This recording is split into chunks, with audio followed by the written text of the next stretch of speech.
"You okay?" Lucas asked. "Yeah. We got the arrangements going on Mike. I'm all cried out." "We got one of them," Lucas said. "Not the one I want. Not yet," Cheryl said, shaking her head. "We got Kupacek's guy. I want the third man, the one we don't know yet." Anderson wandered in, spotted Lucas, and stepped over. "I got a lot of new paper, if you want it." They talked about the paper for 15 minutes, what the Tennessee cops were doing, the Wisconsin cops, about the death of Elmore Darling. "We've got more pictures of Sandra Darling. We'll put those out. But I don't know. I don't know if she's with this LaChaise or we're going to find her dead in a ditch somewhere." "She's with him," Cheryl said. "Why do you think that?" Lucas asked. "I don't know. I just think she's with them. If they were going to kill them, why not kill both of them? I bet she's screwing LaChaise, or maybe the second guy. I bet she helped set up the funeral home thing with the second guy." "Bonnie and Clyde," Lucas said. "More like Dumber and Dumbest," said Cheryl.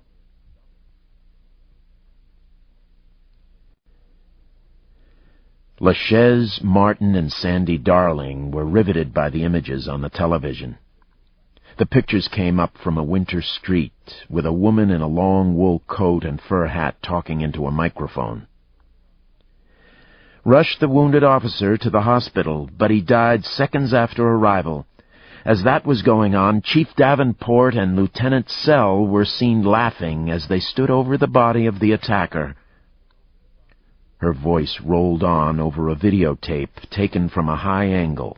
A uniformed cop and a guy in street clothes, standing over what looked like a pile of clothes in the street. Had to be Butters. And the cops were laughing. No doubt about it. Police were refusing to disclose the identity of the officer or officers who actually shot Butters, saying that information would be available after LaChaise and his gang members are caught. But nobody has denied that Deputy Chief Lucas Davenport took part in the gunfight and was himself wounded. At the moment, a police spokeswoman said the threat of the officers' families will not allow full disclosure. "Look at the fuckers," LaChaise said. Martin frowned as the tape of Davenport and Sell was run again. The picture seemed wrong. "They don't look too happy," he said. "They're laughing," LaChaise shouted at him. "They're laughing!" LaChaise paced in front of the TV, snarling at it, beating his hands together, palms open, the angry claps snapping into the room. He went to the window shades, looked down at the street, listening, then stalked back to the television. "That cop who was laughing, they said it was Davenport, right? The guy on our list?" As if to answer his question, the television reporter said, "The chain of events started last night, when Chief Davenport put her surveillance team on the home of his daughter by TV3 correspondent Jennifer Carey, who now lives with TV3 Executive Vice President Richard Small." She went through the story, ending with the tape loop of Davenport and Sell laughing over Butters's body. "We're gonna mow those fuckers down," LaChaise brayed at Martin. Martin said, "Dick, we gotta take care. We can't go off half-cocked if we want to get anything done." LaChaise stalked around the apartment, kicking walls, then looked at Sandy. "Why in the fuck don't you do something useful? Go cook something." She got up, wordlessly, and went to the kitchen and started looking through the cupboards. She found canned food, but not much else. She dumped a couple of cans of Dinty Moore beef stew in a pot, put it on the stove, and started a pot of coffee. "If we're going to stay here for more than a couple of hours, we'll need food," Sandy said, as she brought the stew out to the living room. The men were on the couch, still watching the television. As they ate, a TV3 television reporter was delivering a eulogy on the dead cop. He was cut off in mid-sentence. An anchor man came up, quivering with the urgency of his message. In Wisconsin, Dunn County Sheriff's deputies raided the home of Dick LaChaise's sister-in-law and her husband, Sandy and Elmore Darling. According to the first reports, Elmore Darling was found shot to death in the kitchen of the couple's rural home, and his wife, Sandy, is missing. A 5-year-old snapshot of Sandy Darling filled the screen. She screamed, "Elmore!" LaChaise grinned. "You put on a few pounds," he said, pointing at the picture. She had her hands to her face. "They killed Elmore!" She looked from Martin to LaChaise. "My God, they said Elmore's dead! They killed Elmore! Elmore's dead!"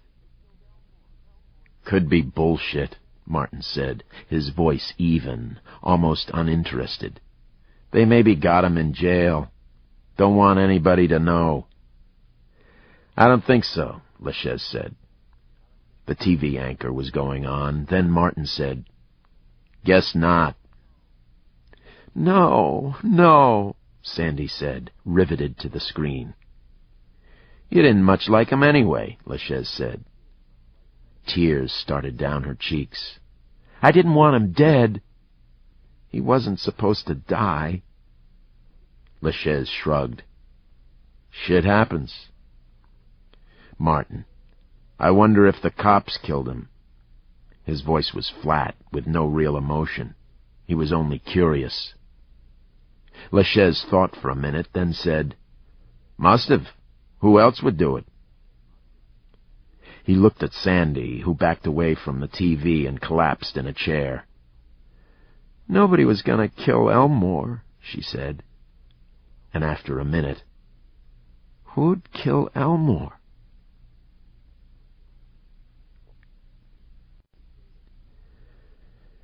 Static was walking down the hall to his apartment, shell-shocked, his mind running at 200 miles an hour.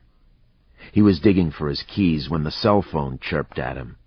He pulled it out of his pocket. "Yeah." LaChaise, without preamble, asked, "What happened to Butters? And Elmore?" "Jesus Christ, where are you?" Static said, his voice hushed. "You know what's going on?" "We're at a friend's," LaChaise said. "We seen it all on TV. Who killed Butters?" "Davenport, of course. I told you." "We thought it might be him." "What happened to Elmore?" "I don't know about that. I thought you did it when I heard." "We didn't do it," LaChaise said. He pulled his lip. "Maybe the Wisconsin cops." "Or the guys from Michigan," Static suggested. "There are a couple of Michigan guys running around over there. They are very pissed about this Sand guy, you cutting his throat." "Yeah, well, that's what you get for working in the fucking joint," LaChaise said. "Try to find out who did it." "Okay," Static said. "But listen, the wives up in the hotel. I hear they're getting antsy. They want out. Davenport's girlfriend is going back to the University of Minnesota hospital." "What's her name?" "We never got any insurance on her." "'Cause they're not married, and you didn't say what you wanted the information for." "Her name is Weathercock Keenan, and she's a doctor over there, in surgery." "Who else? Who's leaving the hotel?" "Jennifer Carey, the TV news reporter. She's the mother of Davenport's daughter. She's going back to work, but there'll be guards all over her, and they've got locked security doors and stuff. She'd be hard to get at." "All right. Find out about Elmore if you can." LaChaise hung up, pulled at his lip again, thinking. After a minute, Sandy said, "What?" "Davenport killed Butters, and the women are getting unhappy about being locked up. They may be going back to work." "Probably got guards all over the place," Martin said. "Tell you what. Let's get Harp's car and go on out to a supermarket and buy some food. Maybe dump the truck. Hate to see it go, but I think we better." Sandy was sitting in the chair, folding into herself, not hearing any of it. Elmore was dead. The guilt was almost too much to bear. Chapter 13. Weather Karkinen lay on the hotel bed and fumed. The television had gone into a news loop. The anchor people leaned into the cameras with the usual end-of-the-world intensity, but had nothing new to say. Weather looked at her watch. 2:00. Lucas had said he'd drop by at noon, then called to cancel. He told her about the laughing incident, which she hadn't yet seen when he called, but saw later. The television stations were showing it every 20 minutes or so, and it had been picked up by the national news channels. Lucas said the laughter had been hysterical, or on that order. She only half believed it. She'd lived with him long enough to feel the satisfaction he got from confrontation, and the deadlier the confrontation, the better. A death wish, maybe. Sometimes when he talked about his world, she could barely recognize it as the same place she lived. They'd drive across town, and she'd see good houses and nice gardens and kids on bikes. He'd see whores and dopers and pedophiles and retired cat burglars. At first it had been interesting. Later she wondered how he could put up with it. The constant stench of the perverse, the lunatic, the out of control. Even later, she understood that he sought it out. She looked at her watch again. 2:03. Screw it. She wasn't going to sit around anymore. This LaChaise might be extraordinarily bad, but he could hardly have an intelligence system that would tell him where she was. If he even knew to look for her, which she doubted. And even if he did know where to look for her, once she was in a crowd, she'd be just one of 1.5 million women wrapped in heavy winter coats, faces obscured by scarves. Then nobody could find her. Not the FBI, not the Minneapolis cops, nobody, much less some backwoods gunman. "All right," she said. She looked at her watch a third time. She'd had to delay a surgery scheduled that morning, but there was a staff meeting at 4, and she could make that. And she could set up for tomorrow. The operation in the morning wasn't much, remove some cancerous skin and patch the wound with a graft. But it would get her going again. She found her sweater, pulled it over her head, and was checking her purse for money when the knock came at the door. She opened it and instantly recognized the blonde in the hall and the small girl with her. The blonde smiled. "Hi, I'm Jennifer Carey." "I know who you are," Weather said, smiling back.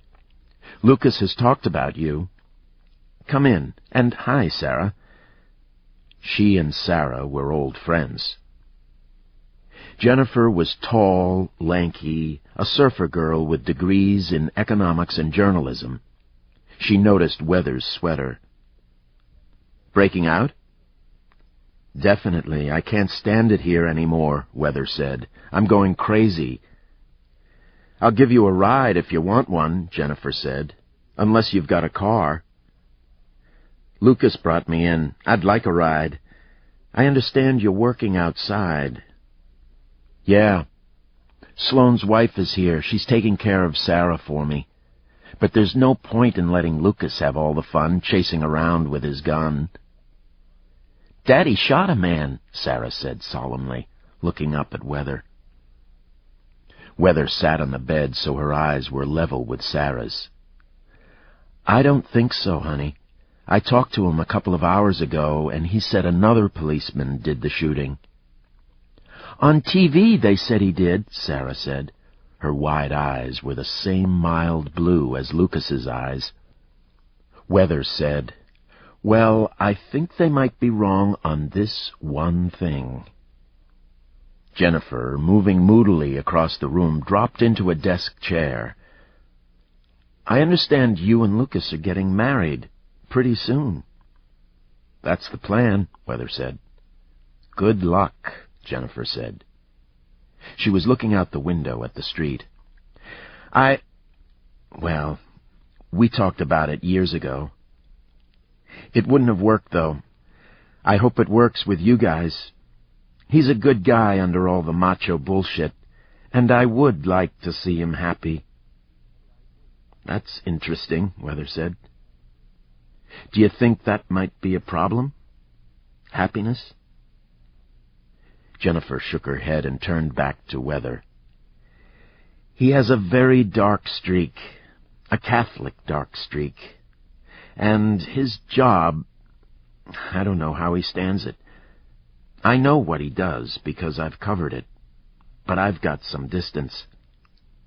I mean, I see burned-out news people all the time, and they're several steps back from what Lucas does." Weather nodded and drifted toward the window herself.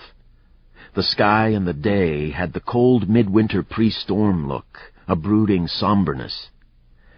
"I know what you're saying. I was just lying here thinking about it," she said. "I can feel it in him. I can feel it in Dell, too, almost as bad. I can feel it in Sloane, but with Sloane it's mostly a job. With Lucas it's like his existence." "That's the Catholic thing," Jennifer said. "It can be frightening. It's like when he confronts a monster, he solves the problem by becoming a bigger monster, and after he wins he changes back to Lucas the good guy." Then she blushed. "God, I shouldn't be talking this way to a guy's fiancé. I'm sorry." No, Weather said. "I need it. I'm still trying to figure out what I'm getting into here." She looked at Sarah. "I would like a child before it's too late. Just like this one." Sarah said.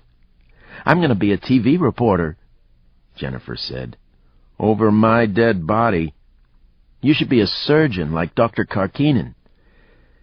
"Did you cover the robbery at the credit union where the women were killed?" Weather asked Jennifer. "I didn't cover it, but I talked to all the people who did. I do mostly longer-term stories. We're working on a story now about police intelligence units." "What do you think? Some people have said it was an execution." "No, it wasn't. I'll buy the argument that nobody made them do it, but you know Lucas. He has a tendency to arrange things so they come out his way." She stopped again. "Geez, I really sound like, I don't know, like I'm trying to scrag the guy." "That's okay. I know what you mean," Weather said. She picked up her coat, hat, and mittens and smiled at Jennifer. "Ready to make the break?"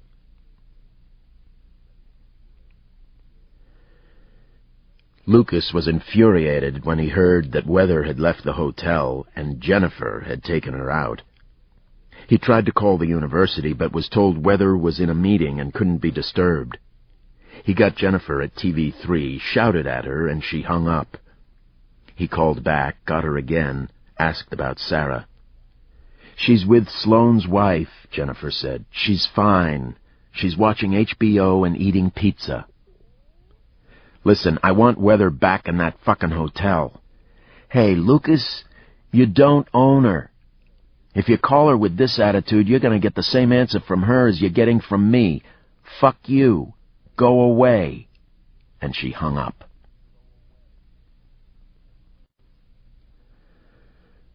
LaChaise said, "Listen, they're going to get your prints out of the house. Then they'll have all three of our faces. We've got to move before that happens." Martin said, "They won't have any new pictures of me, but maybe we should change what we look like." "Like what?" Martin shrugged. "I don't know. You got that beard, and they show it on the tube as long. Maybe if you trimmed it and cut it and dyed your hair gray. Hell, with gray hair, we'd both look older than the hills." LaChaise looked back toward the master bedroom. Sandy was in there, making up the bed, singing to herself while she did it. Not a happy song. A song like she was losing it. A song to herself. A sing-song. "Sandy could do it," LaChaise said.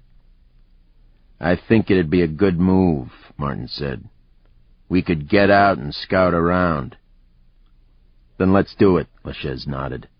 I want to get going again. Find this weather, and Davenport himself, and the cops. Let's go after the cops. Sandy agreed that she could change their hair color. She had a flatness about her that provoked LaChaise. What's wrong with you? When we got into this, Elmore said that in 2 or 3 days we'd all be dead. He wanted to go to the cops, and I talked him out of it. Martin and LaChaise looked at each other, and then LaChaise said, Why? Why'd you talk him out of it? Because I thought I could still fix things, get you out of here, pretend I didn't have anything to do with anything. Now they've got me on TV, and they'll have Martin pretty soon. Elmore was right. He's dead now, and Butters is dead. Not even 24 hours yet. If Elmore was right, we've got another 2 days at the most. Then we'll all be dead. She looked at LaChaise. You want to be dead? Martin answered, No big deal. LaChaise said nothing at all for a moment, then poked a finger at her. I don't want to hear this shit no more. You go on with Martin and get the hair stuff. My picture... You don't look like that picture. Nobody'll know you, LaChaise said. And we need the right stuff. I might want to make a couple of extra stops, Martin said. They'll have my picture out there as soon as the prints come in. But if I get moving, I could tap a couple of friends for some decent weapons, guys I know from the shows. And we gotta dump the truck sooner or later. We can do that tonight, LaChaise said. Take the Continental. Put the truck in the garage for now. He smacked his hands together. Get a couple of ARs if you can. LaChaise dug in his pocket for the money Butters had taken from Harp. Couple thousand? Better make it 4, Martin said. Call me before you talk to anybody. I'll watch television for your face, LaChaise said. And I might try Static again, see if he's heard anything.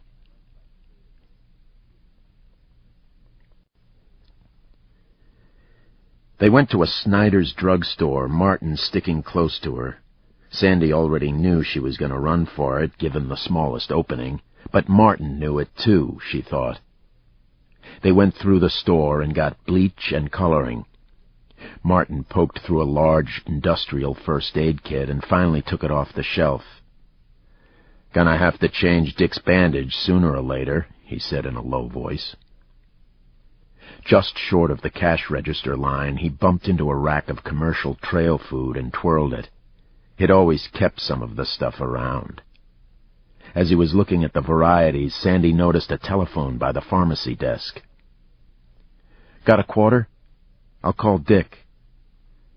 Yeah, Martin said absently. He dug in his pocket, handed her a quarter. She went to the payphone, dropped the quarter, punched the number in. LaChaise answered. Anything? She asked. Not a thing. Same old bullshit, he said. I'm going to take a nap.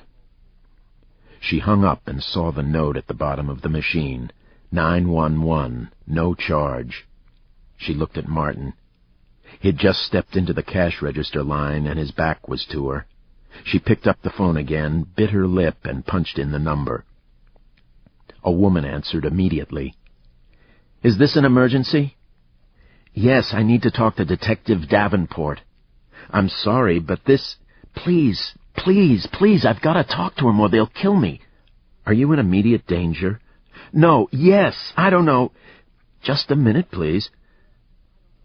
Lucas was taking a nap in his office, stretched out on a plastic air mattress. The mattress was uncomfortable and cold, but the office was dark and quiet, and he dropped off. Slept for an hour and a half. The phone woke him up. Lucas, we've got a call coming in on 911. The woman wants to speak to you, but she's not sure whether she's in danger. She's calling from a Snyder's down on the south side. We're not sending anyone yet. Okay, Lucas said sleepily. Put her on. You want us to stay on the line? Sure, unless I say something. The phone clicked once, and the dispatcher said, Go ahead, ma'am. Chief Davenport is on the line. "Hello?" Lucas said. "Is this Detective Davenport?" A woman's voice, tentative, vaguely familiar. He sat up. Could this be? "Yes, who's this?" "This is Sandy Darling. I'm with Bill Martin, and they're gonna kill me." Jesus, Lucas thought. He prayed that the dispatcher was sending a squad. "If you stay where you are, you'll be safe." No, Martin's right on top of me. I've got to talk to somebody. I've got to try to get away." Her voice was a whispered croak, nothing fake about it. "They're going after more guns," she continued. "They'll kill anybody who gets close to them. They've got a policeman working with them, one of you." "What policeman?" "Gotta go. Just stay. Can you get me a lawyer? Let me talk to a lawyer. I haven't done anything. They just took me." Absolutely, Lucas said. "We can bring you in, give you all the legal help you need, all the protection you need. Just stay right where you're at." Sandy was afraid to turn around, afraid that Martin would be coming up behind with his knife. "I can't," she said. "I gotta go. Get me out." "Call back," Lucas said. "Call us back. You don't even have to talk. Just dial the number, leave the phone off the hook, or just say, 'Sandy,' and we'll come and get you." "I gotta go." And she was gone. "Hello?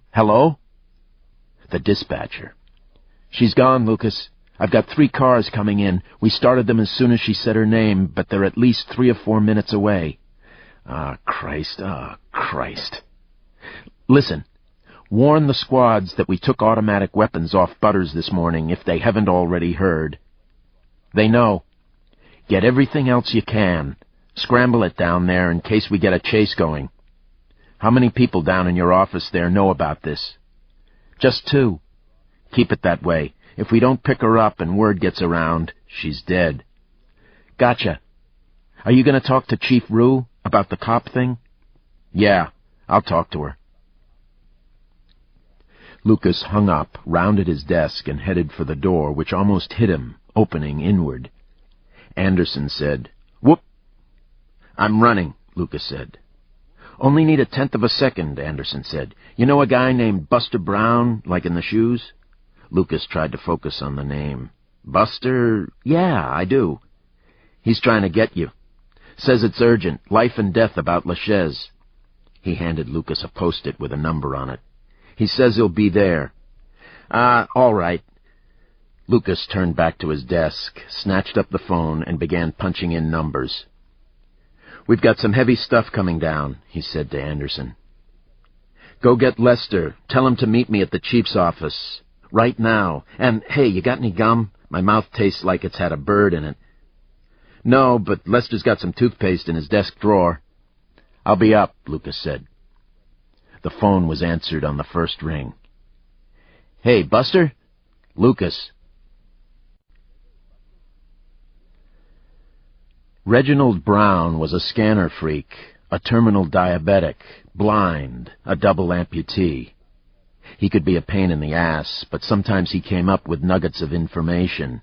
He knew most of the drug dealers in town by voice, from their cellular phone calls.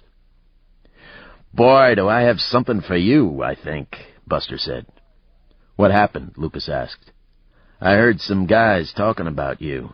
Just now, just a minute ago. I think it was this LaChaise guy. I got half the call on tape." Lucas said, "Play it for me." "Sure. Listen to this." "Need to know where this weather is, and be good to know where Caps Lock's old lady is, her room number. And we need to know where Davenport is working, and Caps Lock, Sherrill, Sloan, Franklin, and Kupacek. You know the list." Long pause. "That don't sound right. You better be telling the truth, or your name will be on the list, motherfucker." "Hey, listen to what I'm telling you." "No, not you. Did you find out anything about Elmore?"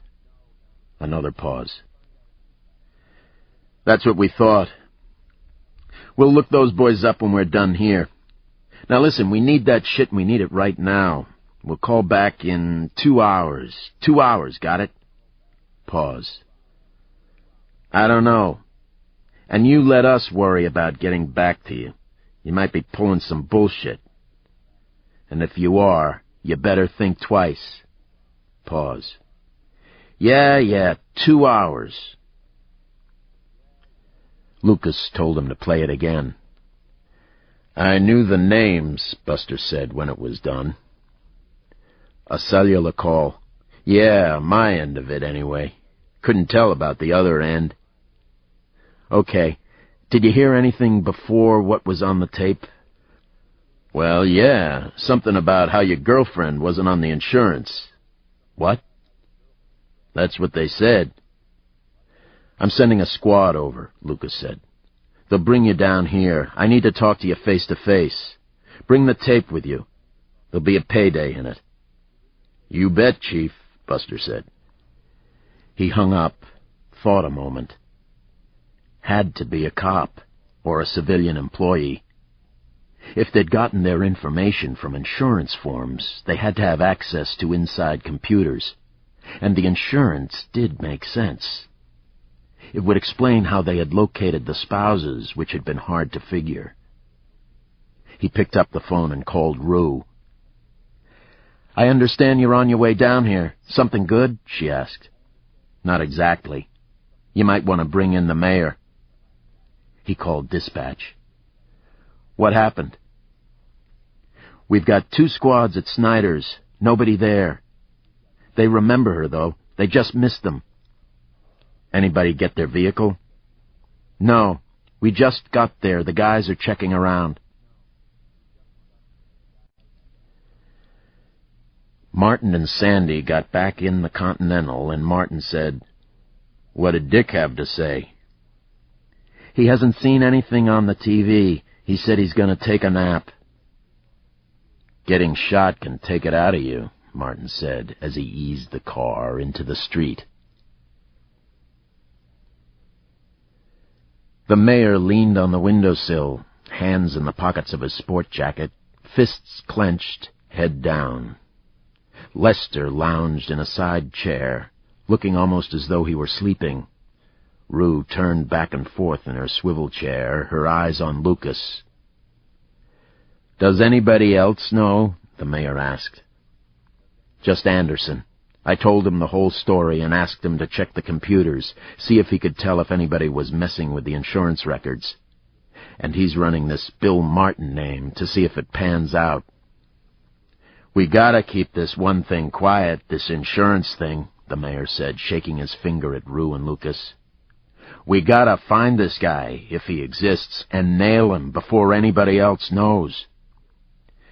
Man, I can hardly believe it, Rue said. Maybe it's bullshit. It's got a bad feel, Lucas said. We've got one source who thought she saw a cop. Then Darling calls, and she says cop. Rue held up a finger and punched a number into her phone. She said, This is Rue. Anything? She listened for a moment, then said, Damn it. If anything happens, get back. She hung up and said, Still nothing at the Snyders. We're sending some guys down to print the phone, make sure it was Darling. I can't imagine that... She was cut off by a knock at the door, and a half-second later, Anderson stuck his head in. Lucas said if I got anything... Yeah, come on in, Lucas said. What'd you get? 2 things. You want the good news or the bad news? Good news, the mayor said. We haven't had much. We ran Bill Martin, conventional spelling, against Dick LaChaise, the Seed, Wisconsin and Michigan. We got a bunch of hits. He's pretty well known with the gang. He's a gun dealer, by the way. We're sending all the prints we took out of the house to the FBI, and they'll run them. We should know in 10 minutes if we've got a match. Excellent, Lucas said. To the mayor. That'd be the 3rd guy. And it'd prove that you were talking to Sandy Darling, Anderson pointed out. Not just some bullshit artist. The bad news, Lucas said. Anderson had a half-dozen sheets of paper in his hands, and he shuffled them nervously. When did your source see the cop with LaChaise? In the laundromat. Must have been yesterday, in the early morning. Oh, God. He shuffled the paper some more, his mouth working. Yesterday, somebody accessed the insurance files on everybody in your task force. Who was it? Asked Rue. We don't know, Anderson said. They were accessed and printed out through personnel at 6 o'clock in the morning. There's nobody in personnel at 6 o'clock. From what O'Donnell said, the guy she saw was a street cop, not somebody from personnel, said Lucas. So we got a cop with a source in personnel, Rue said. Lucas shook his head. Something like this, you might get one bad guy, but not two. Unless... Any of the women in personnel married to a street cop? Anderson shrugged. I can find out. Do that, Rue said grimly. But, Anderson seemed reluctant. What? Asked Lucas. Personnel has been raided a few times. You know that. Guys want to look at their files, want to look at test scores or salaries. There'd be more than a few guys around here who could get inside, and who probably know enough about computers to pull up the insurance records. But when you think about how many, I bet it wouldn't be that many, Lucas said. So make a list. We'll show Muggs to O'Donnell. If there's a cop in on this, we're gonna get hurt, Rue groaned. But why would a cop line up with LaChaise? LaChaise is a goner, the mayor said. Blackmail, said Lucas. He looked at Anderson. When you figure out the computer stuff, let's talk about who's got the shaky rep. Somebody LaChaise might get to. If it's a cop, he's dead, Rue said to the mayor. The mayor pushed away from the windowsill. I don't want to hear that, he said. I don't even want to think about it. But somebody would put him down, give him the chance. I guarantee it.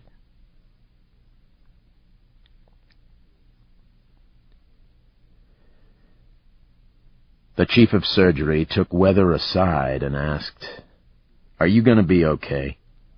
Sure. I mean, heck, my own secretary can't track me down. I don't think some hillbilly gunman's going to get me. She flashed a grin at him. Don't worry about it, Lauren. If I thought it'd be a problem, I wouldn't be here. This ends Disc 6. Sudden Prey, Disc 7.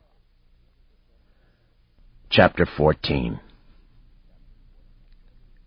Lucas found Weather and another woman in a 13th-floor laboratory looking at skin grafts on a white rat. Weather was surprised when he poked his head in the door. We need to talk, he said gruffly. The other woman looked at Weather as though Weather should be insulted. But Weather nodded. Sure. And when they got out in the hall, she asked, How mad are you? You look kind of white around the eyes. Don't joke about it, he said, his voice suddenly rasping. We have a tape of a phone call, and they were talking about you. About me? Yeah. They want to get you because you're with me. I'm out there busting my balls running these assholes down, and now I've got to spend a half hour looking for you because you've run off someplace. Hey, she said sharply, I did not run off. I went to a hospital where I work. And told everybody you really didn't want to talk to me, so when we get this phone call, I wind up having to ditch the investigation to find you. I didn't ask you to do that, she said. He stopped talking for a second, then said, Listen, just what the fuck do you think is going to happen if one of these people shows up here with a machine gun? You think they're going to ask for you and take a number? Or you think maybe they'll shoot a couple of your friends to make the point, then ask where you're at? You're not just risking your own life, you're risking theirs. There are already 6 people dead from this thing. 8, she said. Don't forget the 2 women at the credit union. Martin drove down I-35W to Burnsville, then, by memory, took them through a rat's nest of suburban streets, and finally to a blue Rambler, where a snow-packed driveway led to a double garage. Martin parked in the street. Hope he's home, Martin said. leaning across Sandy to look out the side window. "He is, most days." "Want me to wait?" she asked. She had run once Martin was out of sight. "Better come along," Martin said. "I was so scared in the store that somebody would recognize me," Sandy said. "I don't think Dave will recognize you," Martin said. "He doesn't watch much TV, and he's a little shy." Martin rang the doorbell, waited, rang it again, and the door opened. Dave, Martin hadn't mentioned his last name, was an older man with thick glasses wearing a Patagonia pullover. He pushed open the storm door, saw Sandy behind Martin, and blushed. "How you doing, Dave?" "Bill, come on in." Dave pushed the door wider. "You on a trip?" "Yeah, I am. Heading out to the Dakotas." "You heard about the trouble we're having?" Dave glanced sideways at Sandy and blushed again. "On the radio," Martin said. Dave said, "And they want to take the guns away from the good people. I can't believe these guys in government." He shook his head. Dave took them to the lower level, where a row of Remington gun safes lined one wall. He didn't have any ARs, AKs, ranch rifles, or anything else that Martin was interested in, but he did have a rack of beautiful bolt-action hunting rifles. "Hunting's coming back in with the yuppies. I've been selling used Weatherbys like hotcakes. You see any Weatherby Mark 5s in 300 mag or less in good shape, think about me." "I'll do that," Martin said. He was looking at another rack, short little rifles, and said, "What are all the Rugers for?" Dave shrugged. "Just regular demand. Jump hunting deer. Can't hardly find them anymore." "How much you get?" "Upwards of $450 for a good one," Dave said. "Geez, they only cost half of that, new." "Well, they haven't made them for 10 years. If Ruger doesn't come out with them again, I'll make a mint." They talked more guns for a while, Sandy standing silently behind them, and Martin finally bought 2 used .45s for $700. "Wish I could help you more," Dave said as they left.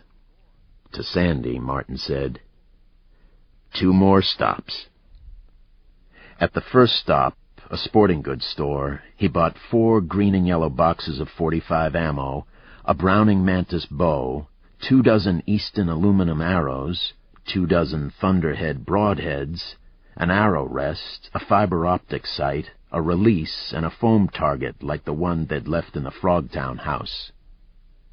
They waited while the guy at the store cut the arrows to 30 1/4 inches and seated inserts in the tips so Martin could screw in the Thunderheads. Martin looked at a Beretta over and under 20 gauge while they waited, then sighed, put it back, and said, "Not today." At the second stop, he bought 6 more boxes of .45 ammunition. "Do you know where all the gun stores are?" Sandy asked. "Most of them," he said.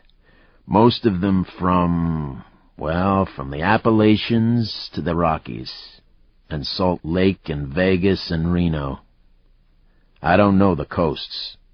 Well, some in Florida, if that's a coast." And a moment later she asked, "Have you thought about getting out of this?" Martin looked at her. "Have you?" She shook her head. "No. I'm stuck with Dick, I guess. I just think we ought to move on. Mexico. I really don't want to die." "Huh." Martin didn't relate well, but for the first time since she'd known him, he started to talk. "I'm like Butters," he said.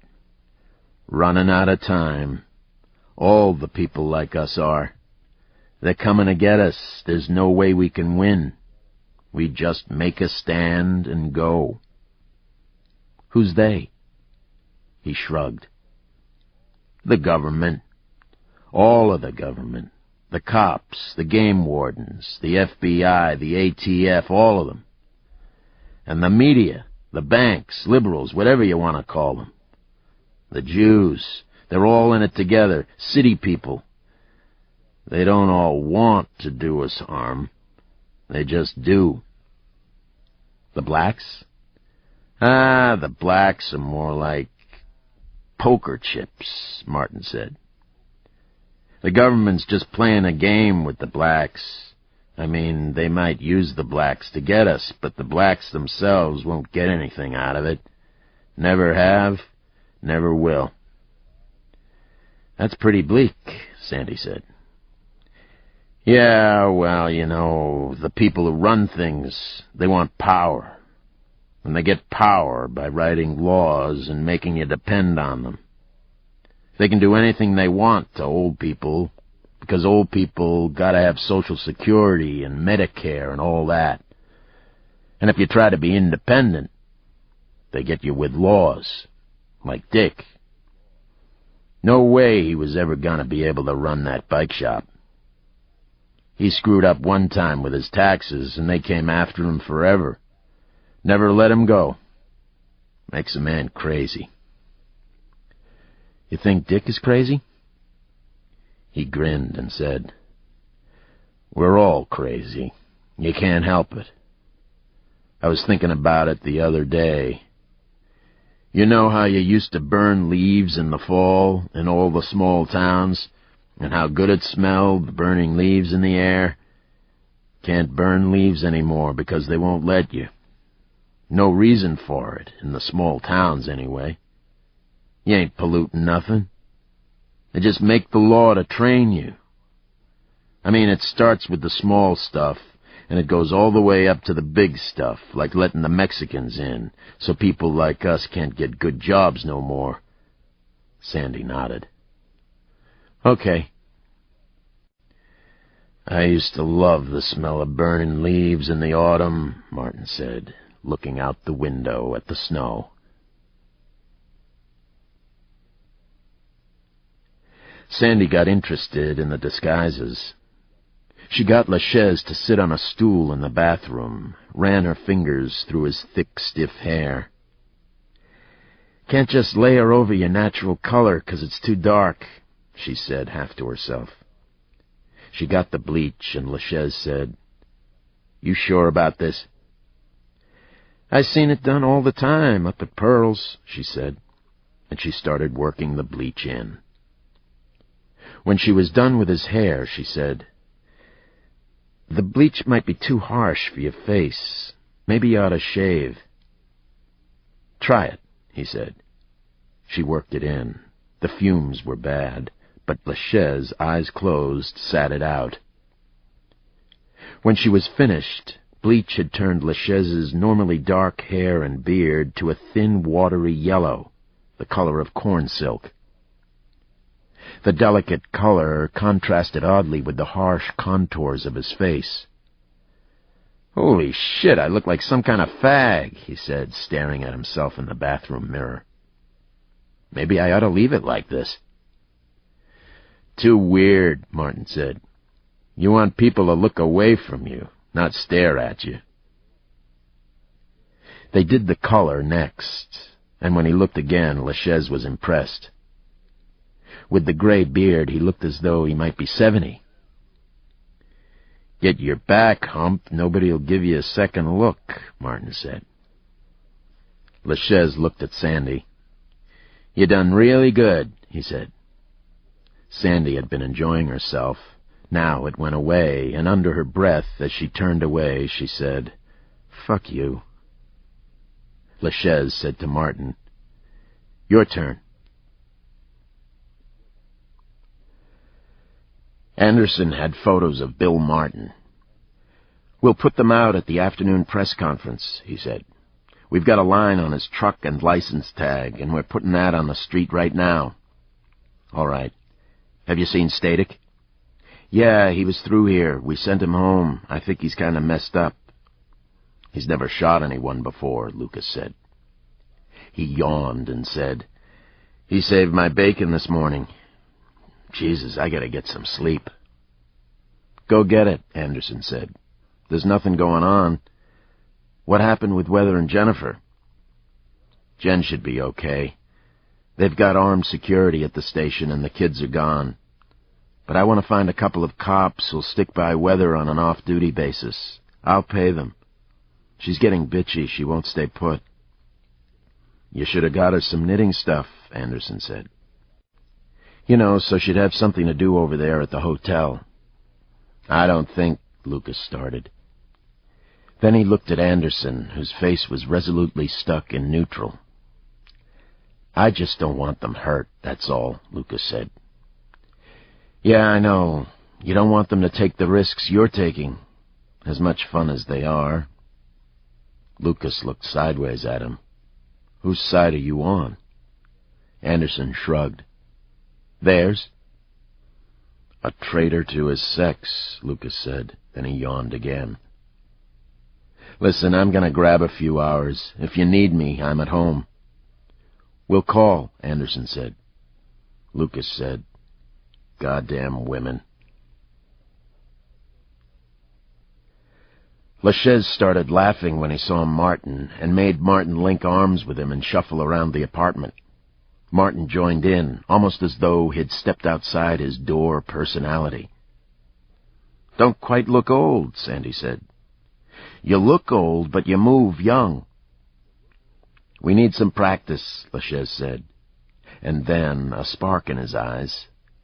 Let's go on out to this big fucking mall. What do they call it? The Mall of America? Sandy was appalled by the idea. Dick, you're nuts. His smile vanished. You never fucking say that, he said. She shut up. Dick, she thought, was losing it. Play to him. Look for a chance.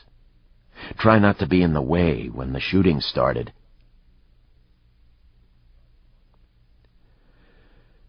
Martin took the truck, and Sandy and LaChaise followed behind in the Continental. Martin left the truck in a neighborhood north of the airport. He patted it once, like he might a horse, looked it over, then got in the Continental. Makes you want to cry, LaChaise said. Damn good truck, Martin said, looking back at it as they drove away. You know, it was perfect, mechanically. New engine, new tranny, knew about everything. I could go any place and nobody'd give it a second look. Good thing, too, when you're dealing guns. Where are we going? Sandy asked, still behind the wheel. The mall, LaChaise said. We ought to take care of some business first, Martin said. Yeah? What's that? Martin had a map of the downtown area. I want to go look up the hospital where they're taking these people. Hennepin General. Then I want to go over to this other one where Davenport's old lady works. Just a recon to see where it is. All right, LaChaise said. I'm just glad to be out. The first hospital, as it turned out, was only 6 or 8 blocks from Harp's apartment. There were cop cars parked by the entrances. That'd be tough, Martin said. But we could get to it on foot if we had to, LaChaise said. If that big storm comes in... The other hospital was farther away, but easy to get to. Straight down 11th to Washington. Right, a couple of natural turns, across the river and up the hill past a building that looked like it had been built from beer cans. And there it was. No cop cars. This one would be simpler, Martin said. But it's big, said LaChaise. Finding her could be a problem. Even knowing for sure that she's in there could be a problem. We could work it out, Martin said. Sandy drove, listening. She was shocked by the coolness of the discussion. They'd done robberies, she was sure. Candy and Georgie hadn't started on their own. Still, she was reluctantly impressed by the cool appraisal of the targets. Now, out to this mall, LaChaise said. He stretched out and back, favoring his side. The wound was tightening up. feel like I'm being held together by banjo strings," he grumbled. But he sat up as they approached the mall. "Looks like Uncle Scrooge's money bin," he said. "You ain't far wrong," Martin said. Sandy found a parking spot in the ramp, and they went inside. The mall was packed, but nobody gave them a second look, and LaChaise was fascinated. "Goddamnedest thing I ever seen," LaChaise said as they stopped outside the Camp Snoopy amusement park. A gangbanger dragged by, looked them over. Two old guys with beards and long black coats. They looked like cartoons. The gangbanger smirked, kept going. LaChaise took them on a circuit of the mall, browsing through the stores, checking out the women, dragging Sandy along. "We gotta get out of here," Sandy said after the first circuit. "We just got here," LaChaise said, enjoying himself. "Dick, please." "Tell you what, let's catch a movie." "We can see a movie back at the apartment. He's got HBO. Please." "Then let's get a pizza or something. God, is that cinnamon rolls I smell?" The gangbanger went by again, this time from the other direction. They'd both made a circuit of the second level, but this time, after he passed, he turned and followed them. There was something not quite right here, the banger thought. There was something wrong with the old guys, and the blonde was nervous. Her nervousness gave the whole trio a sense of vulnerability. The feel of vulnerability brought him in, like a mosquito to bare flesh. Victims. There may have been 10,000 people in the mall, but there were also dead spots. One of them was next to an automatic teller machine. The banger watched as the trio bought cinnamon rolls and Cokes, then sat on a bench next to the ATM. Nobody real close. The banger put on a grin and wandered up, put his hand in his pocket and dropped the blade on a butterfly knife. "How's it going, folks?" he said to LaChaise. LaChaise bobbed his head, didn't look up, but the banger could see the smile. The victims usually smiled at first, trying to pretend that the contact was friendly. "Why don't you just give it up? A few bucks," the banger said. Now LaChaise looked up at him, his voice soft. "If you don't go away, I'm going to take that fucking blade and cut your nuts off." The banger took a step back. "I oughta..." "Fuck oughta. You want to do something? Do it, pussy," LaChaise said. The banger looked at Martin, and the pale eyes fixed him like a bug. The banger said, "Fuck you," and walked away. "We gotta get out of here, Dick," Sandy pleaded. "Felt kinda good," LaChaise said to Martin, and Martin's head bobbed. "Hey, come on, let's go see a movie."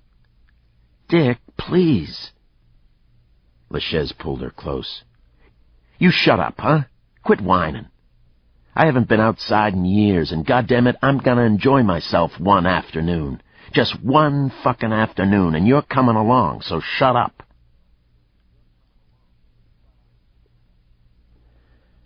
LaChaise couldn't follow the movie.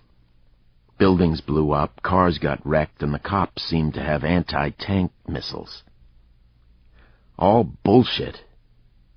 Martin fell asleep halfway through, although he was awake when it ended. "Let's get out of here," LaChaise muttered. On the way out, they passed an electronics store with a bank of TVs lit up along one wall. As they were passing, the chief of police came up. They knew her face from the hours of news. "Hold it," Martin said. They watched through the glass, and suddenly Martin's face came up. "Shit," he said. "They got me." "That means they got the truck," LaChaise said. "We knew they would," Martin said. LaChaise looked him over, then looked back at the TV and said, You know, nobody'd recognize you in a million years. Nobody. Martin looked at Sandy, who looked at the TV picture, back to Martin, and nodded in reluctant agreement. Martin watched until his picture disappeared and then said briskly, "Let's get a beer." LaChaise nodded. "We can do better than that. Let's find a bar." And he turned to Sandy and said, "Not a fucking word." They found a place across from the airport, a long, low, yellow log cabin with a light beer sign in the window, showing a neon palm tree. The sign looked out over a pile of dirty snow, freshly scraped from the parking lot. Above the door, a beat-up electric sign said either Leonard's or Leopard's, but the light bulbs in the fourth letter had burned out, along with the neon tubes on one side. 7 or 8 cars and a few pickups, all large, old, and American, were nosed toward the front door. Inside they found a country jukebox, tall booths, a couple of coin-op pool tables, and an antisocial bartender. The bartender was drying glasses when they walked in, and 20 people were scattered around the bars, mostly in clumps, with a few lonely singles. 2 men circled the pool table, cigarettes hanging from their lips. They checked LaChaise and Martin for a long pulse, and then started circling again. LaChaise said, "Hey, let's get some money in the jukebox, goddammit. Sounds like a tomb in here." He held up his arms and wiggled his hips. "Something hot." Martin muttered, "You're an old man." LaChaise said, "Yeah, well, let's get a beer." LaChaise got Waylon Jennings going on the jukebox, while Sandy found a booth. LaChaise slipped in beside her, and Martin across from them. A waitress stopped, and LaChaise ordered 3 bottles of Bud and 2 packages of Marlboros, and gave the waitress a 20. When the beer came back, LaChaise shoved one at Sandy and said, "Drink it."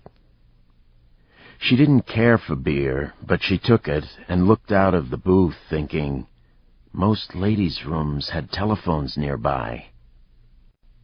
After a couple of beers, she'd have to pee. She could call. She was trying to work it through when the waitress came by again, and LaChaise ordered another round. She tried to tune in on the conversation. LaChaise and Martin started talking about some black dude in prison who spent all his time lifting weights. They thought something must have popped in his brain, 'cause they found him laying on his mat. Nothing wrong with him except he was dead, LaChaise said. Somebody said there was a hit on him, and somebody stuck an ice pick in his ear. "Sounds like bullshit," Martin said. "That's what I say.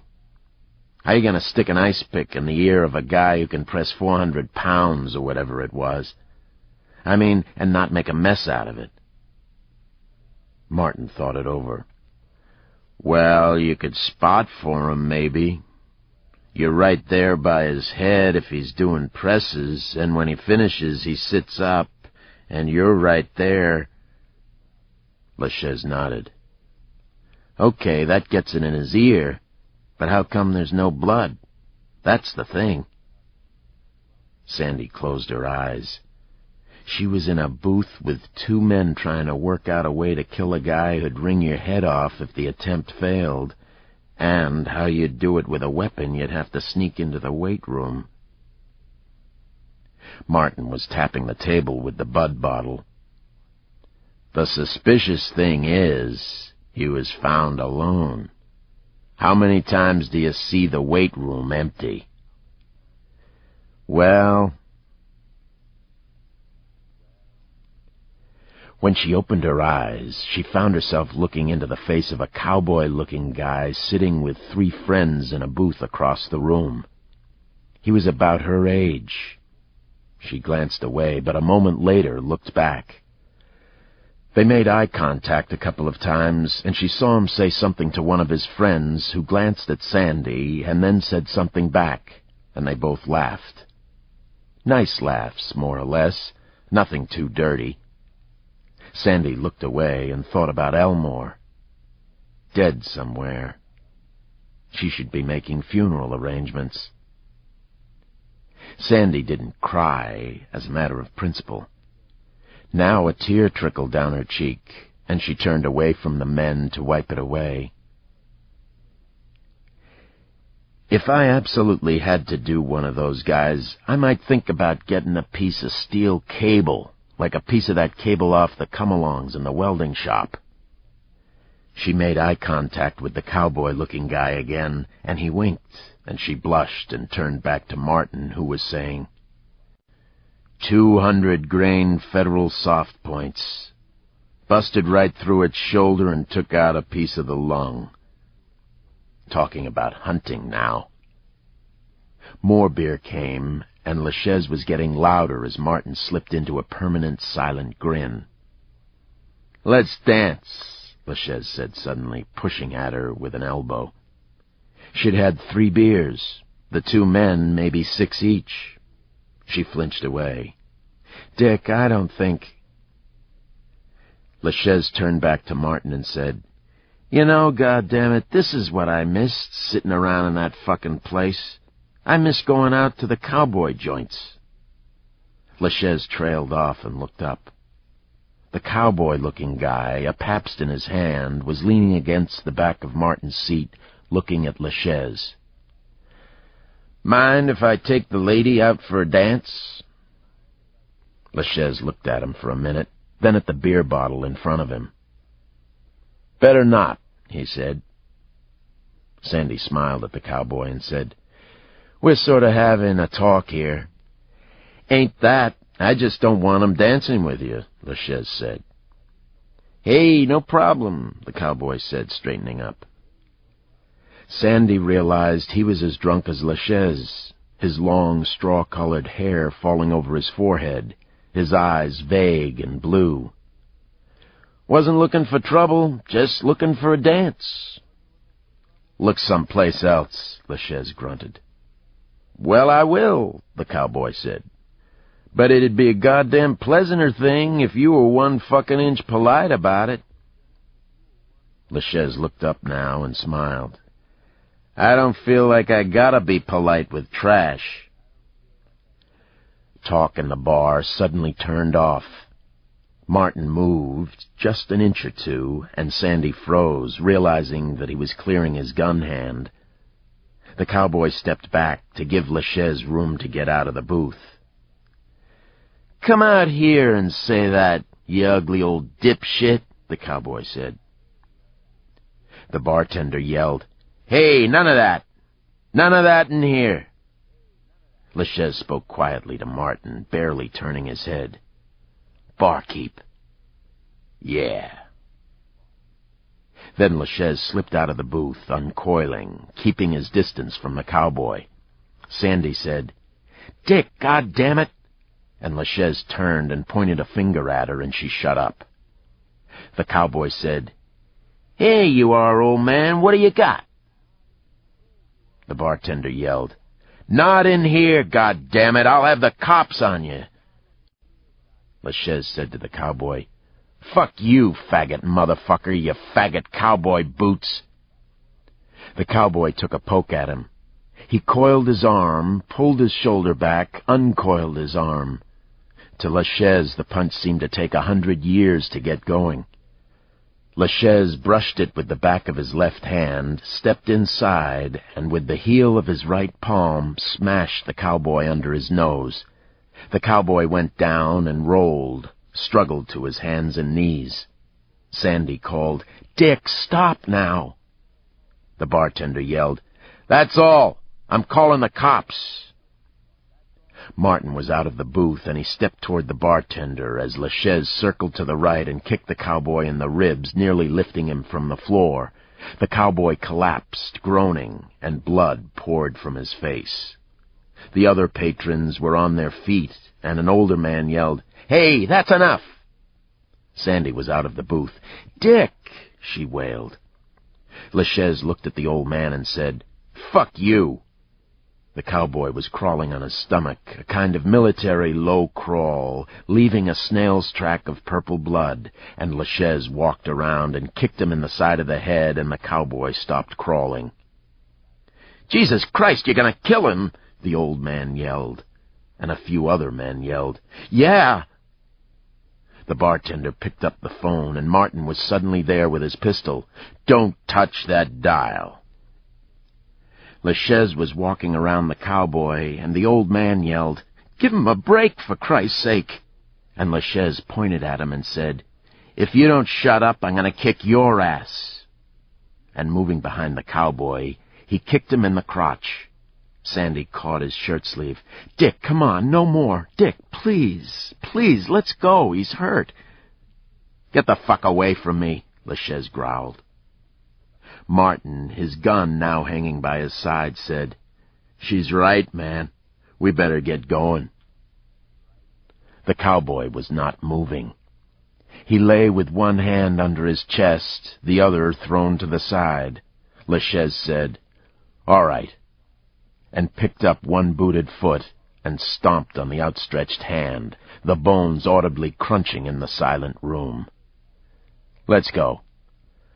On the way past the bar, he took a 10 out of his pocket. 4 buds to go. Just crack the top." And Martin said, "Don't nobody come running out to look at our tags, you hear? I'd have to go and shoot you. So you just stay here inside and talk on the telephone, and don't get shot." As they were going out the door, LaChaise with the 4 bottles of bud, the old man shouted, "Crazy fuckers!" Sandy huddled in the back as they took I-494 west, then north up I-35W into town, LaChaise laughing aloud, Martin serious but pleased. "The hair was what done it," he said over and over. "He thought you was an old fuck, and he just sort of lobbed at you." They felt good, Sandy realized. This was what they liked. "You know what we should have done with the truck?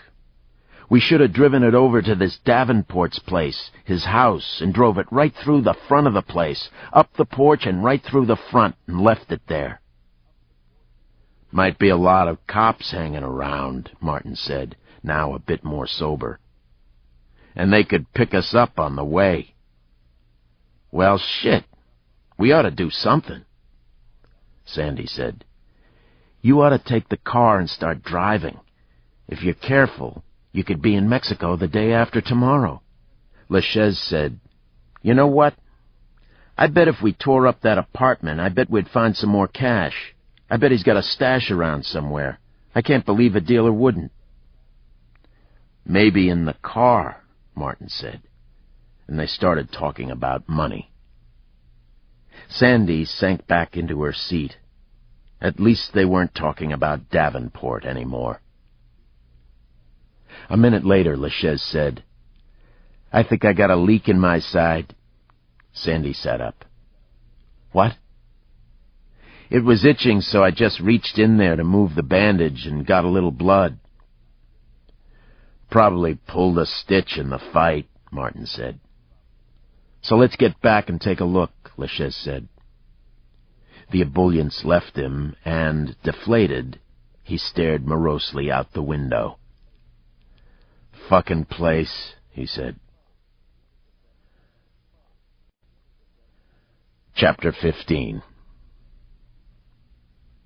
They'd swept up everybody they could find, running the dopers, dealers, bikers, and gun freaks until you could hardly find one on the streets. "If they're holed up, I'd bet they got a television," Lucas told his group. He was sitting behind his desk, his feet on the top drawer, the others scattered around the small office. "That's the first thing this kind of idiot gets, a TV. We could use it to talk to Sandra Darling." "What do we say?" Dell asked. "We can't just come out and tell her to run. They'd kill her." "We make it a plea for information. Stress how anyone cooperating with LaChaise is going away for a long time. We say, just call 911, nobody'll know. She'll know we're talking to her. Maybe get the shrinks into it, Sloane said. He was sitting on a backwards chair, his chin on his folded arms. You gotta believe she's with them, at least semi-voluntarily. Or started out that way. She was at the funeral home when LaChaise escaped. And I don't think they would have taken her along if they thought they'd have to watch her every minute, Cheryl said, nodding at Sloane. She was slumped in a swivel chair. Her dead husband's parents were handling the funeral details, and she was torn between the hunt and the relatives. Lucas sighed. Listen, goddammit, we need to push off in a different direction. What direction? Franklin asked. You show me the direction, I'll push. Lucas dropped his feet out off the drawer. We gotta find the cop. If we can shake 'em out, we'll have them. So, Cheryl said. So we start pushing people out again, but this time we want to know who on the force is dealing. The others looked at each other, then Dell said, Dangerous. Lucas nodded. Yeah, but it's got to get done sooner or later. And right now, it's an angle nobody's working. So let's go, Franklin said. Everybody keep your goddamn heads up and wear your vests. This is bad shit. Lucas told Lester, who said, Internal Affairs are looking through a few things, but they're not on the street. You guys be careful. Lucas nodded. Dell and I are going to talk to Damon Harp again, shake him pretty hard. He's been around for a while. You want somebody from drugs? Lucas shrugged. We can handle it. And you're a little short right now. You could have Static, Lester said. He's not carrying a gun until the board says okay. All right. He ought to know about Harp, anyway. Lester said, Take him. He's just been playing doorman up at the hotel.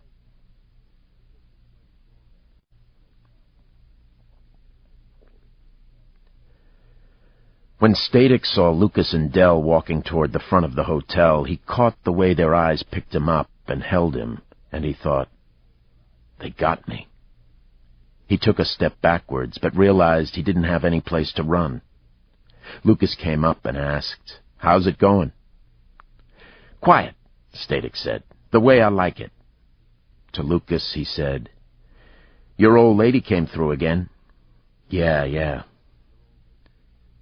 Do you know a dealer named Damon Harp? Dell asked. Static thought, Here it comes. He said, Yeah, I see him around. We took him down 3 or 4 years ago. He did too. Then we took him again last year, but we missed. He wasn't carrying. No money, no dope. Bad information. Lucas nodded. Good. We need somebody who knows him and his people. We're going to go over and push him. Static's eyebrows went up. You want me to come? That'd be good, Lucas said. Give me 15 seconds to get out of this fucking doorman suit, Static said. You guys are answering my prayers. They rode down in a plain gray city car, the heater running as hard as it could and not quite keeping up. They passed a fender bender on Nicolette, slid through a stop sign at the next street. Fucking Minnesota, Dell said. I'm moving to fucking Florida. I was reading a book by a guy down in Miami, Static said. He says Florida's fucking fucked. The fuckhead's probably just trying to keep me out, Dell grumbled. Both of you shut the fuck up, Lucas said. You're giving me a fucking headache. Dell changed the conversation's direction. You hear what's been happening over in St. Paul with the unmarked cars? No. All their cars got these yellow bumper stickers. They said, Buckle up, it's the law. Yeah, I seen those, Static said. So the wise-asses over there have been peeling off the top of the stickers. Cut them in half with a razor, peel them right off. Now it says, It's the law. Lucas said, laughing. Not that anybody would drive a piece of shit like this except a cop, Dell said. What color you think this car is? After a minute, Lucas said, Fuck gray, and they all laughed.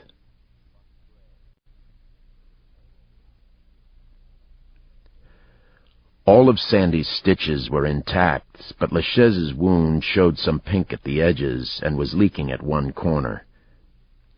I'll rebandage it, but the best thing would be if you just sat still for a while, Sandy told him. As she worked, Martin nailed a piece of plywood over the hole in the hallway wall next to the door. Gonna get some goddamn junkies coming in if we don't nail it up, he said. When he was done, he stepped back inside, pulled the cardboard boxes up to the door jamb, and closed the door. A moment later, he was at the window.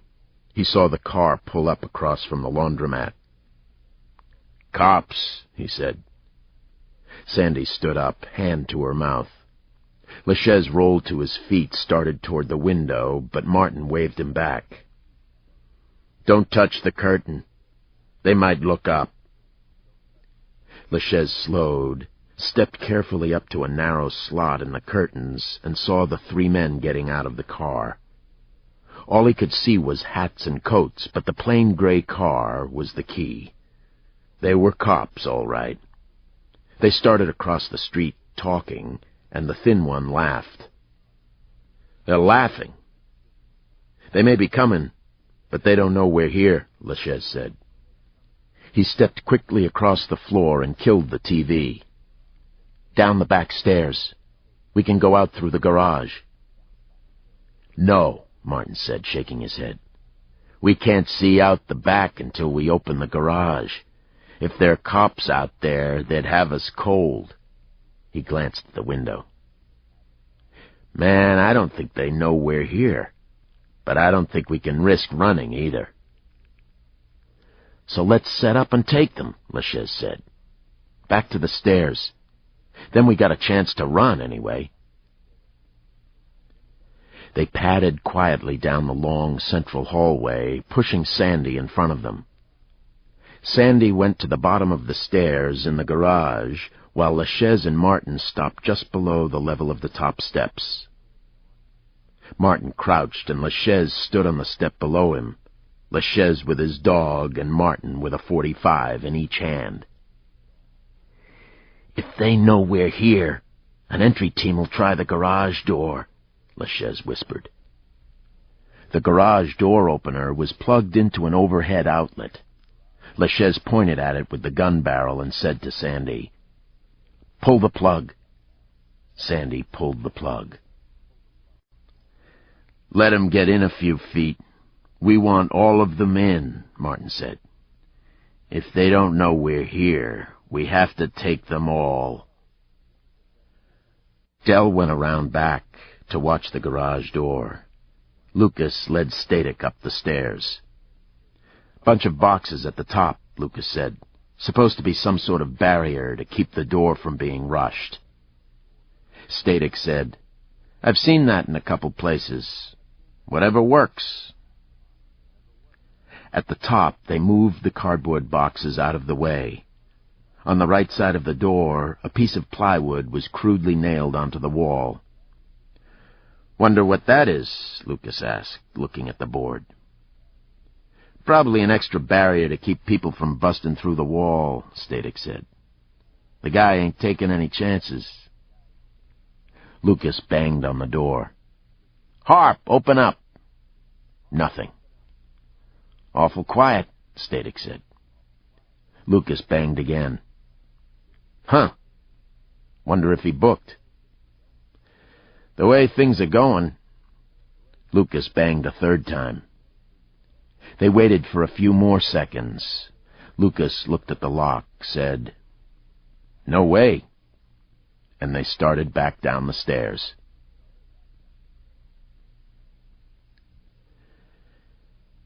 Inside, Sandy was crouched next to Harp's car, her hands over her ears. After the third set of knocks, they heard what sounded like feet on the stairs. "I think they're going," Martin whispered. "I can't fucking believe this," LaChaise whispered back. "I gotta go look." Martin caught his arm. "Best not to. Sometimes people feel it when something moves." LaChaise nodded, and they sat on the steps and listened.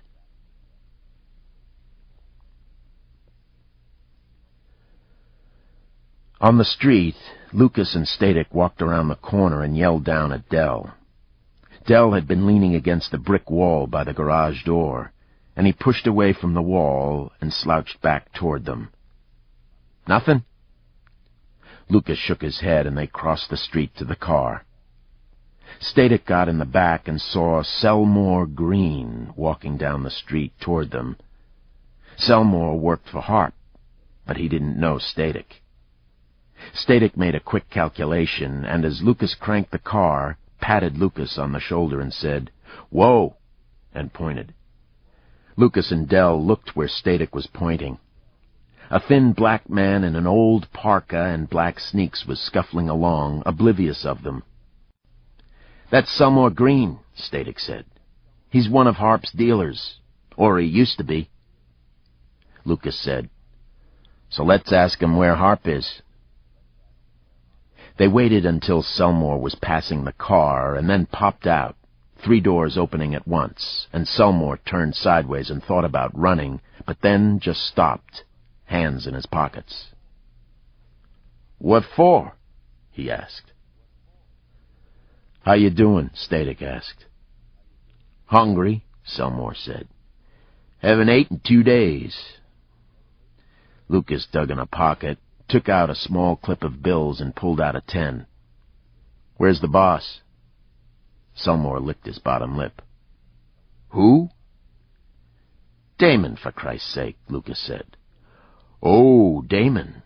Selmore looked up at the apartment. "He said the cops was hassling him because of these white boys killing cops, so we went on a trip. With Jasmine." "You know where?" "He said maybe Mexico, someplace warm," Selmore said. "Is that good for the 10? "You lying?" Lucas asked. "No way," Selmore said. He shivered. "If the boss was here, I'd be eating." Lucas handed him the 10 and said to Dell, "Mexico." Dell looked around at the snow. "Wish I was with him." Static nodded, happy with the story. If Davenport thought Harp was involved, he'd just keep coming back. He didn't want Davenport poking around Harp's operation. Not now. They'd taken a couple of steps away from Selmore when Lucas stopped and said, "You want to go for 100? Selmore said, "What?" "We're looking for cops who might be dealing. If you want to ask around, get a name or two, it'd be worth some cash." Static tensed. He hadn't planned on this. "Do I get the bread now?" Selmore asked hopefully. "Hell no," Lucas said. "When I get the names, and the names better be good." Selmore said, "That's pretty dangerous, what you want." "Yeah, well, that 10 won't last long," Lucas said. He took a card out of his pocket and handed it to Selmore. "You get hungry again, get a name and call me. Nobody has to know about it."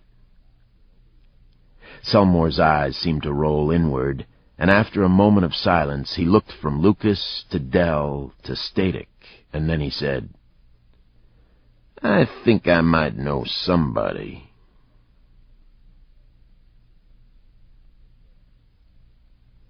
LaChaise looked at Martin. "They're gone."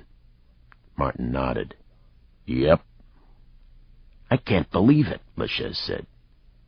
He looked down at Sandy and said, "We're good as gold."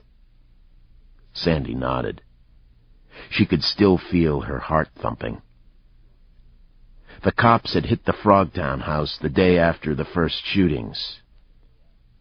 She didn't know how they'd done it, But they'd killed Butters, and they would have killed all of them, probably.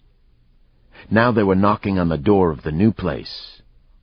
The whole thing was coming apart, just like Elmore had said it would. Elmore had never been bright. Now he was looking like a prophet.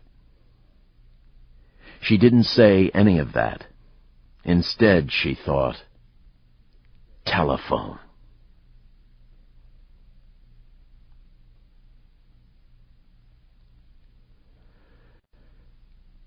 Chapter 16. Lucas checked on his crew. Sloan and Cheryl were probing sources in the local biker groups. Dell and Franklin were working independently, running more dopers. Anderson, who worked for Lester, was running lists of names through personnel, asking who might know enough to crack the personnel computers. Lucas stopped by his office. "Anything?" Anderson said, "Your name keeps coming up." "I think we can eliminate that one," Lucas said. Anderson yawned and said, "Well, that leaves about 60 more, including everybody in your group, and I'm not finished running the roster." "Give me a list when you get it," Lucas said. He also got a copy of Buster Brown's tape and carried it back to his office and listened to it again. "Need to know where this weather is, and be good to know where Capslock's old lady is, her room number. And we need to know where Davenport is working, and Capslock, Cheryl, Sloan, Franklin, and Kupacek. You know the list." Long pause. "That don't sound right. You better be telling me the truth, or your name will be on the list, motherfucker. Hey, listen to what I'm telling you. No, not you. Did you find out anything about Elmore?" Another pause. "That's what we thought. We'll look those boys up when we're done here. Now listen, we need that shit and we need it right now. We'll call back in 2 hours. 2 hours, got it?" Pause. "I don't know. And you let us worry about getting back to you. You might be pulling some bullshit, and if you are, you better think twice." Pause. Yeah, 2 hours. He rolled it back and listened for background sounds. He'd seen a movie where they figured out where something was by the sound of a train. But there was nothing. Buster thought he could hear a television, but Lucas couldn't pick it out of the tape noise. Then he thought, what was that about Elmore? LaChaise. "Did you find out anything about Elmore?" "That's what we thought. We'll look those boys up when we're done here." Huh. That sounded like they hadn't killed Elmore Darling. That sounded like they thought they knew who had, and so did the cop talking to them. Lucas puzzled through it. The cop was telling them that Elmore had been killed by other cops, probably the Michigan prison people, in revenge for the killing of Sand. That was absurd, but something a con might believe. But if the Michigan people hadn't killed Elmore, and LaChaise hadn't... Lucas launched himself out of his chair and took a quick turn around his desk. Had to be the cop. But how had he known to kill Elmore? How had he known that Elmore was even involved? Was the cop that deep with LaChaise that he'd know all of it? Had he been involved in the escape itself? That didn't seem likely. The voices on the phone had been antagonistic. So how did he know?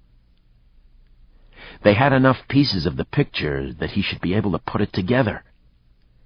And when he found it, maybe the cop.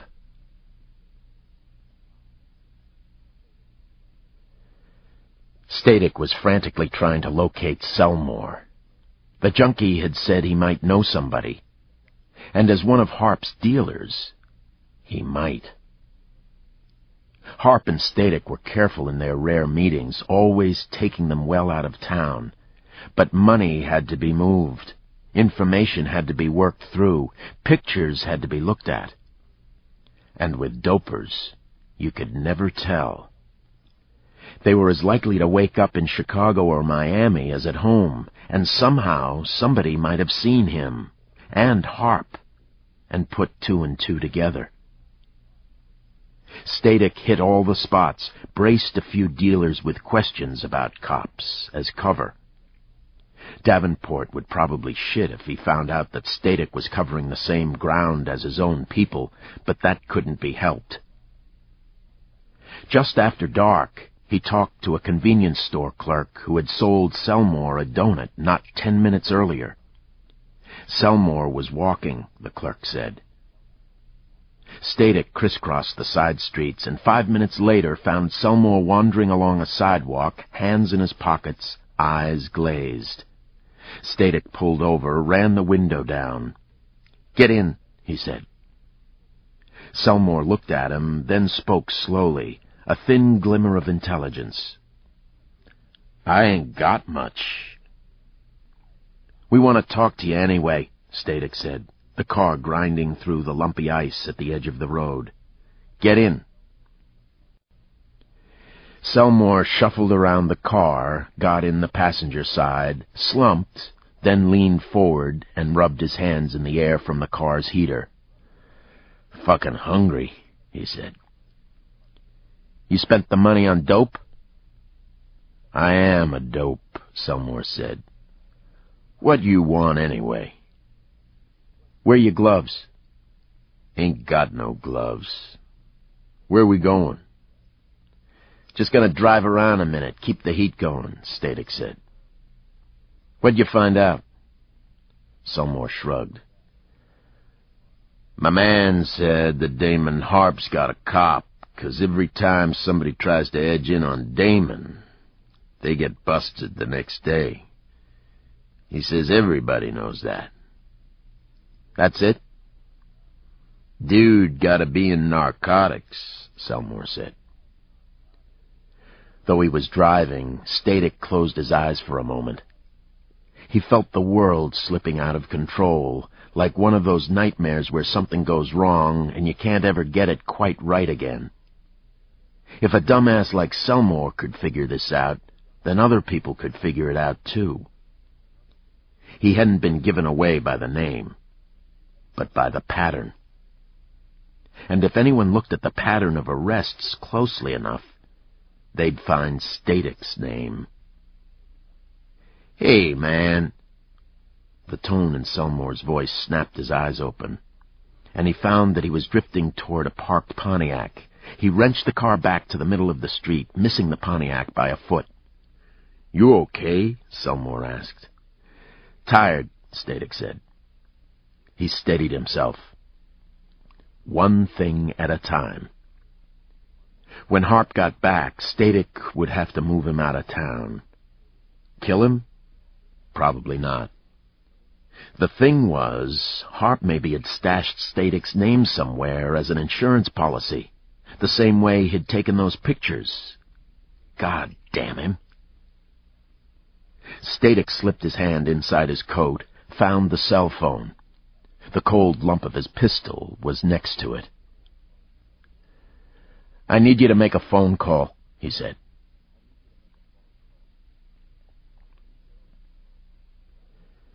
Cheryl and Sloane had come back, still in their parkas. "Cold?" "Yeah, getting bad," Cheryl said. "Supposed to get warmer tomorrow, but they're talking about some big storm is getting wound up somewhere. Somebody's gonna get it in 2 or 3 days. Doesn't make it easier." "Nobody on the streets," Sloane said. "You hear anything from Selmore?" "Not a thing." The phone rang, and Lucas picked it up. Selmore said, "This is the guy you give the $10 to." Lucas grinned at Sloane and pointed at the phone. "Yeah? Selmore?" "I got a name for you." Lucas leaned forward in the chair. "Who?" You said $100. If you got a name. After a 5-second silence, Selmore said one word. Palin. Say that again? Palin. Like my pal in trouble. Palin. Where'd you get this? Lucas asked. Some homeboy down on Franklin. You come up here, ask for Davenport. If the name's anything, you got 100. And I want the name of the homeboy. That's another 100. Don't leave, Selmore said. I'm on my way. Lucas dropped the phone on the hook and looked at Sloane. Arn Palin? Sloane dropped his jaw in mock surprise. Arn Palin? No way. Selmore says Arn Palin, Lucas said. Arn's so goddamn straight, he still doesn't say fuck in front of women, Cheryl said. Lucas scratched his head. But he used to be a roaring drunk. You remember that, Sloane? He did some pretty wild shit 15 years ago. Yeah, cowboy shit, but geez. Sloane shook his head. If you were going to pick a name who didn't do it, I'd pick Palin. I don't think he's smart enough to think of doing it. Gotta be bullshit, Lucas agreed. But I wonder where Selmore got it.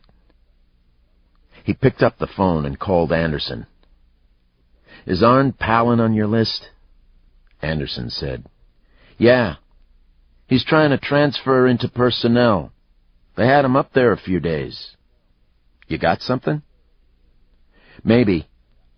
Check and see where he's been the last few days, when he's been on duty and so on. See if he was working that day O'Donnell saw the guy at the laundromat. How close a check? Anderson asked. He sounded tired. Close. We got the name off the street. Arn? Yeah, I know. But check, huh?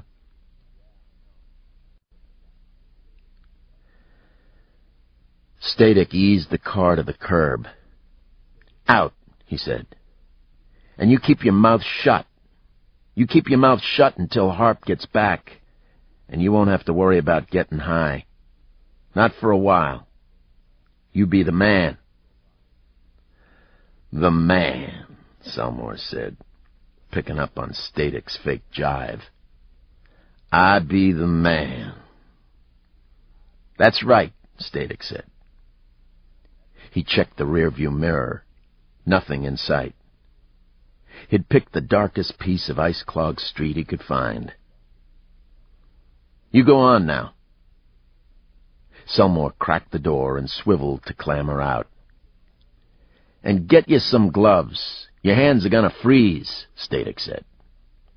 He groped under his sweater for the stock of the old .38. Do that, Selmore said. He was out, ready to slam the door, when Static called, Hey, wait a minute. Selmore leaned forward to say, Huh? But never got the syllable out. As he leaned under the roof, Static shot him in the face, one quick shot. A bang and a flash, and Selmore dropped straight down, banging his head on the door sill as he fell. A wet snapping sound. Shit. Static stretched across the seat and put the muzzle almost against the back of Selmore's head and pulled the trigger again. Selmore's head popped up and down. If you ain't dead, fuck you, Static said. And he stretched out and caught the door handle and pulled the door shut. He was in his own car with the murder weapon. He could feel his heart thumping. Had to dump the gun. If he got a block away, no jury would convict him unless he had the gun. But he couldn't ditch it too quick. They'd check close around the body, any place a gun might be thrown. And he listened to the radio. The radio was routine, nothing more. Give it another block. Give it one more, another one. No calls? He found another dark street, caught the black cut of a storm sewer, pulled up close, cracked the door, dumped the gun. Just before he closed the door, he heard an odd sound, and he hesitated. What was it? His ears were still ringing from the shots. Maybe he was hearing that. He rolled down the window just an inch and heard the sound again, over the noise of the wheels. And then he passed the end of the block and looked down to the right. A group of kids on the sidewalk, with candles. Carolers. Christ, he said. Little fuckers ought to be in bed. And he went on.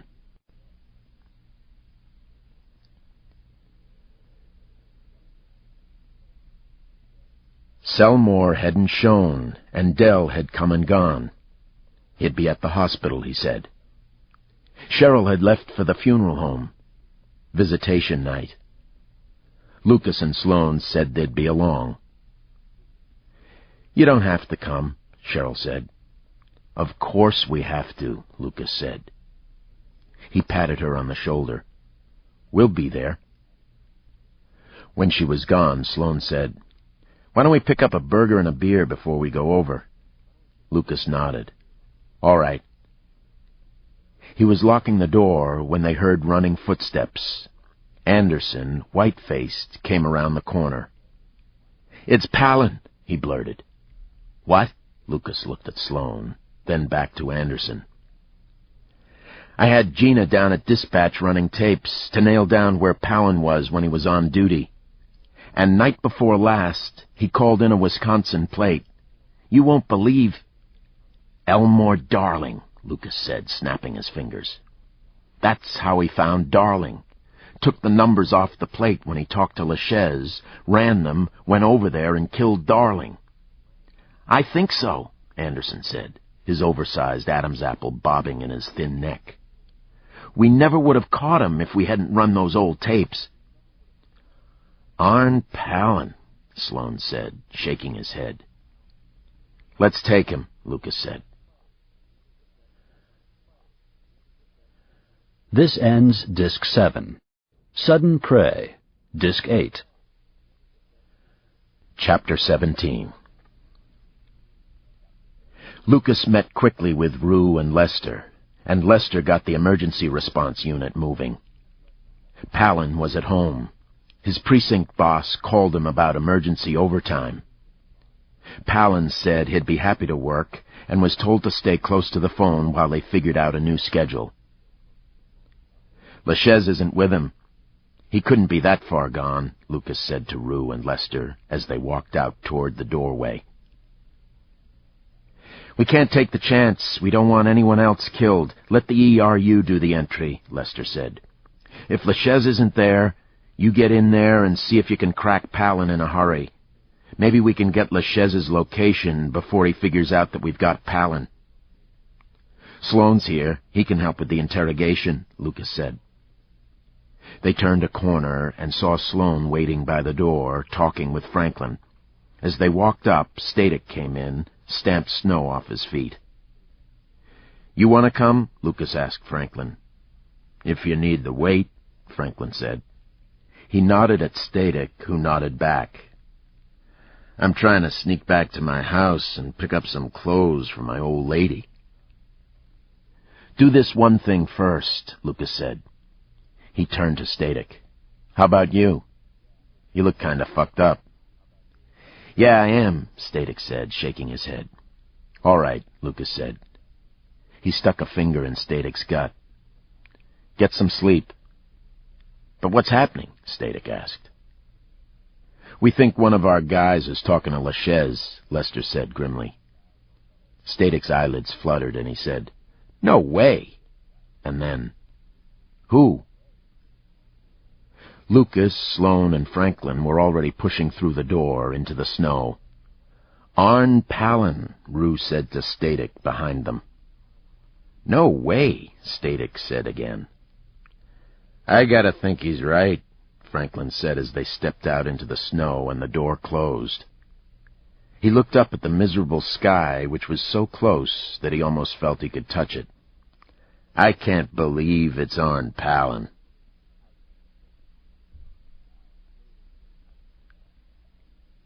Static went down to his office. Nobody home, just a bunch of empty desks. He kept a half-dozen white crosses stashed in a hole at the back of a desk drawer, where they couldn't be seen even if you emptied out the drawer. He popped one as an eye-opener, took his phone out of his pocket and started to punch the speed dial, but stopped, frowned, thought about it and turned it off again. Cell phones are radios. He should stay off the air. Then it occurred to him that LaChaise's calls on the cell phone could be traced. Shit. If they found the phone and checked the billing, he'd be screwed. Static started to sweat. Christ, he had to get that cell phone. Had to. He thought for a moment, then picked up a desk phone and dialed LaChaise's number. As he dialed, the first of the amphetamine hit his bloodstream, and his mind seemed to clear out a bit. LaChaise answered. "Yeah." "I got a guy for you," Static said without preamble. "Which one?" "Franklin. He and Davenport and a couple of other guys just left here. They're gonna raid a guy. Nothing to do with you. But I heard Franklin say he had to sneak over to his house after this raid to pick up some clothes for his wife. She's over at the hotel." "When's he gonna get there?" LaChaise asked.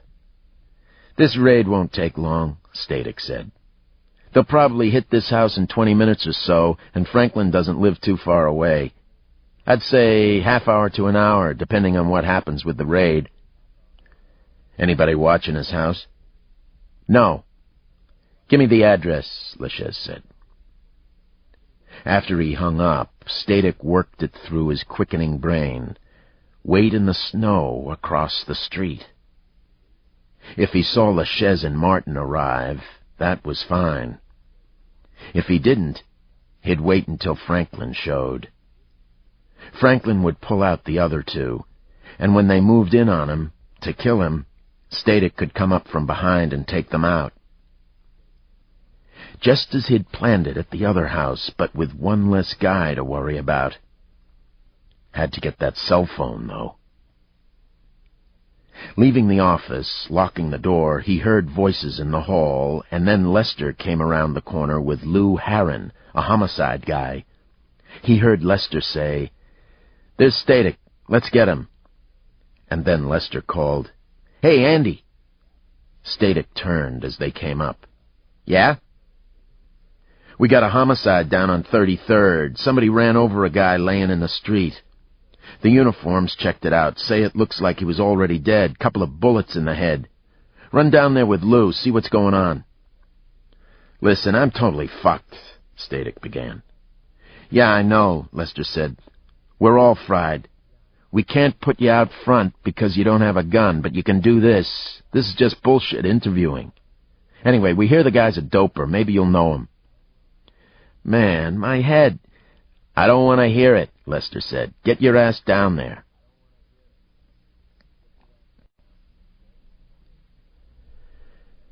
LaChaise and Martin scrambled to get ready for the attack on Franklin. Martin had field-stripped one of the .45s. He walked around finding his boots as he put it back together and reloaded. LaChaise pulled on his parka and said to Sandy, "I'm worried about you. You'd sell us out just like your old man." "Come on, Dick," she said. "Don't scare me." "You ought to be scared." "I am scared," she said. "The police are going to kill us." "Yeah, probably," he said, and he grinned at her. Martin handed LaChaise a blued Colt .45 and a half-dozen magazines. "A little more firepower," he said. "I wish we had some goddamn heavier stuff. That AR'd be worth its weight in gold." LaChaise broke his eyes away from Sandy. "These'll work," he said, stuffing them in his parka pocket. He turned back to Sandy. I thought about taking you, but that won't work. We're gonna have to—" "What?" she asked, suddenly sure that this was it. They were gonna kill her.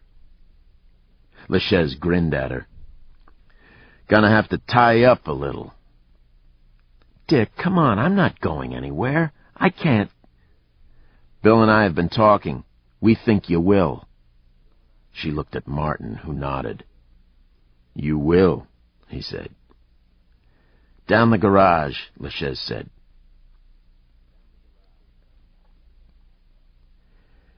They'd found a dozen padlocks in a kitchen drawer, of the kind Harp used as backup locks on his washing machine coin boxes. And from the garage they got a chain. Martin brought an easy chair along and a stack of magazines. The lockup was quick, simple, and almost foolproof. LaChaise, Sandy thought, probably learned it in prison. One end of the chain went snugly around her waist and was padlocked in place. The other end went around a support beam in the basement and was padlocked there. She had just enough slack to sit down. "You can try to get out," LaChaise said, "but don't hurt yourself trying, 'cause it won't do you no good." "Dick, you don't have to do this," Sandy said, pleading. "I'd be here." LaChaise looked at her hard. "Maybe. Maybe we can have some fun when I get back." "What?" He said, "Come on, Bill. We gotta move."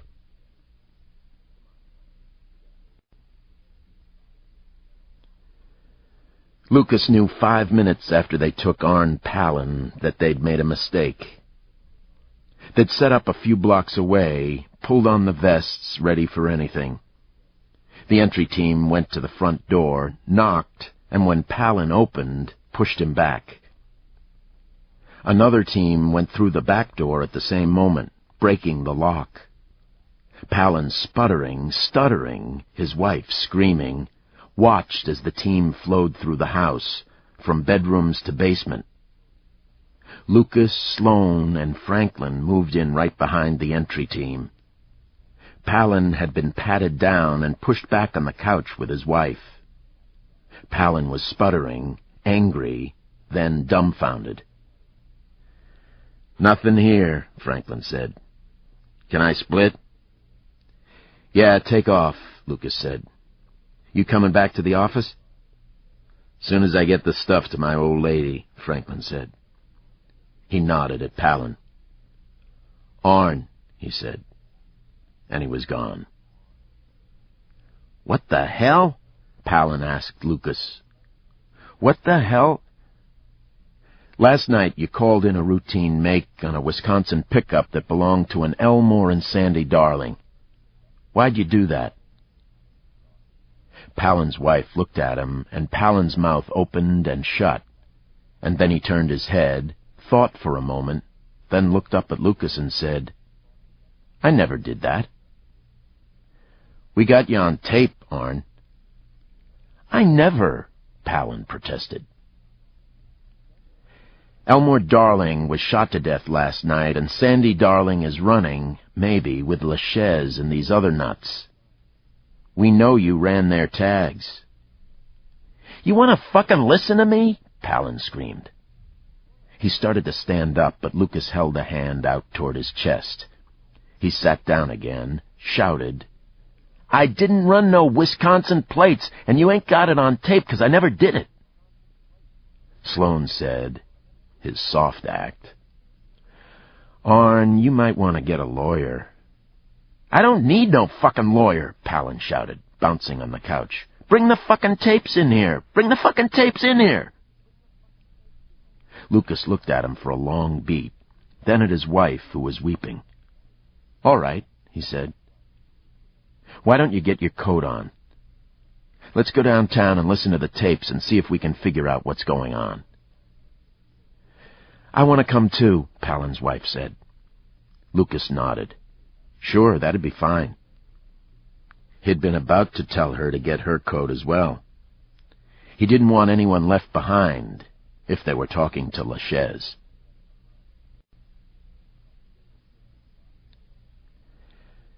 Static looked at the body of Selmore. Selmore's head was bent against the curb, twisted hard to the right, and his legs had apparently been crushed by the car that hit him. There was no visible blood. "Shit," he said to Harron, the homicide cop. "I just talked to him a few hours ago. Davenport's gonna freak out. This is LaChaise's work. Wonder what the hell's going on." Lucas took the call from Static on the way back to the office. Selmore? Why in the hell would somebody hit Selmore? Because he was asking questions?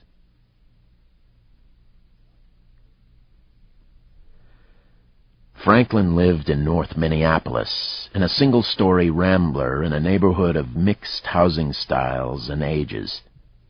Across the street, a brick foursquare looked across at him, while to his left, a white clapboard split-level crowded his driveway. Franklin drove slowly down toward his house, tired, feeling the day. There was a little drifting snow around, from the squalls that had come through during the night. Maybe he ought to get the snowblower out and blast his driveway clean before it got too deep, or run over too much by the paper delivery guy. He had an insulated jumpsuit in the front closet, along with some packs. He could clean it out in 10 minutes. But had he gassed up the snowblower?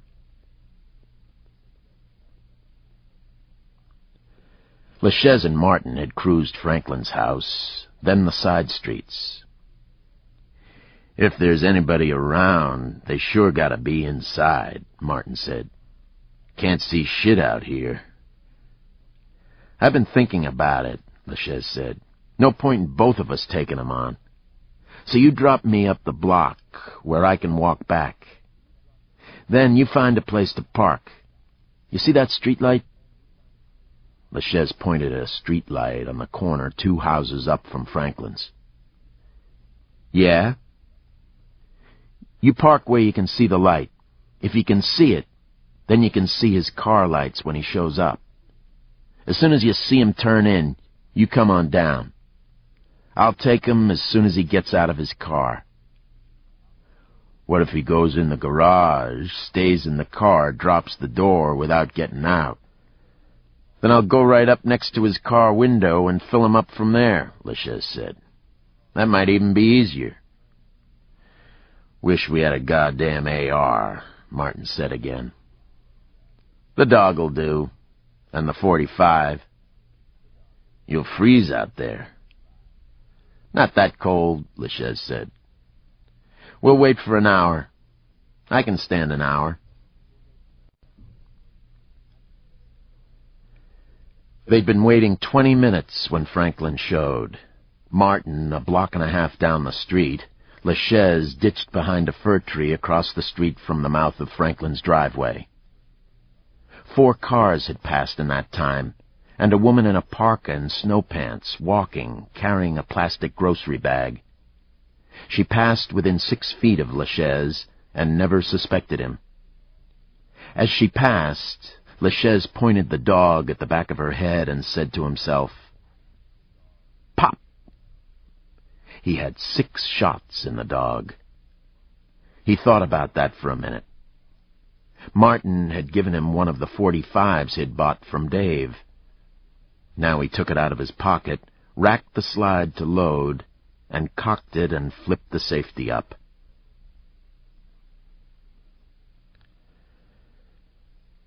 When Franklin turned onto the street, LaChaise leaned forward, tense. The car was moving slow, and he had a feeling. Yes. He clicked the safety down on the .45. The garage door started up, a light on inside, and Franklin took a hard left into the driveway. The door was moving up quickly enough that Franklin could keep rolling into the garage. LaChaise unfolded from behind the fur, stumbled, his legs were cramped, he'd been kneeling too long, recovered, started to run after the car, stumbled again, caught himself, and saw the car door swing open. But the stumbles had slowed him down.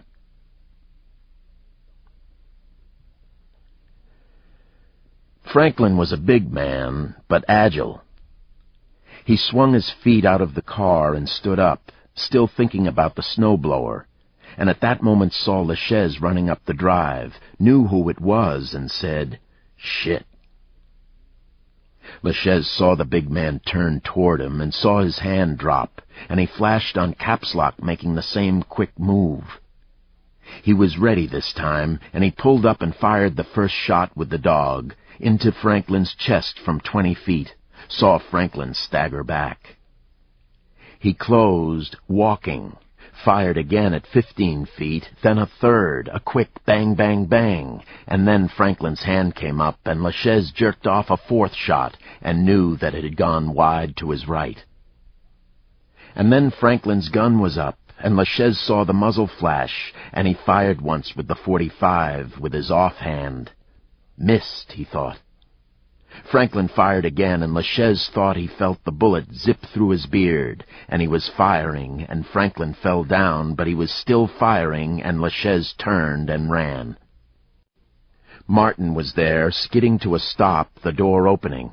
LaChaise piled through the passenger side door, and Martin took off, the back end slewing wildly once, twice, then straightening.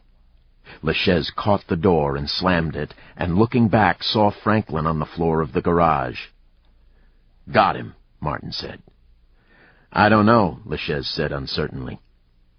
"He was this big, motherfucker, and I kept shooting him, and he kept bouncing around, and he wouldn't go down." "You can shoot a guy in the heart. He can be good as dead, but he can go on pulling the trigger 30 seconds or a minute," Martin said. "That's what happened to them FBI's down in Miami. Those old boys were as good as dead, but they kept on shooting, and they took the FBI's down with them." "I don't know," LaChaise said. He twisted to look back, but Franklin's place was gone in the night. When the first slug hit, Franklin felt like somebody had smacked him in the breastbone with a T-ball bat. Same with the second one and the third. Then he had his own weapon out, but the fourth shot caught his arm and stung, as though somebody had hit him with a whip or a limber stick, and turned him. He thought, "Don't be bad," and he opened fire, knowing that he wasn't doing any good, his left arm on fire. Then another shot hit him in the chest, and he fell down, slipping on the snow that had come off his car. He had no idea of how many times he'd fired, or how many times he'd been shot at, but a slug ripped through his leg, and he rolled, and now was hurting bad. But he kept his pistol pointing out toward the door, and kept it going. And then it all stopped, and he was in silence. Out in the street, he saw LaChaise hurtle into a waiting car. He said out loud, "What?" And he remembered. Christ, he probably was out of ammo. He automatically went for the second magazine with his left arm, and a pain ran through his arm and shoulder. "Ah!" He pushed himself up, and pain coursed through his left leg.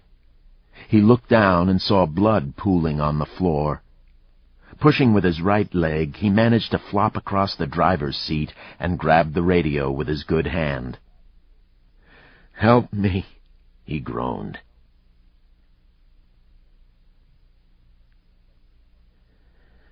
Lester caught Lucas just as he walked into the office. "Franklin's down. 2 minutes ago. They hit him at his house," he shouted down the long marble hallway.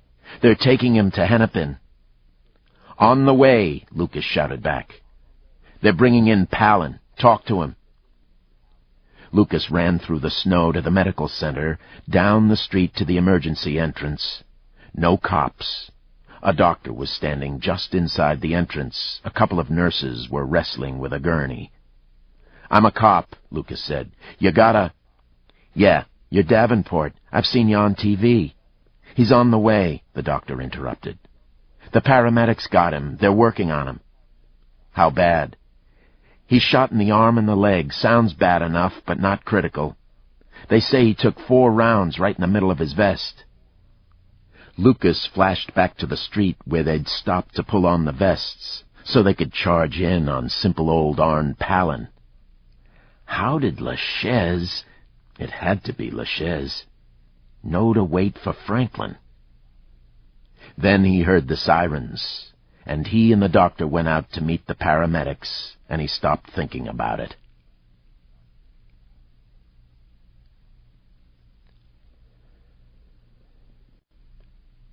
Chapter 18. Lucas hurried through the crowd of media in the lobby, shaking his head, saying, "No, I'm sorry. The chief should be out in a minute. I'm really sorry I can't say anything." Outside, he hurried, slipping and sliding, back toward City Hall. His office was dark, and he went up to Homicide, where he found Sloane, Dell, and Cheryl. "How's Franklin?" Sloane asked, standing up. They all were beginning to fade. "He's in surgery, but it's not critical," Lucas said. "Somebody said he might have some peripheral nerve damage in his arm. I'm not sure, but I think that means he might have some patches of skin where he can't feel anything." "Could be worse," Dell said. "Where's his wife?" Sloane asked. "She's at the hospital," Lucas said. "What happened with Palin?"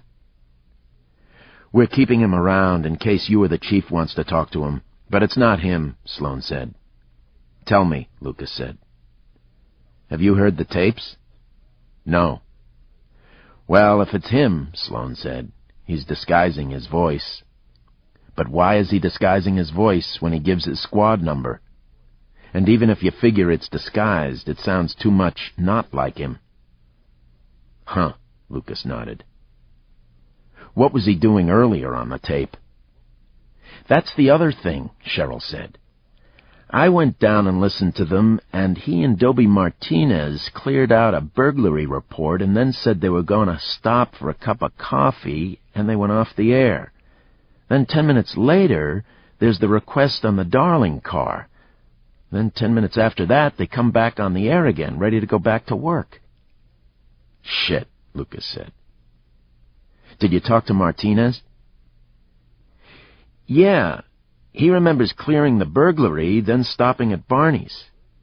He says they were in there for 15 or 20 minutes, that Arn never left him, and then they came back and started working again. He says they never called in any Wisconsin plates, so unless they're working together, the identification was bullshit." "It's bullshit," Lucas said, "but I'd like to hear the tapes." "I've got a copy on cassette. I'll get it," Cheryl said. She stepped away, and Lucas said to Dell, "Have you heard about Selmore?" "No, I just got here." Static called just about the time Franklin got shot. He was on a call down south. Selmore was lying in the street with a couple of bullet holes in his head. "Son of a bitch," Dell said. "They used Selmore to set up Palin." "But I don't understand why," Lucas said. "It's gotta be a cop. And he's gotta know that it wouldn't hold up." They all looked at each other, and then Sloane said, "Maybe he ain't the brightest." "Bullshit. He's been leading us around by the nose," Lucas said. "Who's working the scene down at Franklin's?" "Some of Lester's guys. I don't know who. Christ, people are all over the place." "I want to talk to whoever it is." Lester came in, and they turned toward him, and a second later, Rosemarie Rue followed Lester through the door. She looked at Lucas and said, "Give me an idea." Lucas said, "I got nothing that we aren't already doing. He's got to be holed up with a friend." "We've shaken down every biker in the fucking city," Lester said. "The question is, who was a good enough friend that they'd put up with this shit? Maybe he's staying with, you know." He didn't say it, but he meant the cop. Lucas shook his head and said, "My brain isn't working right. I need to lie down for a while." Then he said to Rue, There is one thing. We should talk to Sandy Darling. She's freaked out about lawyers. She thinks we're gunning for her with the rest of them. So what do we say without giving her away? Lucas rubbed his chin. Suppose we say that we had a source who has been useful, but now is apparently afraid and has gone into hiding. We're asking her to come back out, that we'll protect her and offer her immunity. I don't know about immunity, Rue said doubtfully. What if she's deep into it and she's just playing an angle? All right, so we just say protect her. I mean, there's 3 ways we can get them. We can take them on the street, we can find the cop who's pulling our dick, or we can get Darling to give them up. We're doing everything we can on the street, but we're getting nowhere with the cop. Rue nodded. All right, I'll put this out. They're using everything we give them, so it'll be on the air in 10 minutes. Cheryl walked up, carrying a tape recorder, and said, Something else. What they're doing, they're not going to back off. I think we've got to set up a combat team anywhere they might show. Everybody's house. The hotel's already covered. But maybe we should set up at the hospital to cover Franklin and Cheryl and whoever. Sloane said, And I don't think anybody ought to be running around loose. He looked at Lucas and said, Weather and Jennifer. Somebody is feeding these guys everything. Rue said, Lucas, get those goddamn women under control, will you? Can you do that? Lucas said, I'll talk to them.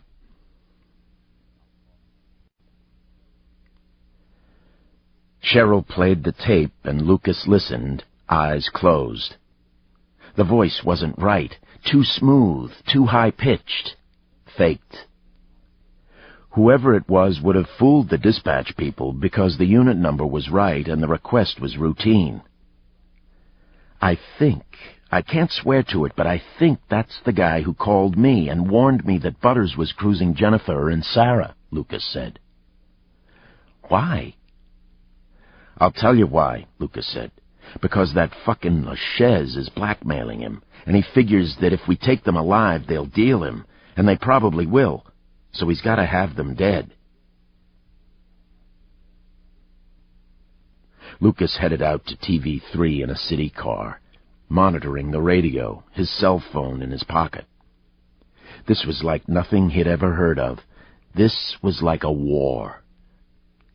He didn't have the usual intervals of quiet when he could sit and think about patterns and the way the opponents were working. Puzzle pieces were slipping past him. He could feel it. Maybe if he got some sleep. The TV3 lobby was locked. When he approached the glass doors, 4 men ranged behind 2 reception desks waved him off. He stood next to the glass, held up his ID. One of the men, large, in a heavy, dark suit, crossed the lobby to the door. Lucas realized that he was wearing a vest and carried a pistol on his hip. The man looked at the ID, looked at him, then turned the knob on the lock. I thought that was you, the man said, looking over Lucas's shoulder as Lucas came through. Who are you? Thomason Security, the man said. We're on all the doors. Lucas nodded. Good. Thomason was a heavy-duty security firm, used mostly for moving money at sports events and rock concerts, but also as a source of armed guards and bodyguards for celebrities. He asked for Jennifer. We'll call up, the man said.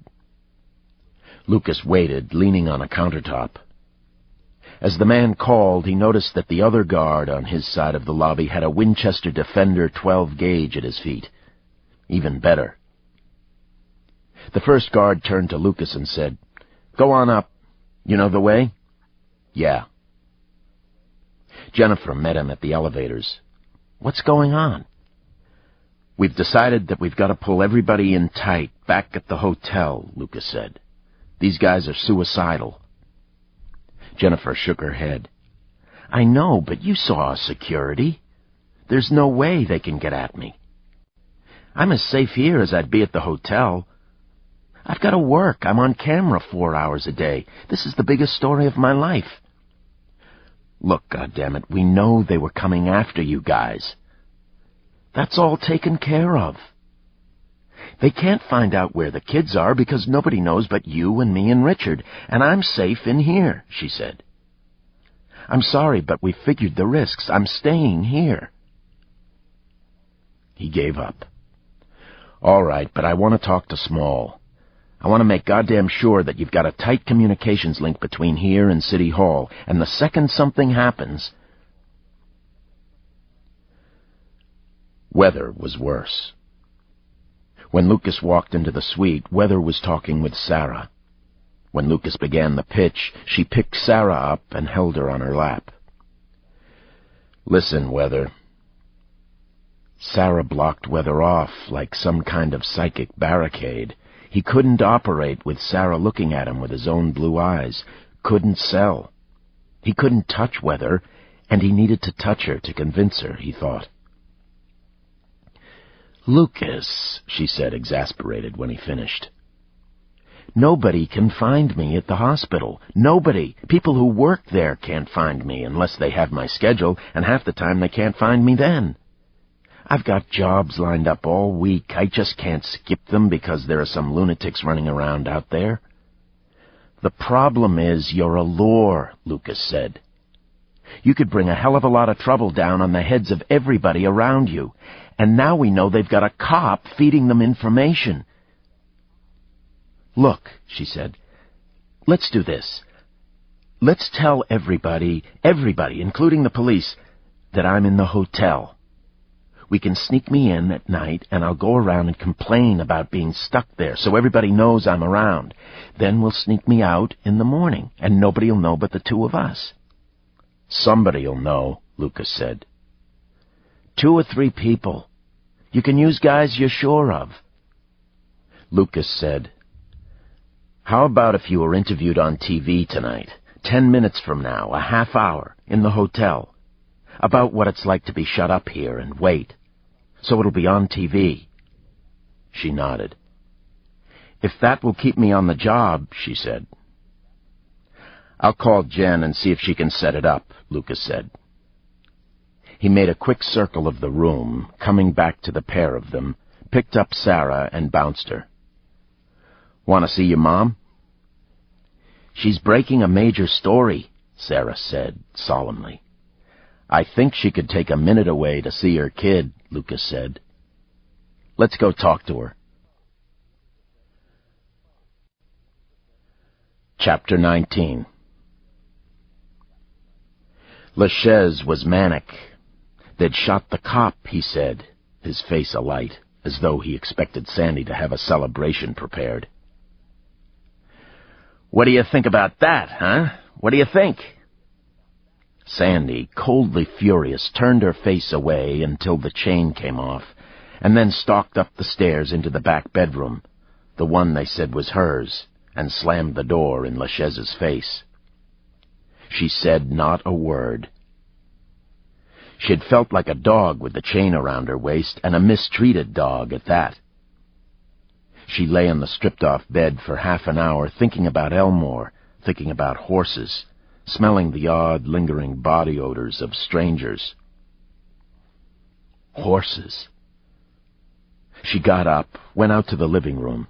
LaChaise and Martin were drinking, watching television.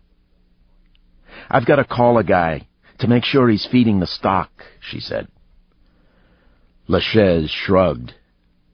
Use the cell phone. It's in my coat pocket. Don't talk more in a minute or so, in case there's some way they can trace it. And call from out here where we can hear you. She nodded, went to his coat, dug around. She found the stack of photos, the photos of the cop, deep in one pocket. 10 of them, 2 men at a table, one black, one white. Which one was the cop? She listened for a minute, then took 2 of the photos, the 2 that showed each of the faces best, and slipped them into her jeans pocket. She put the rest back, found the telephone, and went out to the hallway where the men could hear her. Jack White. She knew the number. Dialed in. Jack's wife answered. "Sandy, where are you? We can't believe—" "It's not what anybody thinks," she said. "I can't talk, but you've got to tell Jack to take care of the stock." "He's already doing that, as soon as he heard about Elmore." "Tell him he'll get paid. I swear, as soon as I can get out of this," Sandy said. "He'd do it anyway." "Gotta go. And thanks. I won't forget it." She hung up, and LaChaise said, "Still think you might get out of it, huh?" "I'll put the phone back in your coat," she said coldly. She did, and went back to the bedroom, flopped on the bed.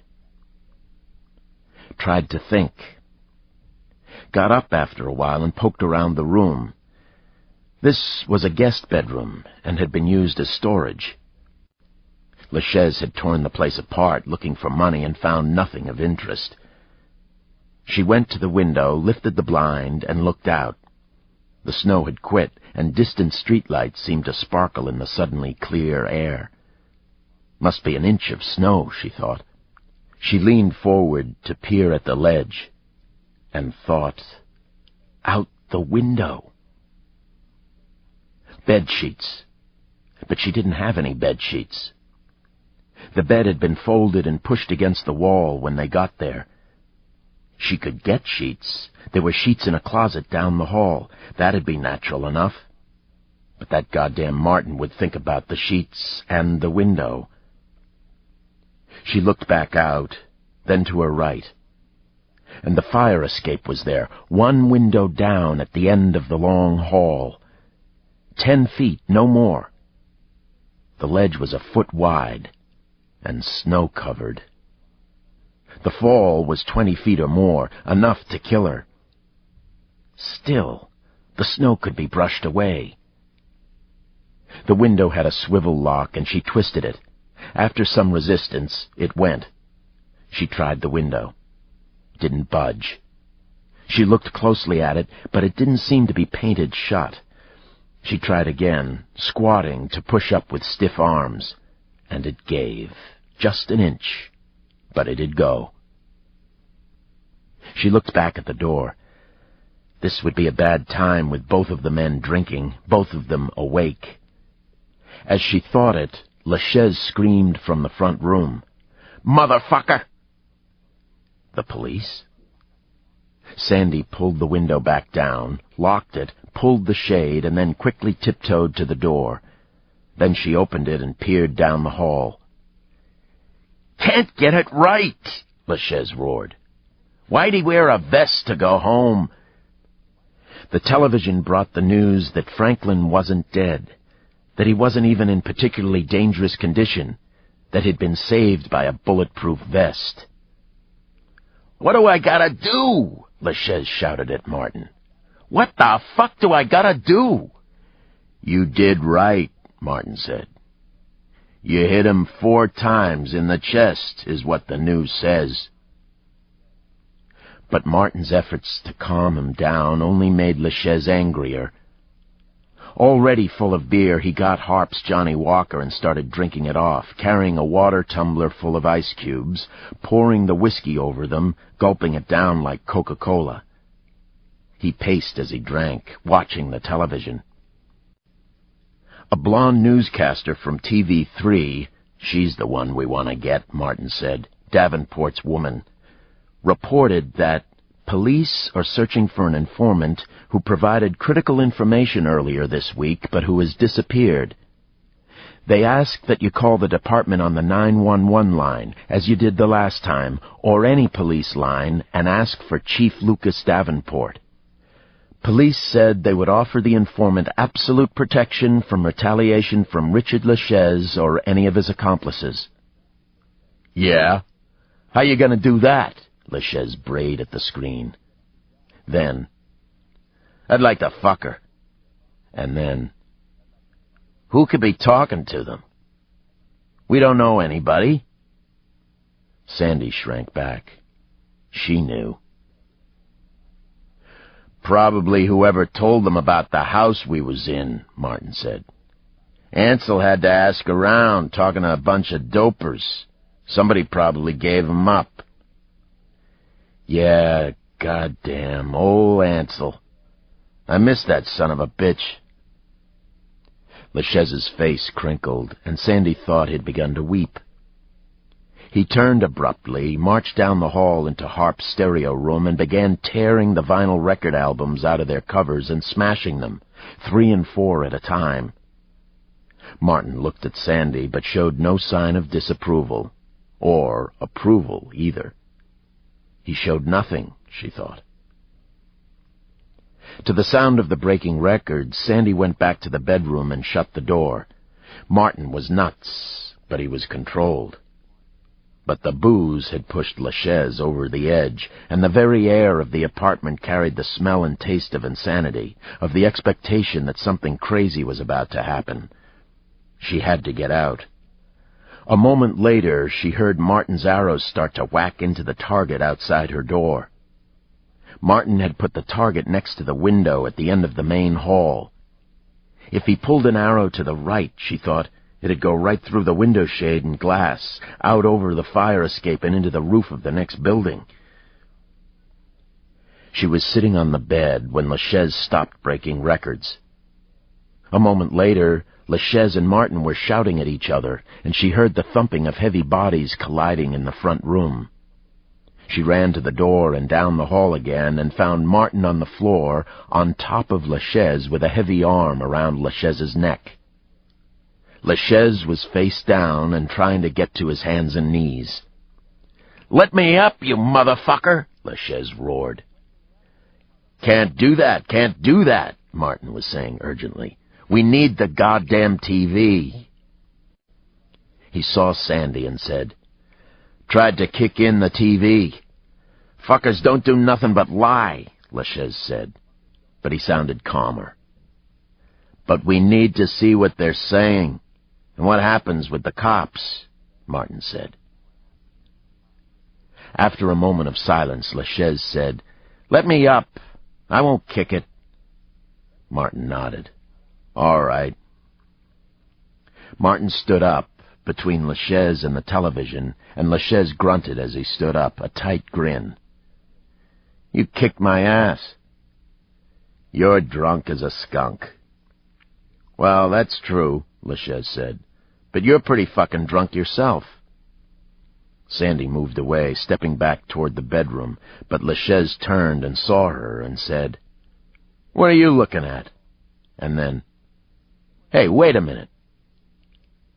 Sandy padded back toward the room, looking for a place to hide, and heard LaChaise say to Martin, "If I can't kick the TV, might as well jump me a little puss." Sandy turned around inside the bedroom, looking for a way out. There wasn't any. LaChaise came to the doorway and leaned in, and she said, "Dick, don't." "Bullshit," he said. "I won't fucking move. I'll lie there like a brick, and if I get a chance to kill you, I will." He stepped toward her, and she thought he'd hit her. Instead, his eyes wavered, and he said, "Fuck you," and staggered away. She shut the door. Had to get out. Had to.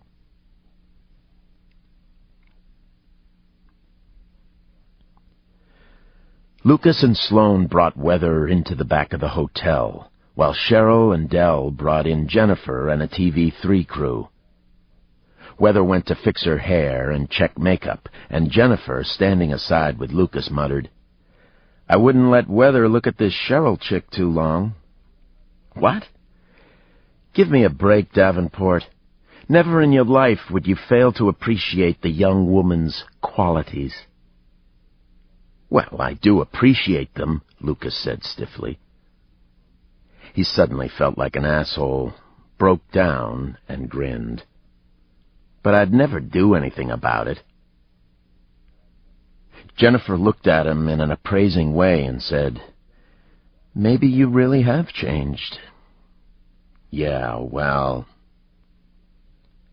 Weather came back out, and they went down to the lobby for the interview. A 2-minute no-brainer on the cops' families suffering from cabin fever, how it felt to be barricaded inside. Jennifer did another quick interview with Sloane's flustered wife, and then went out the back door with her protection. "That should do it," Weather said when they got back to her room. "I hope so. I hope they're watching television," Lucas said. "Jen says they'll run the tape every time they do the updates." "Are you still angry with me?" Weather asked. She sounded slow, depressed. "No, I never was as much angry as I was cranked up," Lucas said. She patted the bed. "You need to get some sleep. I can see caffeine leaking out of your eyes." "Maybe a few hours," he agreed. Sandy could hear LaChaise talking to Martin, both of them still drinking. She got up 20 times to go to the window, to look at the ledge. Long way down. Higher than the hayloft in the barn. She'd lie on the bed, close her eyes, try to rest. Nothing worked.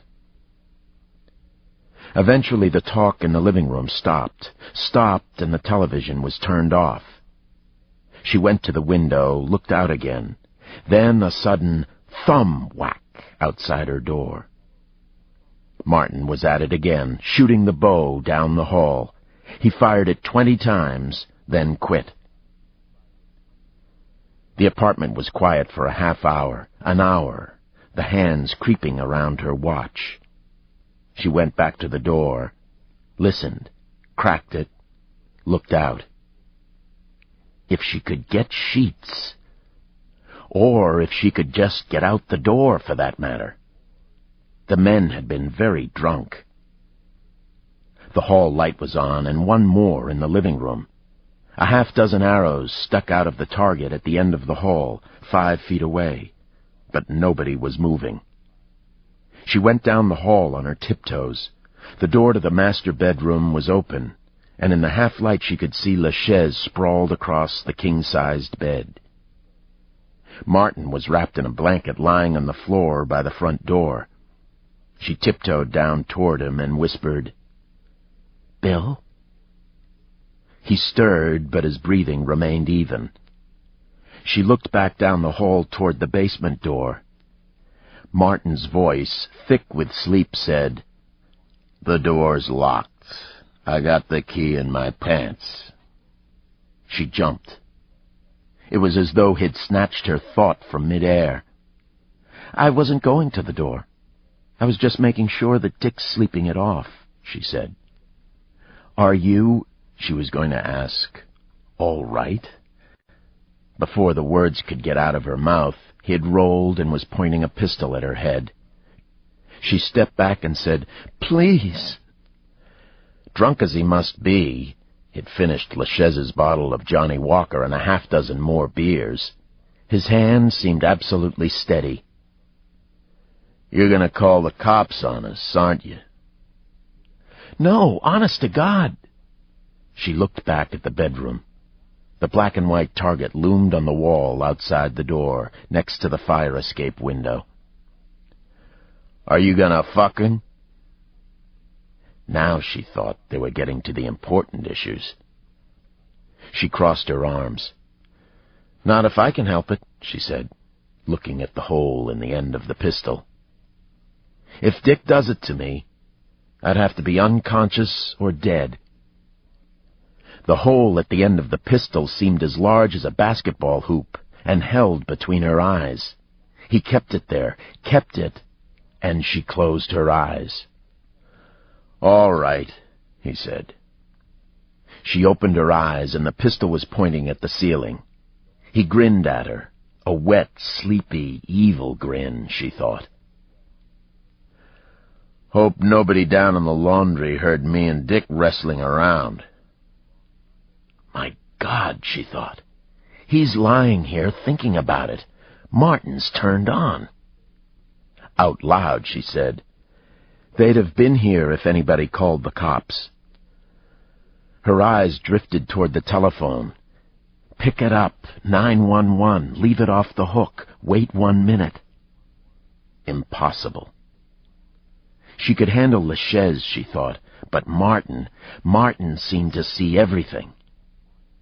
The gun flashed back up and leveled at her forehead again, and Martin said, "Bang." Then, "Go on back to bed."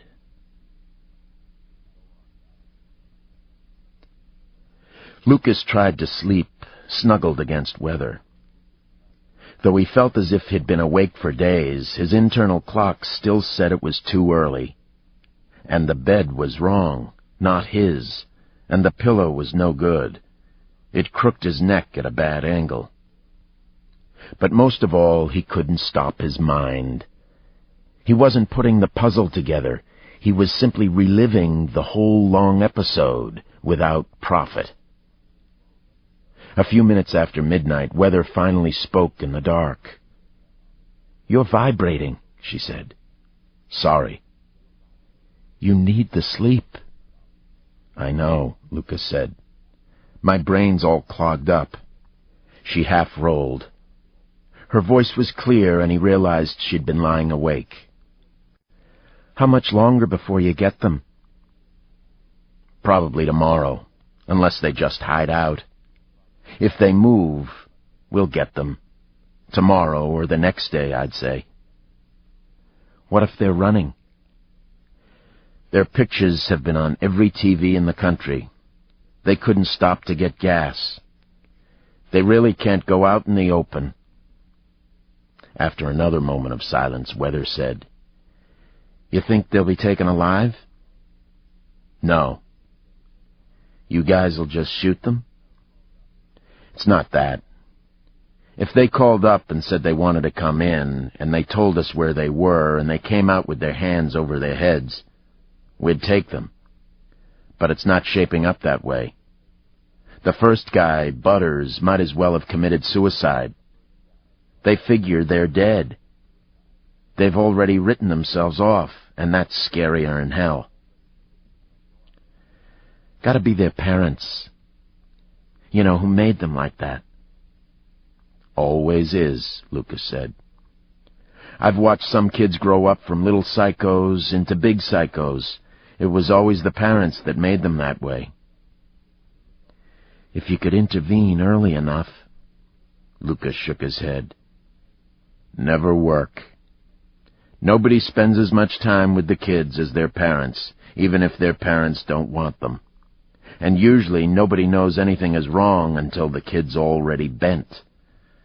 Maybe you could set up an army of fascist social workers who'd go around to every house once a month and cross-examine every kid, but that'd probably be worse than what we've got. Look what happened with all these mass child abuse things. They're all bullshit, and it's the social workers who've done it." Another silence. Then Weather said, "I don't believe that more violence is the way to solve the problem. I don't think shooting these people will do it." Lucas said, "That's 'cause you're a doctor." "Doctors think in terms of illness and cures. The problem is, when one of these guys gets sick, somebody else gets hurt. So we've got two problems, not one. First, we've got to protect innocent people. Then we've got to do whatever we can with these guys, cure them or whatever. But first, we've got to stop them." "That doesn't seem to be what you're doing." Then she added hastily, "Sometimes it doesn't, anyway." "Yeah, I know. Sometimes we play it a little too much like a game. That's just a way to deal with it. But that's not the way it really is. It ain't football, even if TV thinks so." They talked a bit longer. Then Weather said, "I've got to get some sleep. I'm working in the morning." Lucas kissed her good night again and lay on his back, watching the outside light trace feather patterns across the ceiling, and sometime later finally fell asleep.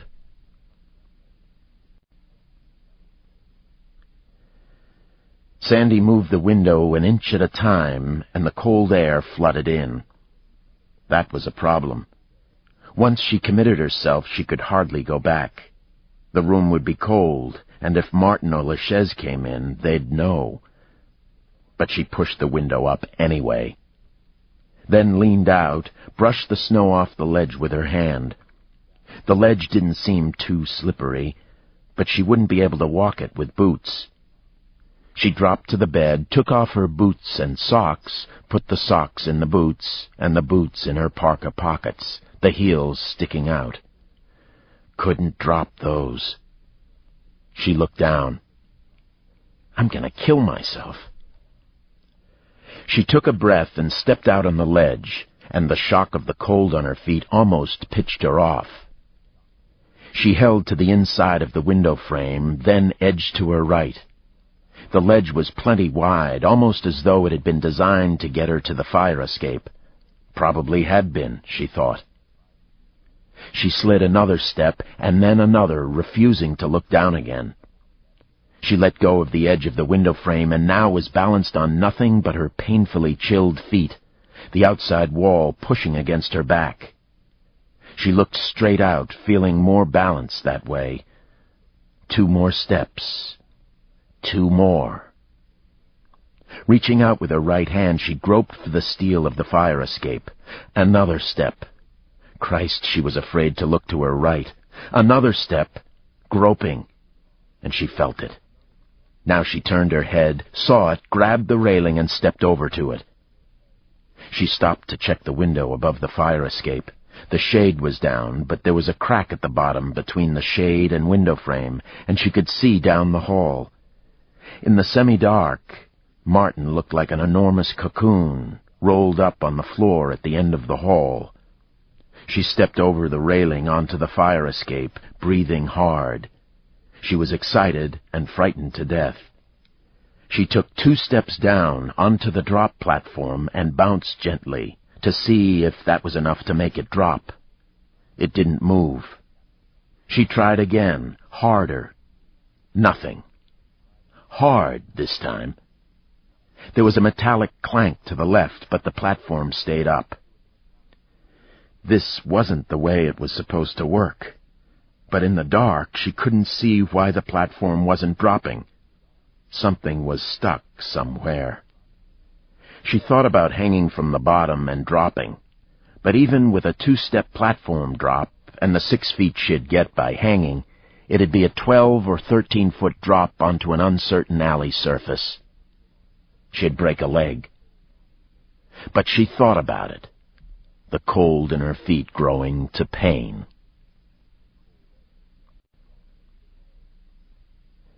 Then she felt the vibration.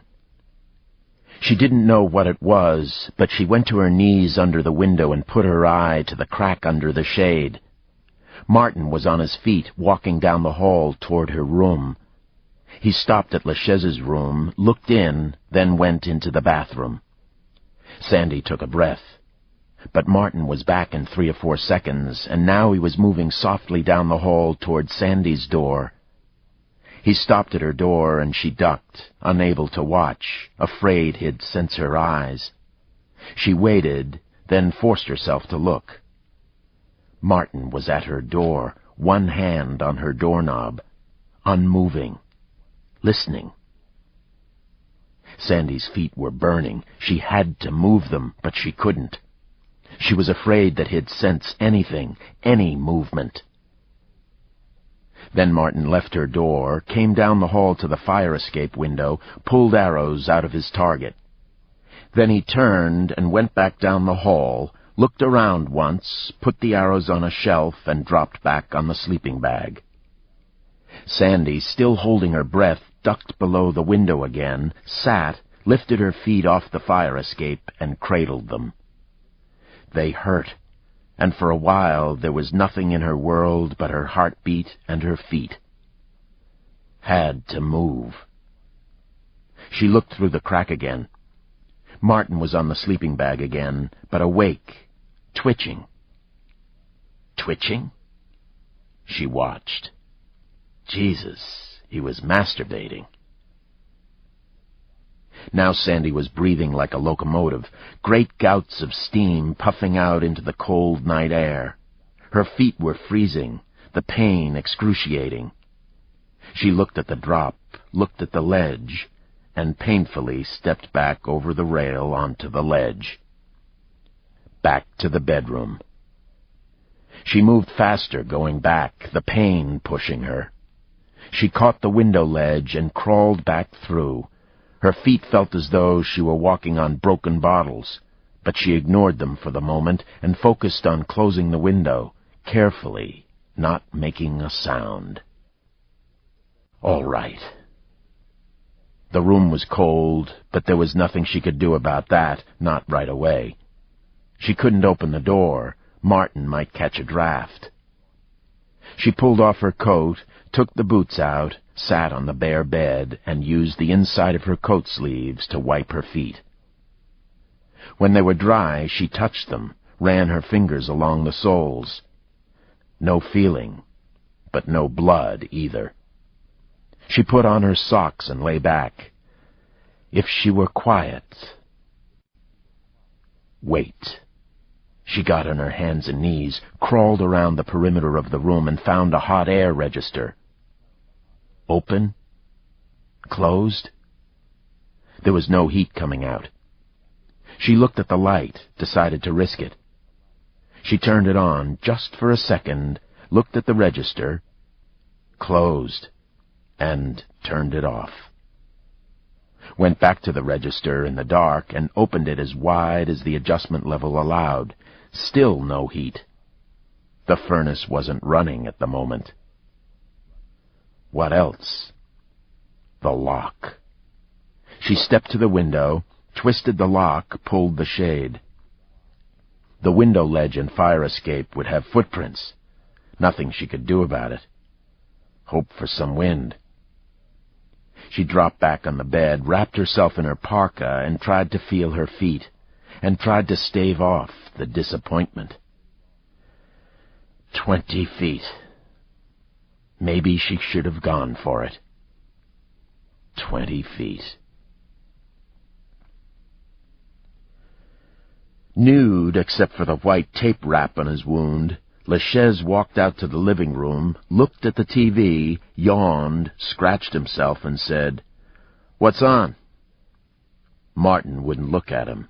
He said, "That weather woman was interviewed in the hotel. Didn't say where she was inside, but they got cops all over the place with shotguns, vests, gas, inside and outside, on the roof." "Trying to scare us," LaChaise said. Martin half laughed and said, "Well, it's working." Still he wouldn't look, and LaChaise stepped over to the window and pulled the blind back an inch or two. 6 o'clock in the morning, and still dark. "Sandy sleeping?" "Yeah," Martin said. "You scared the shit out of her last night." "Yeah?" He didn't care. "We're gonna need some heavier gear if we're gonna keep going," Martin said, staring at the TV. "What have you got in mind?" "We can't get the hotel, and they're crazy if any of them are staying at home. We can't just hang out on the street looking for them, 'cause they know what we look like. Not with the hair." LaChaise touched his gray hair and beard. "Well, we couldn't hang long. They're checking everybody." "So where?" "The hospital where Capslock's old lady is, and that other cop, Franklin." "How do you know they're at the same place?" "Saw it on TV." "Goddamn. Glad I didn't kick it in," LaChaise said. "Yeah. So we need some heavier gear." "You know where to get it?" "I know a guy. He's a problem, but we can work something out. We'd need Sandy. We'd have to get moving." "All right." LaChaise started toward the bathroom. Halfway down the hall, he stopped and looked at Harp's record collection and said, "Jesus Christ, what happened to the records?" You got pissed off and broke them up. Christ, I must have been fucked. LaChaise bent and picked up half a record. Sketches of Spain by Miles Davis. Some kind of spick music, he said. He yawned again and flipped the broken record into the room, on top of all the other fragments, and went on down to the bathroom. Sandy was dressed, wrapped in the parka, when LaChaise came to the door. "Let's go," he said, rapping once. "Where?" "You gotta do something for us." LaChaise drove, while Martin gave directions from memory. Out this street and down that highway, turn at the lumber store with the red sign. They were somewhere west of the city, around a lake. Dozens of ice fishing shacks were scattered over the frozen surface of the lake, and pickups and snowmobiles were parked beside some of the shacks. "The thing is," Martin said, "is that half his business is illegal, 'cause he don't believe in gun controls. But I do believe he'd shoot us down like dogs if he had a chance. If he seen us coming." He looked at Sandy. "So you walk up to his front door and ring the bell. I'll be right there, next to the stoop." I couldn't pull it off," Sandy said. "Sure you can," Martin said. She remembered the night before, his eyes over the sights of the pistol.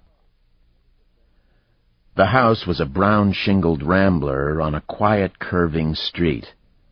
Lights showed from a front window and the back of the house. The car clock said 7:30. Still dark enough. "Door latches on the right," Martin said. They continued past the house, did a U-turn, dropped Martin, and waited as he walked away in the dark.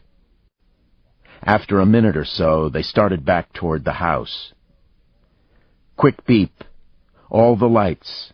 Then just run up to the house with the bag in your hand," LaChaise said. They'd picked up a newspaper at a coin-op box and wrapped it in a plastic grocery bag they found in the back seat. "Don't fuck it up." Sandy held on. "Just this thing," they said. "Now," said LaChaise. They pulled up to the house, stopped in the middle of the driveway. Sandy gave the horn a light beep, then hopped out of the car, carrying in the paper. At the same moment, Martin duck-walked down the front of the house until he was directly beneath the stoop, on the right side of the door under the latch, but pressed to the side of the house.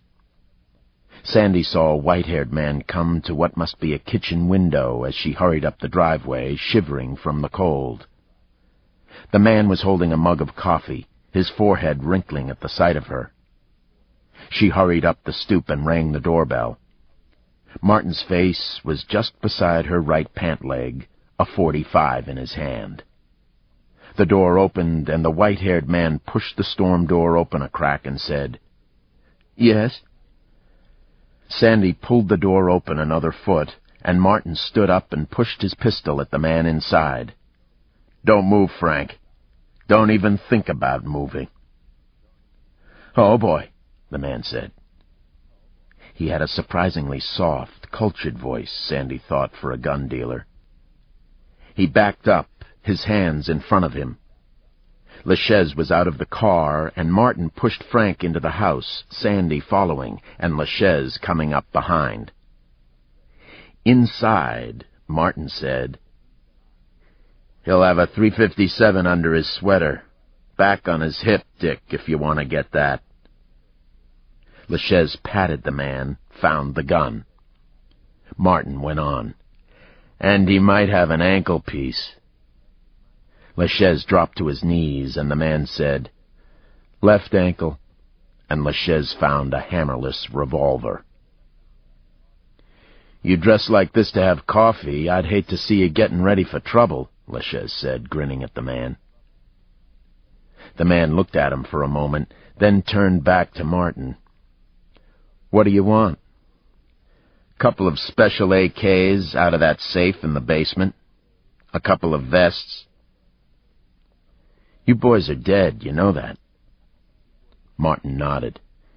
Yeah, which is why maybe you shouldn't fight us. There's no percentage in it, 'cause we just don't give a fuck anymore. The man nodded and said, Down this way. This ends Disc 8. Sudden Prey, Disc 9. Frank had 3 gun safes in the basement, aligned along a wall with a workbench and a separate reloading bench. He reached for the combination dial on the middle safe, but Martin stopped him, made him recite the combination, and ordered Sandy to open it. He pressed his pistol to the back of the man's neck.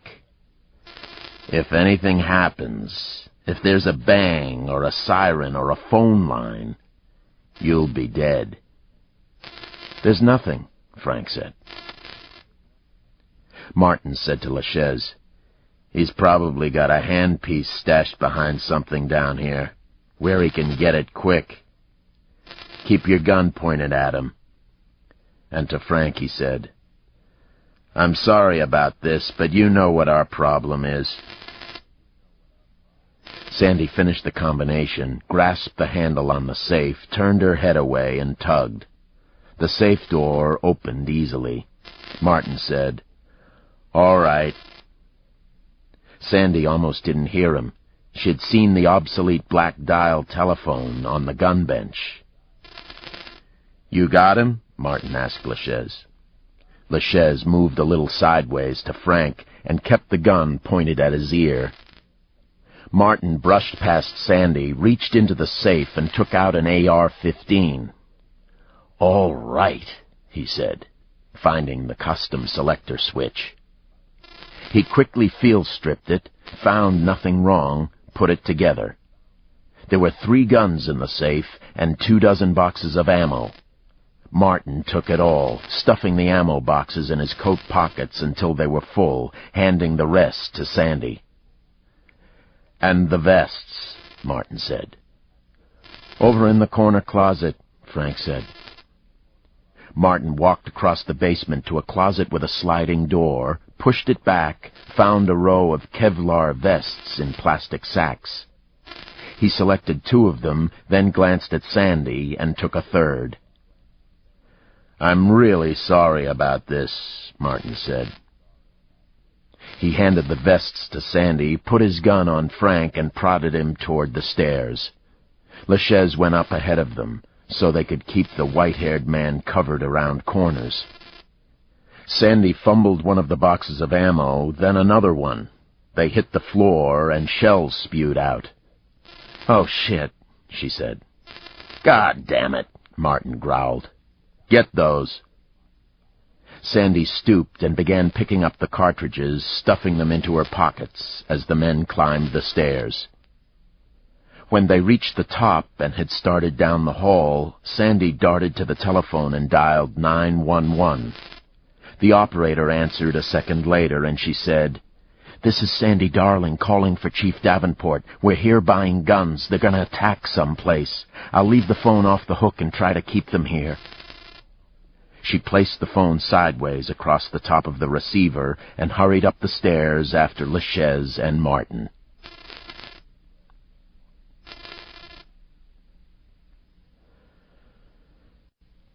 Chapter 20. Lucas and Dell were waking up with day-old Danish and plastic foam cups of fake cappuccino when dispatch called. Woman called for you and identified herself as Sandy Darling, the dispatcher said without preamble, excitement under her steady voice. Said they were buying guns and they're gonna attack something, but she didn't say what or when. She left the phone off the hook. We've got Minnetonka started that way, but they've got almost nobody around. It'll be a few minutes. Well, Jesus. Lucas jumped up and grabbed his coat as he spoke into the phone. How long ago did she call? 35 seconds. Warn Minnetonka about the guns. Don't let some guy be a hero. Just seal off the streets around the address and bring in a team, or whatever they do out there. If they need aid, get Lester and see if we can ship some of our ERU guys out, or maybe Hennepin County guys. Maria's doing that now, most of it. Are you going? Yeah, give me the address. He scribbled it down and said, "Direct us in there. We'll be on the air in 1 minute." He slammed the phone down and Dell said, "What?" And Lucas said, "Darling called. She said they're buying guns and she left the phone off the hook." They were already running down the hallway.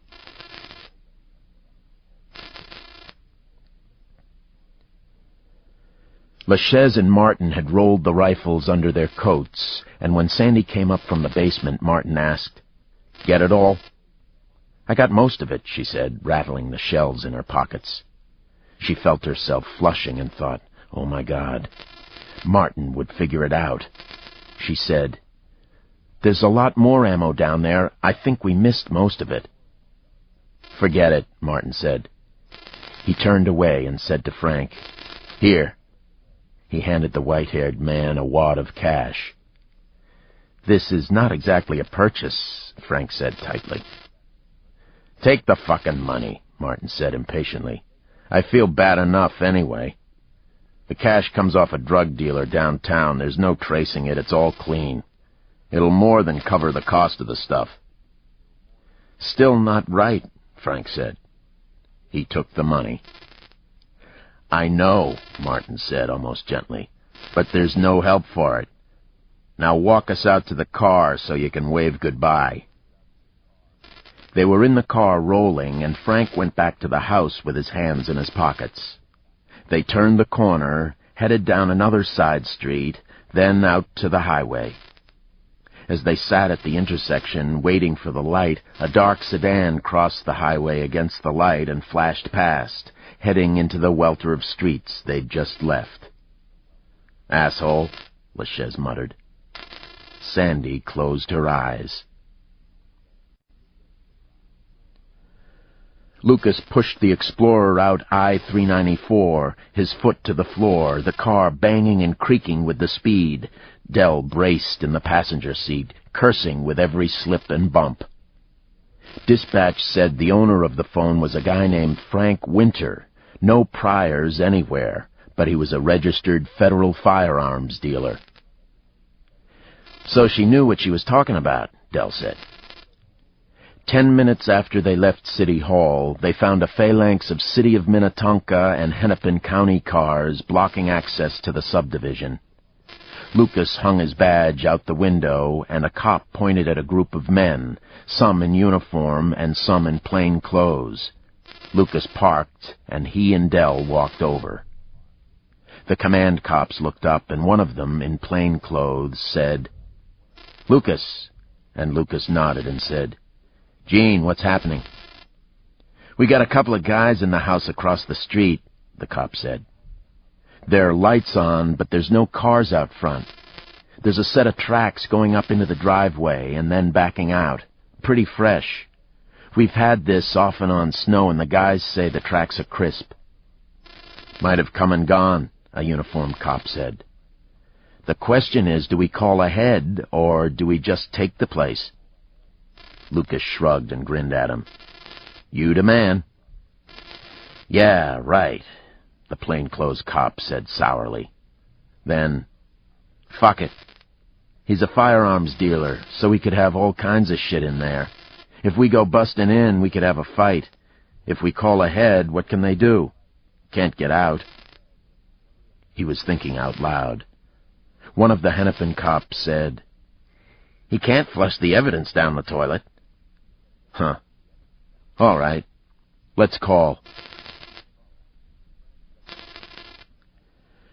Frank Winter came out of the house with his hands over his head and stood that way in the driveway until an armored cop directed him down the middle of the street to a blocking car.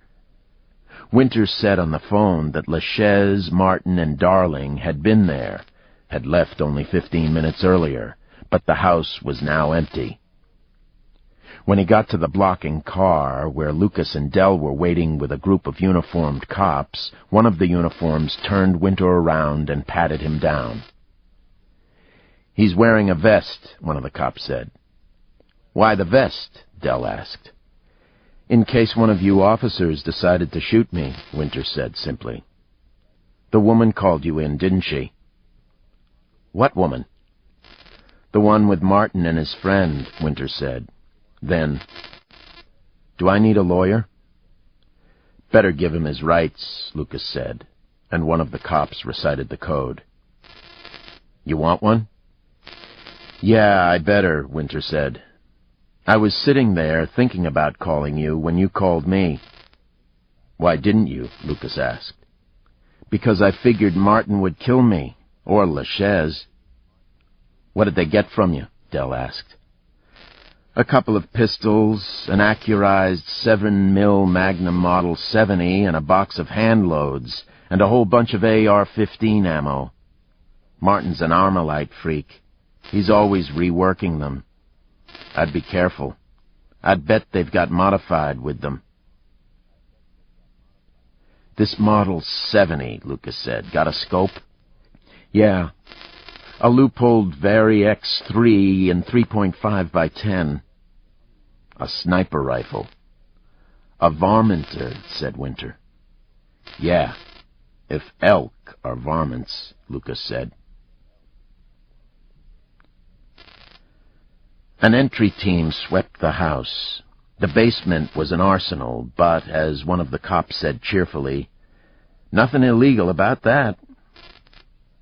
Lucas was looking at a Model 70, a gray synthetic stock Winchester 300 Magnum with a Pentax scope.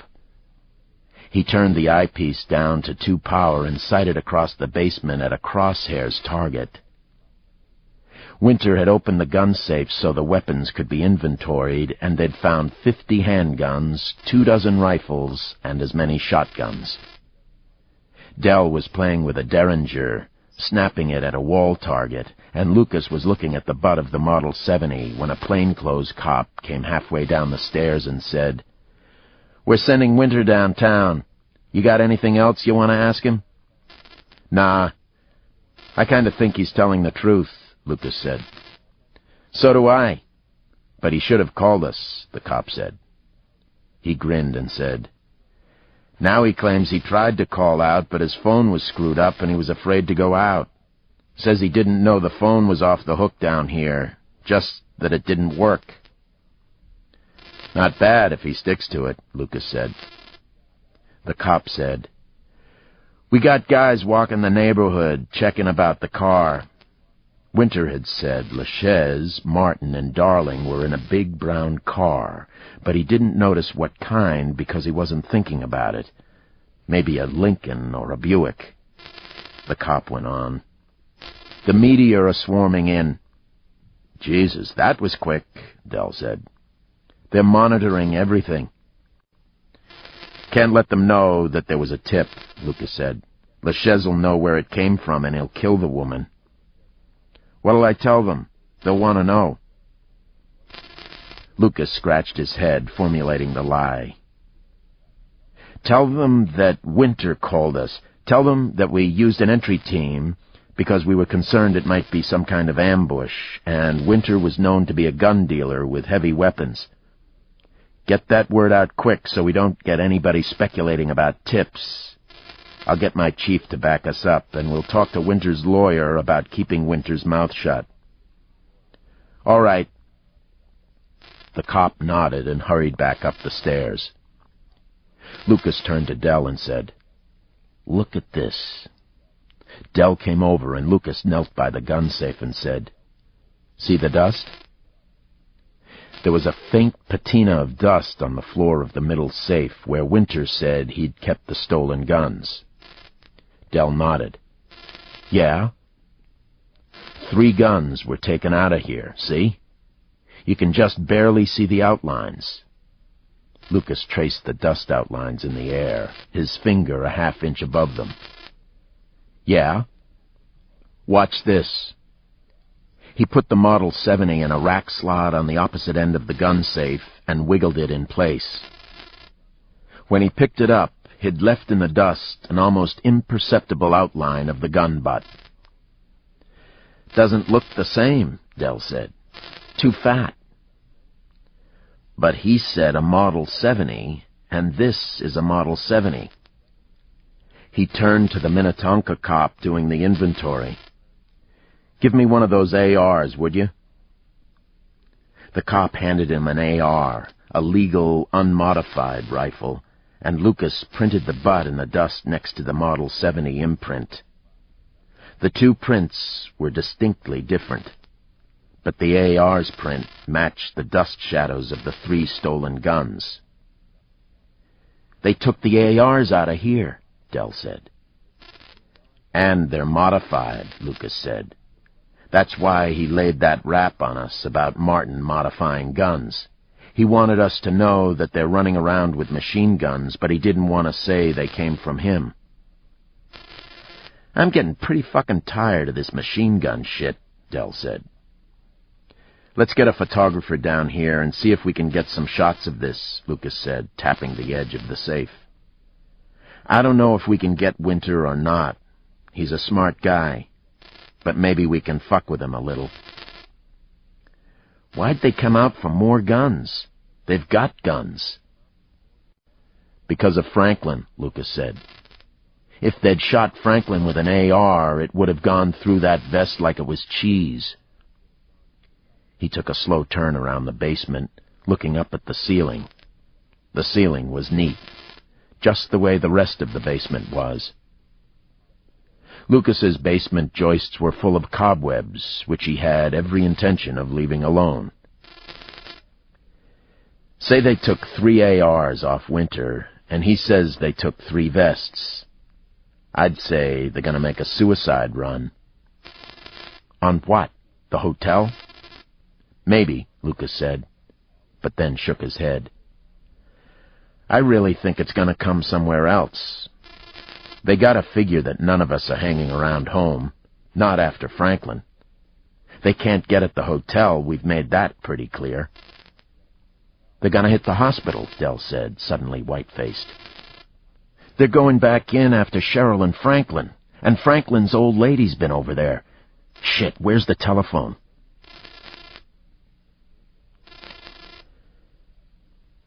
Static heard about the scramble out to Minnetonka and called LaChaise, while LaChaise, Martin, and Sandy were still driving back downtown.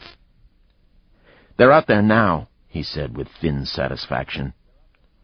They were about 5 minutes off your ass. What happened to Winter? LaChaise asked, prompted by Martin. They're talking to him. The way I heard it, he's cooperating.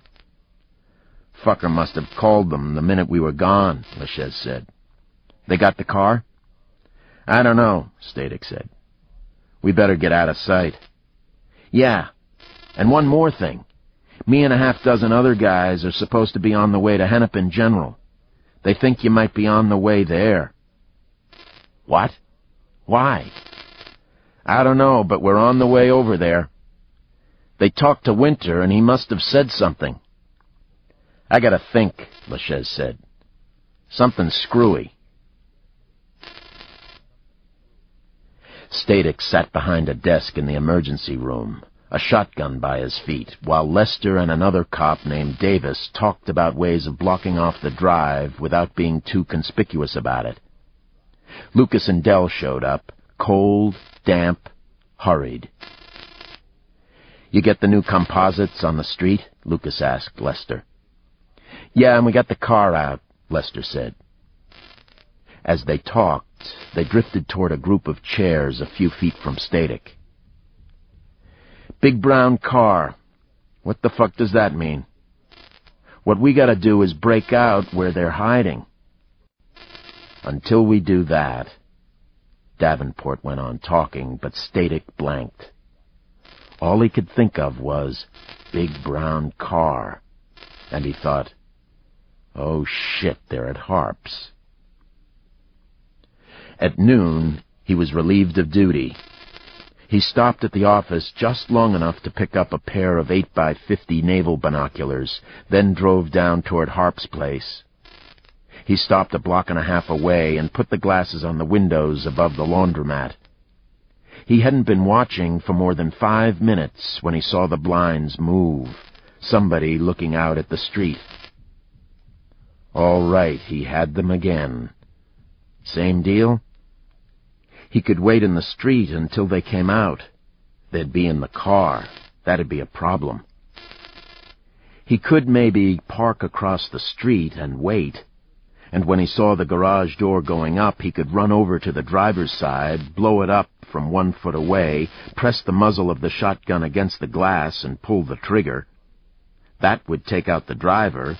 Then the other guy, he'd need his vest. He chewed his thumbnail nervously. A lot could go wrong.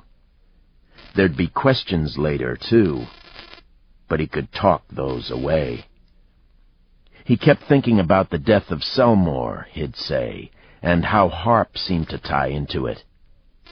He ran Harp's name on the computer and came up with a Lincoln. But why wouldn't he tell everybody at that point? Why would he go in by himself? He tried to work it through, but his mind wasn't right. Too tired. He drove past the apartment to a liquor store with a payphone and dialed LaChaise again. "We're looking for a big brown car, a Lincoln or a Buick." "That's it? No tags?" "No tags. But they've got a new composite out on you. It won't be on TV until the late news. They want to see if you hit the hospital. But they say you've got gray hair and gray beards, and you look like old men." "That fucking Winter," LaChaise said. Then, "What's it like at the hospital? Security?" "Tighter than a drum. God damn it." "If I was you, I'd think about packing up and getting out," Static said. "Your time's running out." After a moment, LaChaise said, "Maybe." Static could hear him breathing. 5 seconds. 10. Then Static said, "Really?" "We're talking about it," LaChaise said. "Mexico." Chapter 21.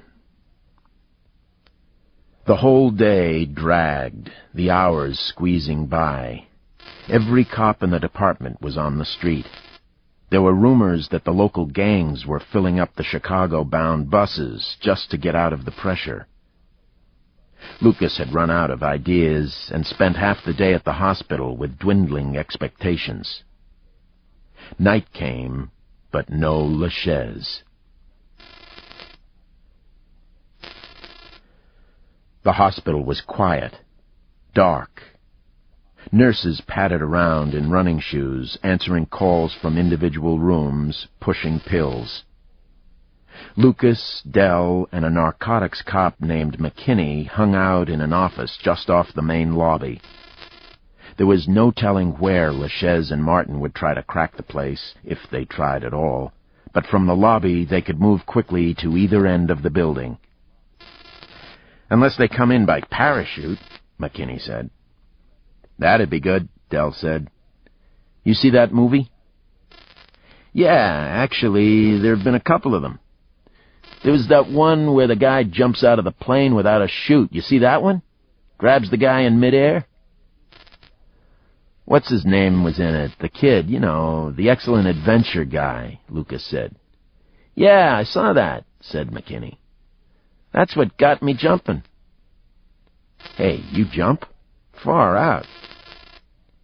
They talked about skydiving until they wore it out. Then Lucas went back down the hall and crawled into an empty bed.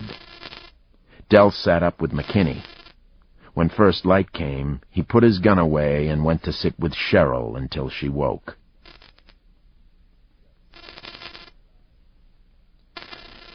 "You want me to drive?" Martin asked Sandy. "No, I'm okay," she said. "Watch your speed. We don't want to attract no cops," Martin said. "Maybe we should have stopped in Des Moines," LaChaise said. "This is a long fucking way." LaChaise had spent the trip in the back seat. Whenever they passed a highway patrolman, they'd seen 3, he sprawled out of sight. "Yeah, well, we're almost there," Martin said.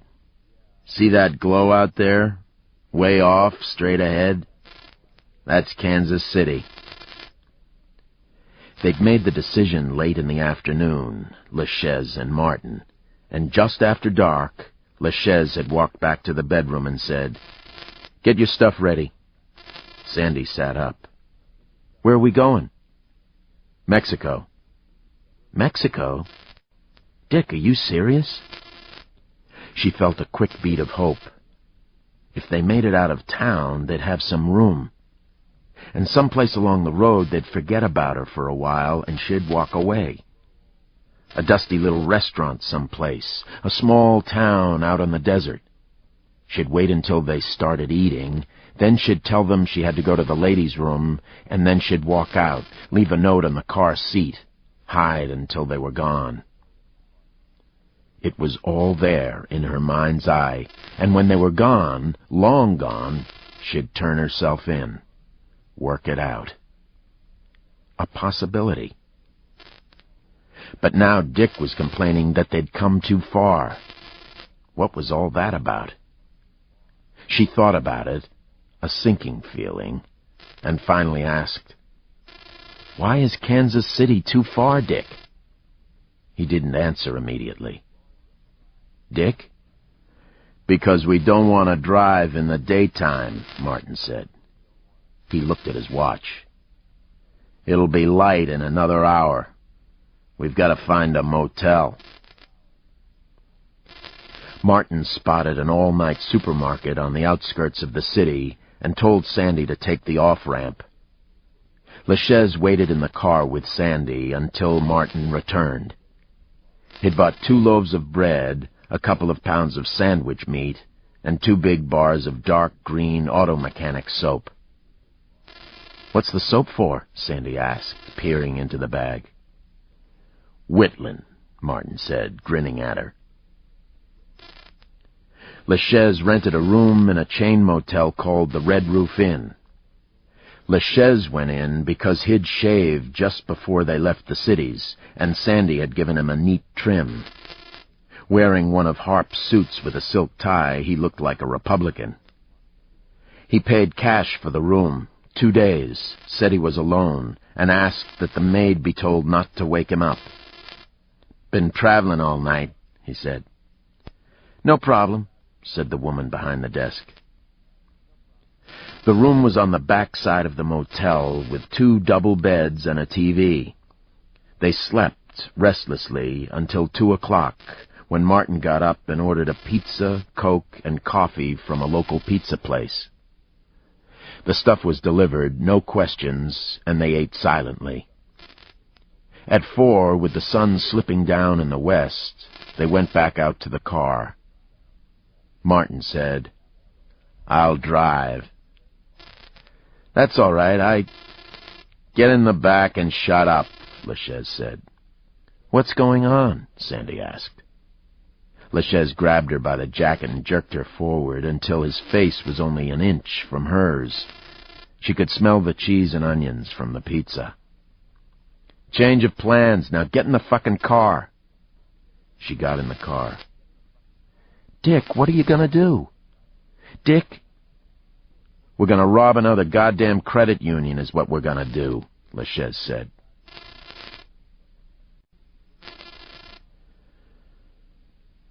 Lucas was at the hospital because he couldn't think of any better place to be. They now hadn't heard from LaChaise for 36 hours. Dell, Sloane, Cheryl came and went and returned. They were running out of conversational gambits, sitting in dark rooms, out of sight, waiting. Lester called. "Lucas, LaChaise, Martin, and Darling just hit a credit union in Kansas City. Not more than a half hour ago, 4:25. "Kansas City?" The news came like a punch, left him unsteady. "Are they sure?" "Yeah, they say there's no doubt. We're getting a videotape relayed through TV3. The Kansas City cops gave it to everybody in sight." "How soon will you have the tape?" 10 or 15 minutes, I guess. TV3's putting it on the air as soon as they get it. We're going to tape it off them." Lucas hung up and looked at Cheryl and Sloane. "You ain't gonna believe it," he said.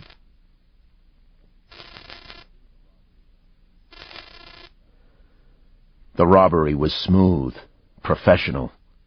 Martin was in first with an AR-15. He was shouting the moment he came through the door, leveling the rifle, pointing at people. LaChaise pushed Sandy Darling through the door behind Martin, then vaulted up on the counter. There were only 2 customers in the place and 3 people behind the counter. LaChaise looted the cash drawers, said something to one of the younger women, smacked her on the ass with the palm of his hand, and crossed through the counter gate. The camera, taking in the whole office, showed Sandy Darling pressed against the wall, her hands over her ears. "They ain't no cherries," Dell said. They were in homicide, 15 guys and 4 women standing around a small TV. "You've seen it before," Lucas said. "It's the same goddamn robbery that we broke up all over again." "Except for the grenade," Cheryl said. As they were backing out the door, Martin gave a little speech. "We want everybody into the manager's office, on the floor, behind the desk. We're gonna roll a hand grenade in here. Now, I don't want to scare anyone, 'cause they're nothing like you see in the movies. There'll just be a little pop. You'll be fine if you're behind the desk." Martin held up what looked like a grenade, and the office staff and customers jammed into the manager's office out of sight. Martin called, "Here we go," and rolled the grenade into the room and disappeared.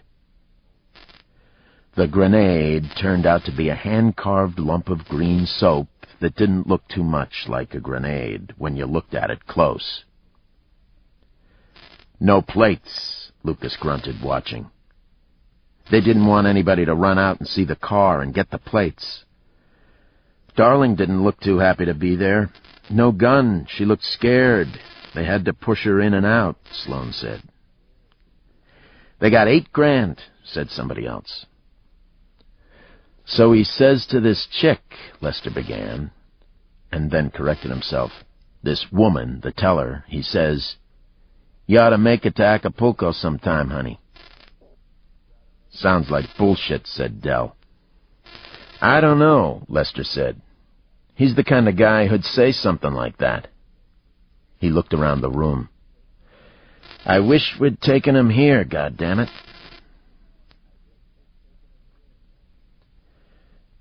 Late that night, Sandy sat in the back seat, unmoving, wide awake, not quite believing it. The lights of Des Moines were fading in the rear window.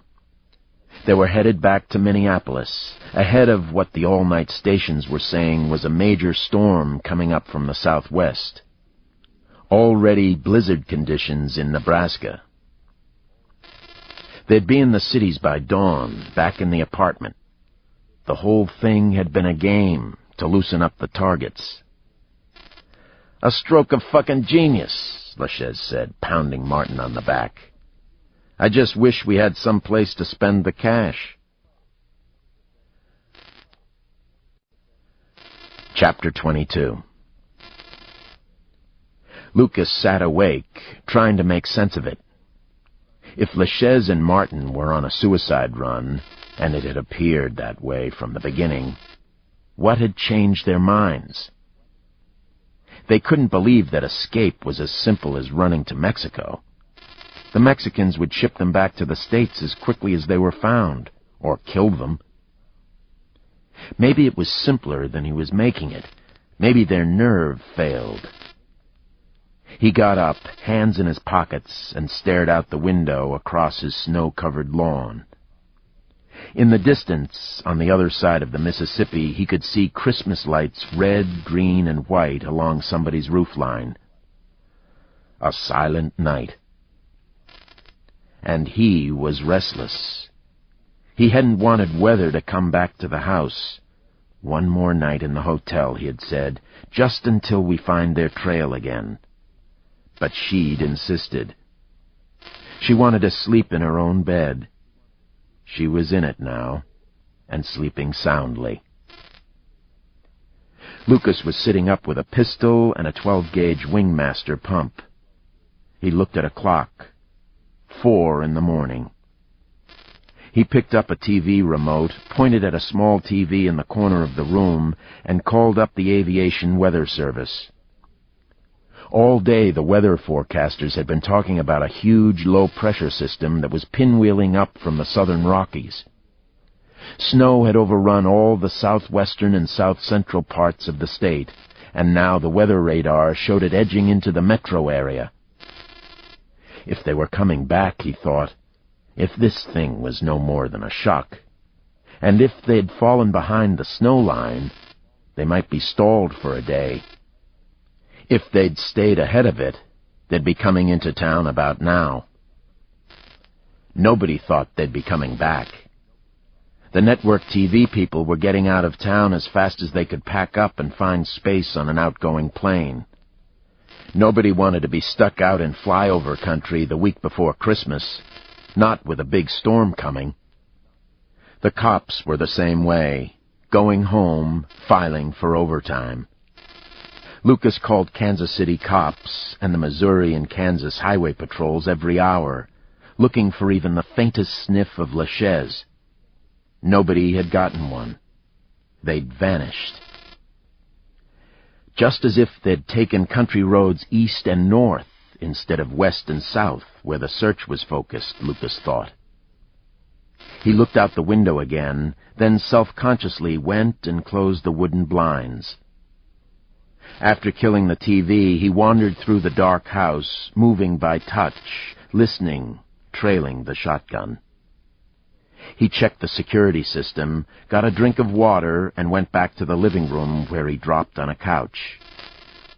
In a few minutes, he eased into a fitful sleep, the .45 in a belly holster, the shotgun on the coffee table.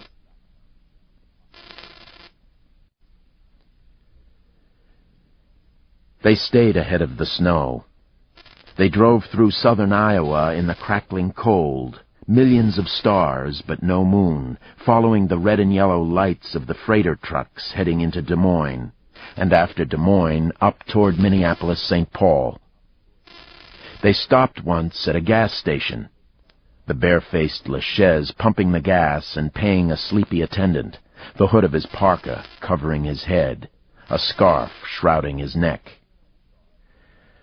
"Colder'n a witch's left tit," the attendant said. He looked at a thermometer in the window. 6 below. "You want some heat to put in the gas?" "Yeah, that'd be good," LaChaise said. A compact television sat in a corner, turned to CNN. As the attendant was ringing up the sale, a security camera videotape came up, replaying the Kansas City robbery. "What's that shit?" LaChaise asked. The attendant glanced at the TV. It's them assholes that were up in the cities. They're making a run for Mexico." "Good," LaChaise said. "Wished I was going with them," the attendant said, and he counted out the change.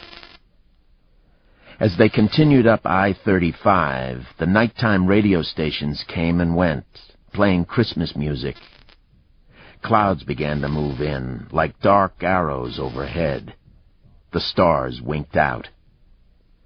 "Christmas, 4 days," Sandy said, sadness in her voice. "Don't mean a fucking thing to me," LaChaise said. "My old man drank up our Christmases." "You must have had a few," Sandy said. LaChaise sat silent for a moment, then said, "Maybe a couple." He thought about his sister and her feetsy pajamas. Martin said, "We had a couple of good ones when my old man was alive. He got me a fire engine once." "What happened to him?" Sandy asked. "He died," Martin said. "Throat cancer." "Geez, that's awful," Sandy said. "I'm sorry." "Hard way to go," Martin said. "Then it was me and my ma, and we didn't have no Christmases after that." LaChaise didn't like the subject matter and fiddled with the radio. The The scanner locked on "O Holy Night." "I know this song. My old man used to sing it," Martin said. And he sang along in a creditable baritone. "O holy night, the stars are brightly shining. This is the night of the birth of our Lord." Sandy and LaChaise, astonished, glanced at each other. Then Sandy looked out the windows, at the thin snowflakes now streaking past, and felt like she was a long way from anywhere. They drove in silence for a long time, and Sandy slept off and on. She woke with the sense that it was much later, sat up, and looked out. They'd slowed. The snow was now coming at the front of the car like a tornado funnel, but they were passing through a bridge of light. "Where are we?" she asked. "Just south of the cities," Martin said. "We'll be in town in 20 minutes. "Lots of snow." "Started hard about 10 minutes ago," Martin said. He looked at LaChaise. "What do you think?" "Let's do it. Get back, drop Sandy, and do it." He looked out the window. "This storm is perfect. We won't get a better shot than this." "What?" Sandy asked. LaChaise looked back over the seat. "We're going to take the hospital." LaChaise came to him in a dream. Lucas was on the couch, struggling to wake up, but he couldn't. He was too tired, and whenever he tried to open his eyes, he'd immediately fall back into a deep sleep, and then struggle out again. He had to wake up, because LaChaise and Martin and Darling were sneaking through the garage, coming up to the kitchen door, guns in their hands, laughing, while Lucas struggled to wake. "Lucas! Lucas!" He bolted up, and Weather jumped back. "Whoa," he said. "Sorry." "That's okay. You wanted me to wake you. Time to go?" She was dressed in slacks and a long-sleeved blouse, operating clothes, and was carrying a plastic bag with one of her simple black Donna Karan suits from Saks. Faculty meetings. "Pretty soon. I'll put some coffee on. It's snowing like crazy out there."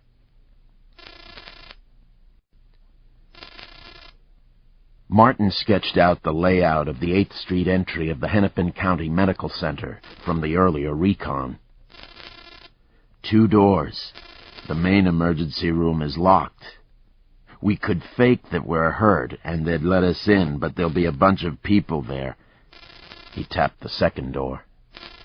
This one leads back to the main lobby, right past the emergency room. The emergency room is off to the left, down this hall. There's a guard desk just inside. If we was hurt, he'd let us in. I seen hurt people come in that door, but we'd have to take 'em out. No problem. Then we go on down the hall, and the elevators are over to the left. We want the 2nd floor surgical care. They worked through it. Get the room numbers at the front desk, get up, hit the place, get out. Martin said, "It's 6 blocks or so. If we really got in trouble, we could run back here in 5 minutes on foot. That snow'd help. Can't see shit in the snow, not until dawn. We got almost 2 hours yet. Let's do it." Sandy didn't want to hear about it.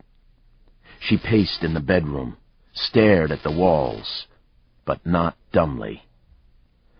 Her mind was a torrent, a jumble of suppositions and possibilities. She looked at the window and thought, I should have jumped. In the front room, Martin and LaChaise geared up, each with 2 pistols and an AR-15, each wearing a bulletproof vest. "Wish I could take the bow," Martin said. "Makes no sense," LaChaise grunted. "What about Sandy?" Martin asked, dropping his voice. Chain her up again? If we don't, she'll split, LaChaise said. Which wouldn't be that terrible, if she didn't tip off the cops. She would, LaChaise said. She's been thinking about how to get out, how to save her ass. Martin nodded. Yeah. Well, we could do her. LaChaise said. Yeah, we could. Can't take her with us, Martin said. LaChaise pulled on his long winter coat, slipped his arm out of one sleeve, and held the AR-15 beneath it. How do I look? He asked Martin. Okay, as long as you're a little ways off. Huh. LaChaise turned the weapon in his hands, looked back toward the bedroom, and said, If you want to do her, you could. Or we could just chain her up again. Martin thought for a minute and said, If we do this right, if we fake them out, we could be coming back. We might need her. So we chain her up, LaChaise said. Well, unless you really want to do her. LaChaise came into the bedroom and said, We're going to have to chain you up again. Dick, for God's sakes. Hey, shut up. Listen, we can't let you go to the cops, and you would. So we're going to chain you up. It's either that or... He shrugged. You shoot me. Probably wouldn't shoot you, he said. The way he said it chilled her. Probably wouldn't shoot her. Probably kill her with a knife, she thought. Martin liked the knife. So put your coat on. She put her coat on, afraid to say anything at all.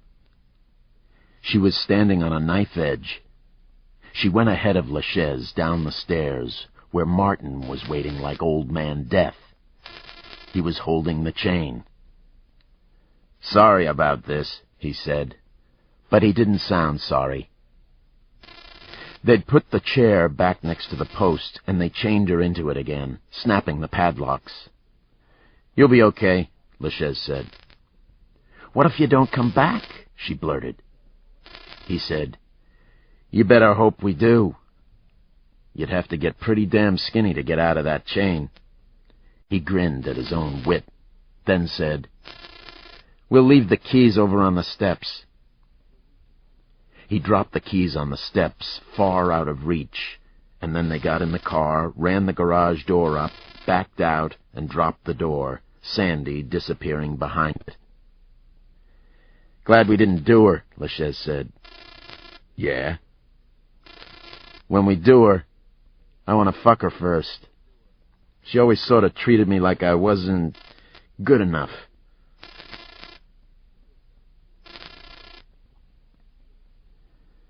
Lucas followed Weather to a parking ramp a block from the university hospitals, a slippery slog through the heavy, wet snow. On the way, he checked with Dell, who was staying at the hospital, to see if he was awake yet. Just barely, Dell said. I'm thinking about brushing my teeth. Cheryl's still asleep? Like a baby. I'm heading into the office, Lucas said. I'll walk over later. Is it snowing yet? Look out the window, Lucas said. It's going to be a nightmare. Lucas followed Weather into the parking ramp, waited until she'd parked her car, then drove her back out of the ramp to the hospital entrance and saw her as far as the front desk. This is a little ridiculous, she said. I'll feel funny about it when I hear LaChaise is dead, he said. Inside, he said, call me before you head home. She waved a hand as she headed toward the elevators, turned the corner out of sight. Lucas headed back to the car. He'd had the shotgun between the seats, and now he put it on the floor in front of the back seats, out of sight. He had to use the wipers to clear the window, and he horsed the Explorer out of the parking circle and headed toward the office.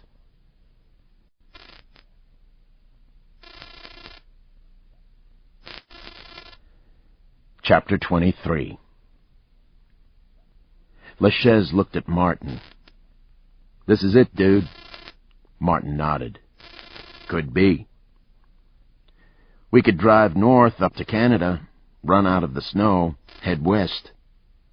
Martin said, "The Canadians got computers at the border. It'd set them off like a skyrocket." LaChaise was silent for a minute. "Probably couldn't get out of the snow anyway." They slowed at a cross street, and a single orange plow truck, its blade raised off the roadway, went banging by. "Look at that asshole. Doing nothing, probably getting overtime." LaChaise's mouth was running. "You scared?" Martin seemed to think for a minute. "No," he said. "Tense?" "I'm thinking." "Somebody ought to," LaChaise joked. "We gotta be ready to ditch the car," he said. "I don't think we'll get in and out without running into somebody. We can take them if we're fast enough. That won't be a problem. But in maybe 2 or 3 minutes, we'll have cops coming in from the outside, ready for us. If we've got them hot on our trail, you go left and I'll go right. But remember, they can track us. Try to stay in the street where you can. That'll slow them down." "That's just if we have trouble." "Yeah."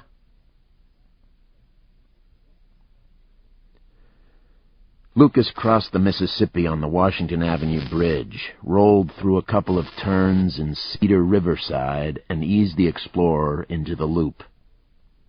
He could make 30 miles an hour, but even in 4-wheel drive, the truck's wheels kept breaking loose.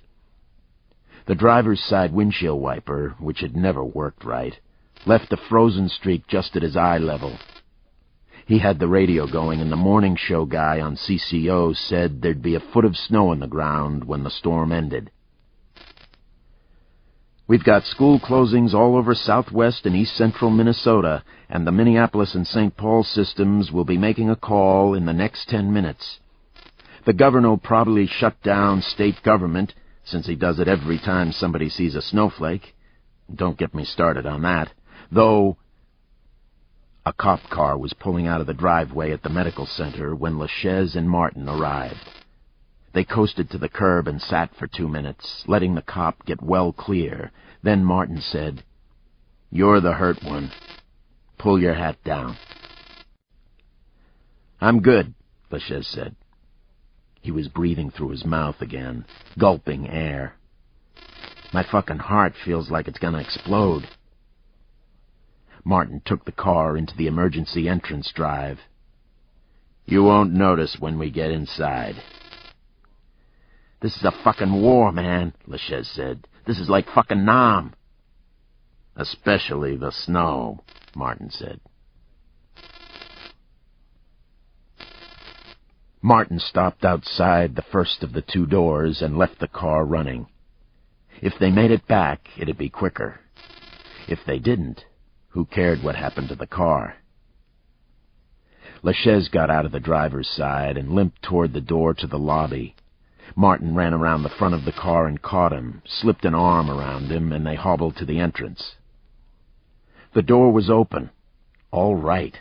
And just like Martin said, a security guard was looking at them from a phone booth-sized security room just inside the entrance. "Little help," Martin grunted at the guard. "He's hurt." The guard didn't even hesitate, but went out a small door on the side of the room into a hall and walked up to them and said, "What's the—" and saw the guns. "Turn around," Martin said quietly, pointing the AR-15 at the guard's chest. "We don't want to hurt you." "Aw, shit." "Yeah, shit," LaChaise said. "Turn around." The guard wavered and then said, "Nah, fuck you." "Fuck me?" Too quickly to see, Martin struck the guard in the face with the butt of the 8-pound rifle, a horizontal stroke that caught the man in the forehead with the force of a small sledge.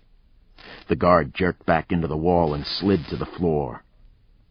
Go, Martin said. But LaChaise was already moving, heading down the hall to the lobby. Visiting hours didn't start until mid-morning, so only 7 people turned to look at them when they walked into the lobby. A woman and 2 children, 2 young men who sat together, a teenage girl who curled on a chair reading a romance novel, and the woman behind the reception desk who said, "Great God Almighty!" They did it like a bank job. LaChaise faced the people waiting in the lobby chairs and made his little speech. "Don't anybody move." Martin focused on the woman behind the counter.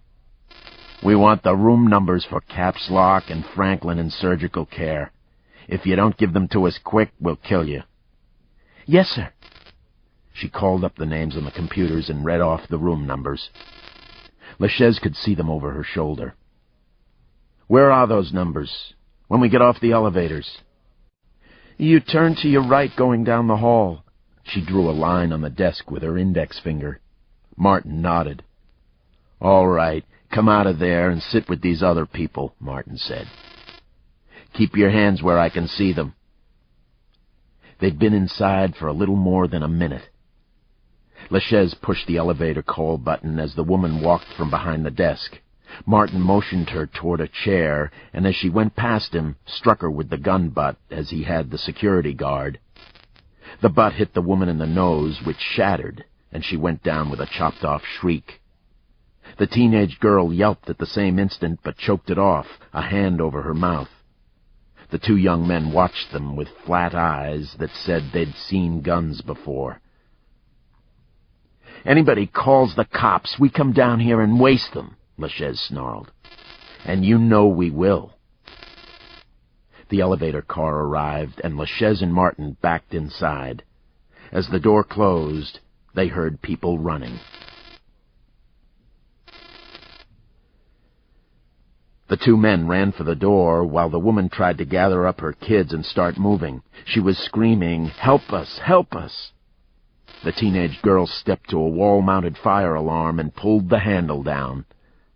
Inside the elevator, the alarm went off like a bomb. LaChaise freaked, "Holy shit!" and kicked the doors. "Hang on, we'll be there in 1 second," Martin said. But it took longer than that. 8 or 10 seconds, with the alarm screaming the whole time. Dell was brushing his teeth in a restroom when the alarm went off. He spat once, caught his pistol in his right hand and his radio in the left, ran toward the door with white foam dripping down his chin, and said into the radio, "Lucas? Lucas?" Lucas came right back. "Yeah?" Dell was in the hall, running toward his wife's room. "Something's happening here. There's some kind of alarm." "Be there in 1 minute," Lucas said. "I'm right straight down on Washington. Get some more guys coming." Franklin was asleep when the alarm went off, but it shook him awake, and he pushed himself up, reached for the bedside table, and pulled his pistol out. He could hear people in the hallways. The night nurses, he thought. But the alarm made too much sense to him. They were coming, he thought, just like Davenport said they might, and there weren't any cops between himself and the door. He'd have to do it alone. And then Dell yelled, "Franklin, I'm in Cheryl's room. You awake?" And he yelled back, "Yeah, I'm up now." "Can you get to the door?" "Yeah."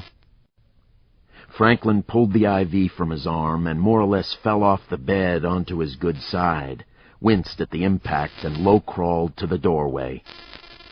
2 nurses were standing in the hall, looking up and down it, and he shouted at them, "Get out of sight! Get out of sight!" They saw the gun in his hand, froze for a second, then scurried into a doorway. Dell peeked from the doorway across the hall 2 doors down. "Maybe it's not," he shouted. But as he said it, LaChaise peeked from his end of the hall. His face was clean-shaven but unmistakable, as was the hard, black form of his rifle. Dell snapped a shot, missing, and Franklin jerked one off and thought it had probably gone into the ceiling. Then LaChaise was out of sight for a second, and the next second the muzzle of the rifle came around the corner and began chattering down the hall, a ferocious, up-close pounding followed by a hail of plaster from the walls, the bits and pieces of .223 slugs zipping past like bees, the sound of shattering glass, and then the quick, hollow boom of Dell's automatic. With plaster pouring on him like rain, Franklin peeked down the hall, saw movement, and fired 3 quick shots. Somebody screamed, "No!" A yelp, the sound of a man hit. Then the machine gun opened up again, and more plaster rained down, and the door above his head exploded in plastic and chipboard splinters. Dell, across the hallway, heard the man scream, "No," and thought that Franklin had hit one of them. Franklin fired 3 more times, and Dell popped back out and fired 3 evenly spaced shots. Franklin was working a revolver, and he'd need time to reload. There was now so much dust in the hallway that Dell could barely see the end of it. Then there was movement again, and he jerked his head back, and the walls came apart again, and something slashed at his throat. He touched it. He could feel something sticking out. A bone? A piece of his jawbone? Shocked, he turned and looked at Cheryl, whom he'd rolled off the bed onto the floor. She was looking at him and began screaming and crawling forward, toward him. He was hurt, but he didn't feel hurt. He popped out the door and fired another 6 shots down the hall, then snapped on an empty chamber. Franklin came in with 2 shots. Dell groped for another magazine, dropped the empty out of the gun butt, and slapped the next one in and jacked a shell into the chamber. Cheryl was on top of him trying to hold him, and he was trying to push her away, get back to the door. Franklin was yelling, and dimly he heard, "Hold it! Hold it! I think they're gone." Dell looked down the hall, but saw nothing. Then Cheryl was screaming something he couldn't make out, fear in her eyes, and she grabbed at his throat. Martin was hit. The slug, a lucky shot, went through the inside part of his thigh, just below his testicles, catching mostly skin. There was a big artery there, he knew, and he pulled back and ripped open his pants leg. His leg showed a raw, open wound, but no heavy pulse of blood. He was bleeding, all right, but wouldn't bleed to death, not in the next minute or so. LaChaise was screaming at him, "You hit? You hit?" as he slammed another magazine into the AR. "Yeah, I'm hit. This is no good, man." LaChaise jumped into the hallway fully exposed, like in the cop and cowboy shows, and blew the entire 30-shot magazine down the halls, playing it like a hose. Martin had gone to the elevators. He pushed the down button, and the doors slid back. "Let's go." "One more!" LaChaise screamed. He poured another magazine down the hall, then skipped across the hallway and piled into the elevator, and the doors closed, and they started down. "Maybe somebody waiting," LaChaise said. He shoved his last magazine into his rifle. The wells around his eyes were white, his nostrils wide as he gasped for breath.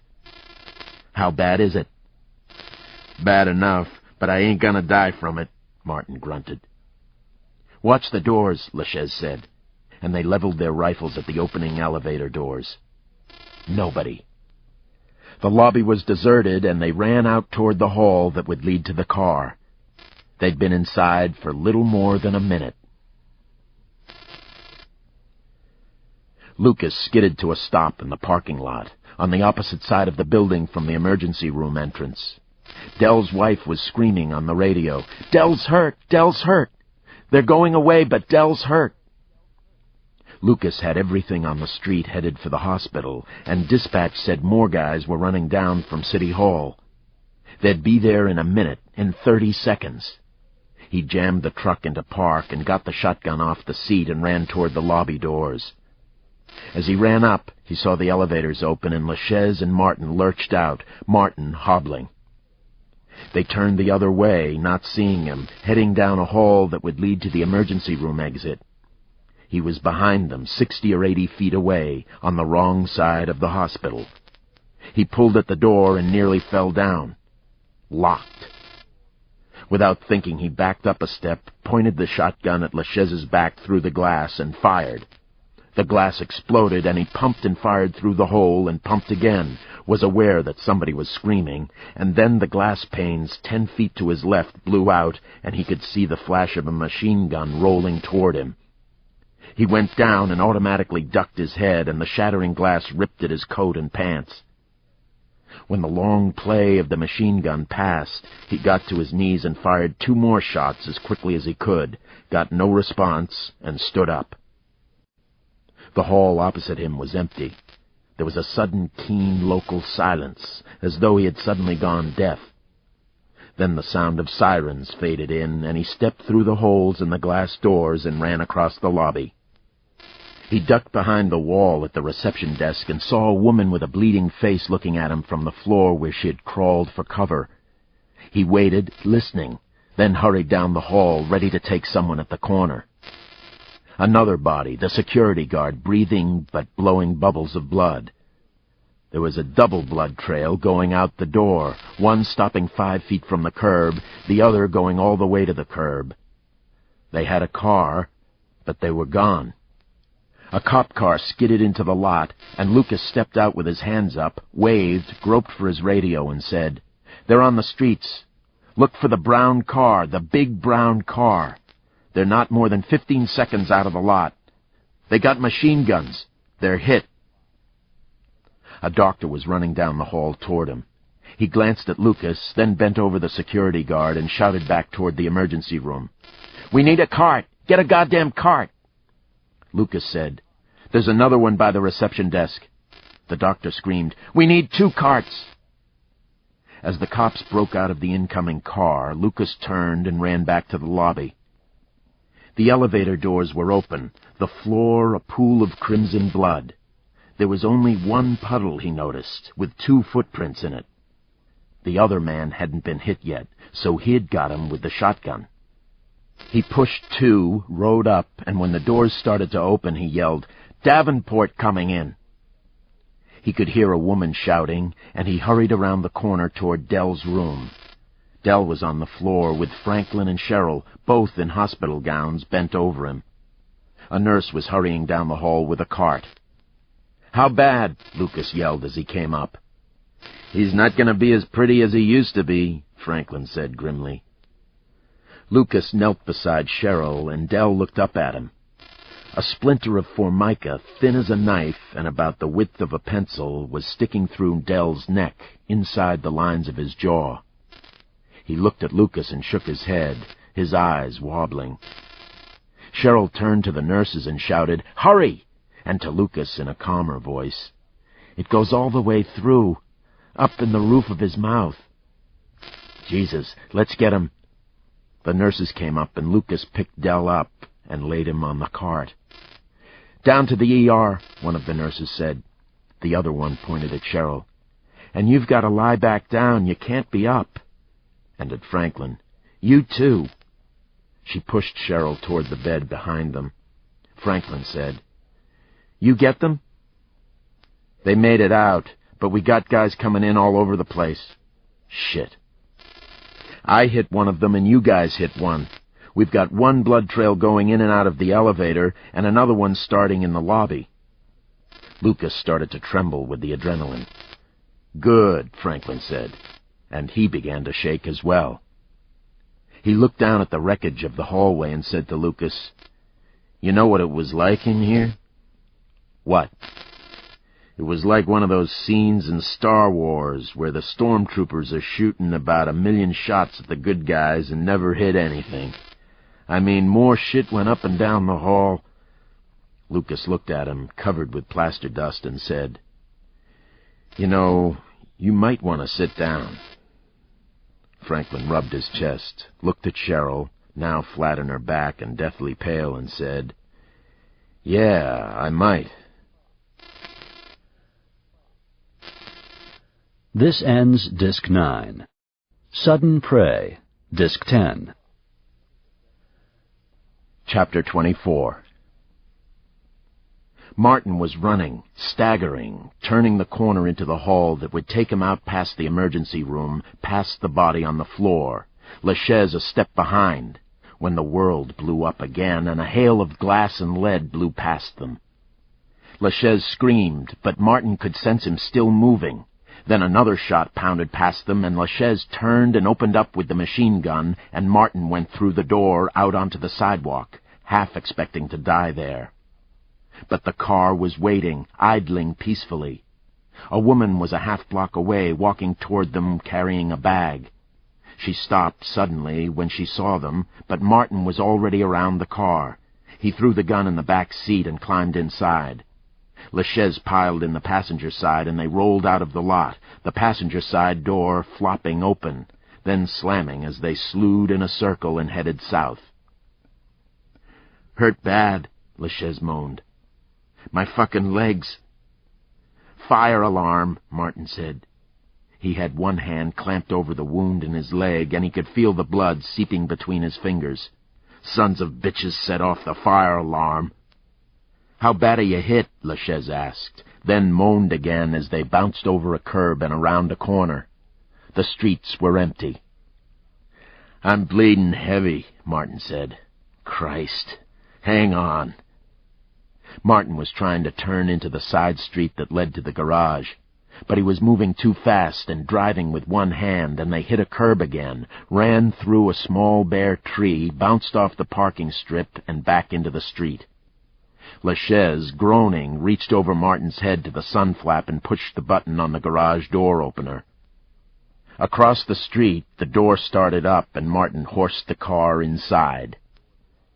Sandy Darling was there with the chain, her eyes wide as she moved behind the steel post, and Martin reached up and jabbed the garage door opener again, and the door started down. They hadn't been gone more than 10 minutes, and were now no more than a minute and a half out of the hospital. Martin pushed his door open and climbed out, leaving the rifle behind, clutching his thigh, trying to stop the flow of blood. LaChaise was out, got the padlock keys. "Hurt," he said. "Get your first aid shit. We're hurt." "What happened?" Sandy asked, as LaChaise popped open the padlock at her wrist. "Fucked up," LaChaise said. "They were waiting." "Are they coming?" "Don't know," LaChaise said. "Let's get upstairs." The two men pulled off their outer clothes in the living room. Martin's leg looked like somebody had carved out a golf ball-sized chunk of meat with a dull hunting knife. The wound was circular, ragged, choked with blood and chopped flesh, with pieces of thread from his pants mixed in the gore. Sandy handed him a heavy gauze wound pad and said, "Clamp that over the hole. Let me look at Dick." All of LaChaise's wounds were in the back of his legs, the back of his arms, and the back of his head, and most were superficial cuts from glass. When he first took off his pants and shirt, he appeared to be shredded, but blood was actively flowing from only one wound, and when Sandy dabbed at the rest of him, she said, "I don't think you're too bad. Get to a hospital and you won't die." "Kiss my ass," LaChaise groaned. "Wipe it up or something." "On the other hand," she said, looking at the one wound that was bleeding, "you've got a bullet hole in the back of your arm." She rolled his arm and found a lump under the skin near the front. "And that's the bullet, I think." "Cut it out," LaChaise said. "It's pretty deep." "I don't give a fuck. Cut it out." "Dick, I'd just hurt you worse." All right. Martin stretched out on the floor and lay silent and motionless as she poured a glass of water over the wound, probed at it, shook her head, and said, "All I can do is put some more pads over it and bind it up. You need a doctor. You're going to get infected." Martin's stomach heaved, and she realized he was laughing. Hysterical, she thought. Then again, maybe he thought it was funny.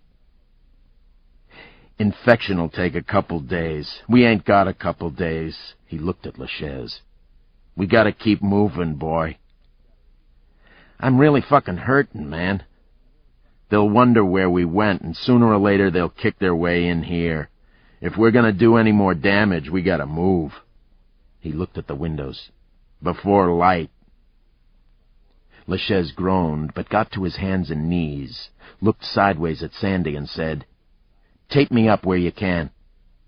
"I don't have that much tape." "Well, get the worst ones," he said. To Martin, "That fucking shotgun. Somebody had a fucking shotgun and he had me dead. But that first shot missed. That fucking glass was like a hurricane. Second shot hit me in the vest." Sandy said, "I'll get a towel." As she ran back to the bathroom, LaChaise crawled across the floor to the bulletproof vest he'd taken off. A ragged pattern of pellet holes punctured the nylon back panel. "Probably shooting triple-aught," he said. "Christ, if he'd been a little worse shot and a little high, I wouldn't have a head." Martin was on the phone, dialing. "Surgery, please." "Thanks." Then after a moment, "This is Chief Davenport. Is my wife weathered there?" He listened as LaChaise watched, then said, "No, that's okay. Tell her to call when she gets done, okay?" "She's not his fucking wife," LaChaise said when Martin hung up. "Was she there?" "She's scrubbing for surgery." "That's where we're going, then," LaChaise said. "That motherfucker Davenport set the whole thing up. I wouldn't be surprised if that was him up in the hallway. Jesus, that was something." Sandy came back from the bathroom and overheard the last part of the conversation. "Where you going?" "Hospital where Davenport's old lady works," LaChaise said. "You gonna let me go?" "Something like that," LaChaise said, and he grinned at her. Her heart lurched. They were gonna kill her. "Turn over," she said. She dabbed his back with the wet towel, cleaning him up as best she could, isolating the biggest cuts, pulling a few pieces of glass out of his back and legs. "I can't patch the ones under your hair," she said. "Just get the rest." Martin had slid over to his travel bag, got a pair of camo jeans out, and pulled them on as he sat on the floor. "We wait an hour, and then we head out. If we go right straight across to Washington Avenue, around that curve and down that ramp and across the bridge, and the hospital's right there," LaChaise finished, remembering the recon. 5 minutes from here," Martin said. He pulled on his boots and looked at Sandy. "You about done with him?" "About as much as I can do," Sandy said. "We could use some coffee and eggs," Martin said. He found the TV remote and clicked it on. An announcer was barking something into the screen, and he fumbled a minute to get the sound up. "Just a few minutes ago, they have been positively identified as—" "I better get the rifles in case they show up," LaChaise said. He stood carefully, groaned, and started down the hall. "Coffee and eggs," he said to Sandy. "Toast." Sandy followed him down the hall and stepped into the kitchen. LaChaise went on, and she glanced back at Martin. He'd picked up his bow, but he was watching the television. Sandy stepped into the kitchen. She hadn't done this because she suspected that the cops would kill anyone with LaChaise, but now she had no choice. She took the phone off the hook, punched in 911. When it was answered, she said quietly, "Sandy, darling, they're here." She put the receiver down beside the phone, leaving the line open, and started banging around in the cupboard, looking for a frying pan. LaChaise came by a minute later, carrying an AR under his arm. He was pushing shells into a magazine as he walked, and he continued by into the living room. "Where'd you put your rifle?" he asked Martin. "Oh, shit, it's probably on the floor in the back seat," Martin said. "I just threw it." He stopped suddenly at the sound. Breaking glass down the stairs, then pounding feet. "They're here," Martin said. He pointed a pistol at the door, and LaChaise ran to the window and looked out. "Nothing on the street." A man screamed through the door. "LaChaise! They know you're here! They're coming!"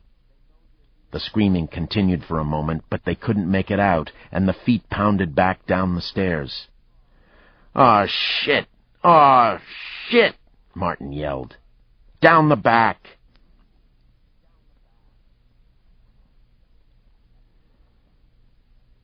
Chapter 25. Static was up, dressed but still groggy. He was 100 hours behind on his sleep, he thought, and thinking about breakfast cereal when he heard the screaming on the radio. He threw on a parka and gloves, grabbed his gun, and ran for his car. He was 5 minutes from downtown. He made it in 4. The parking lot outside the medical center looked like a used car lot.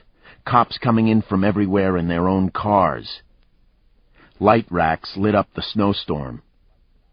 He paused, looking at the chaos, then went on by and took a turn down 11th. Yes. Lights shone down from Harp's apartment. Damn it. He went around the block, got a shotgun out of the trunk and loaded it. If he could flush them, unsuspecting, he could finish it. Dispatch said both men were hurt. He decided to wait a few minutes. If they'd been shot, maybe the woman would be going out for medical supplies. He could take her at the door and then go right on in. Otherwise, the place was a fort. A doctor came down the hall to the phones and said, "Are you Davenport?" "Yeah." Lucas was on the phone with Rue. He said, "Hang on," and looked at the doctor. "We got a picture. You might want to look at it." Okay. Out the window he could see the media vehicles piling up down the street. Cameramen orbited the building, their lights like little suns illuminating the night. "Gotta go. They got an X-ray on Dell," he said to Rue. "I'll be there in 15 minutes, she said. Lucas followed the doctor back into the emergency room where 2 other doctors were looking at an X-ray clipped to a lighted glass. Lucas could see the outline of the formica where it pierced Dell's face. "He got lucky," the doctor said, tapping the film. "It just penetrated into the base of the tongue. Didn't quite make it through. We were afraid that it had penetrated the roof of the mouth, but it didn't. It's just sort of jammed in there. We'll get it cleaned out." "No damage?" "He's gonna hurt like hell, but in a couple weeks he'll be fine. He's gonna need a plastic guy on his neck, though. The thing looks nasty." "How about his wife?" Cheryl had ripped some IV tubes loose when she'd crawled across to her husband and had been bleeding. "That's nothing," the doctor said. "She's fine." "God bless," Lucas said. "And Franklin?" "He's okay." 25 minutes after the firefight, Lucas was talking to a patrol captain, trying to figure out why they hadn't found the car. "Christ, they were no more than 30 seconds ahead of you guys." The captain was getting a little hot. "Look, a fucking mouse couldn't have gotten out of here on its hands and knees. We're looking at every car parked in the loop. They must be in a parking garage somewhere. We'll get them." Lucas was staring over his shoulder, his eyes defocused. He said, "Stay put," and put his handset to his mouth and said, "I need a run on Damon Harp. That's first name Daymon, last name Harp. I need to know what he drives." The captain looked at him curiously. 5 seconds later, dispatch came back, a different voice. "Lucas, Sandy Darling just called. She's left the phone off the hook. She says they're there." "On 11th Avenue?" Lucas asked. "Yeah. How'd you know?" Then the other dispatcher. "Lucas, he's got a 1994 Lincoln." "A brown one," Lucas said. "Yes." "All right," Lucas said, and he felt the rush, the lift that came at the end of a hunt. "I want to do this right. They're at Harp's apartment on 11th. It's a 2-story. They're up above a laundromat. There's a front stairs and a garage on the side. I want somebody down there now, and we'll need an ERU team." Behind him, the patrol captain broke for his car. He shouted back, "I'll get some guys moving." Again, Static heard the sudden rush on the radio, and the phrase, "down on 11th." He knew immediately what it was. He grabbed his phone, punched in Harp's number. Busy. Christ. He couldn't allow a siege. There'd be survivors. The apartment would be surrounded. There'd be helicopters overhead. When it came to outright suicide, LaChaise and the other crazy fucker might change their minds. And once they were out and behind bars, they'd deal him. The fear clawed at him, propelled him out of the car door. He ran up the side street, past the garage, around the corner, kicked in the glass on the bottom floor door, and ran up the stairs. At the top, facing the pile of cardboard boxes, he screamed, "LaChaise! They know you're here! They're coming now! Right now! You've got less than a minute! They've got Harp's car! They've got Harp's car! You hear me? Harp's car! They got it!" And he ran back down, seeing in his mind's eye a cop car pulling up from across the street, leveling a shotgun at him. The questions... The street was empty. Hell, the radio traffic hadn't started more than a minute ago. He ran back around the corner, jumped in his car, started it, and rolled away. And as he went, he noticed the utter silence of the night, the quiet in the snow. Every siren in town had been killed, but every cop car in town was rolling toward him. He punched the car down the street, 1 block, 2, and stopped. When the first cars came in, he wanted to be with them. The first car came in as he thought, gliding in silence toward the laundromat on the corner. Chapter 26. LaChaise ran toward the back door, saw Sandy in the kitchen, grabbed her, and she screamed, "Let me get my coat! My coat!" LaChaise ran back to the front room, grabbed his own coat and Sandy's. Martin had his bow in his hand, 6 arrows in the bow quiver, a fistful more in the other hand, his coat gaping open. He hobbled after them as LaChaise hit the stairs and Sandy followed, pulling on the coat. When Martin reached the bottom of the stairs, the garage door was halfway up. He heard LaChaise scream, "Aw, shit!" And LaChaise's rifle came up and began the stroboscopic flash and stutter, and then LaChaise, with Sandy a foot behind, was out in the snow. Martin was 10 feet behind. He looked left.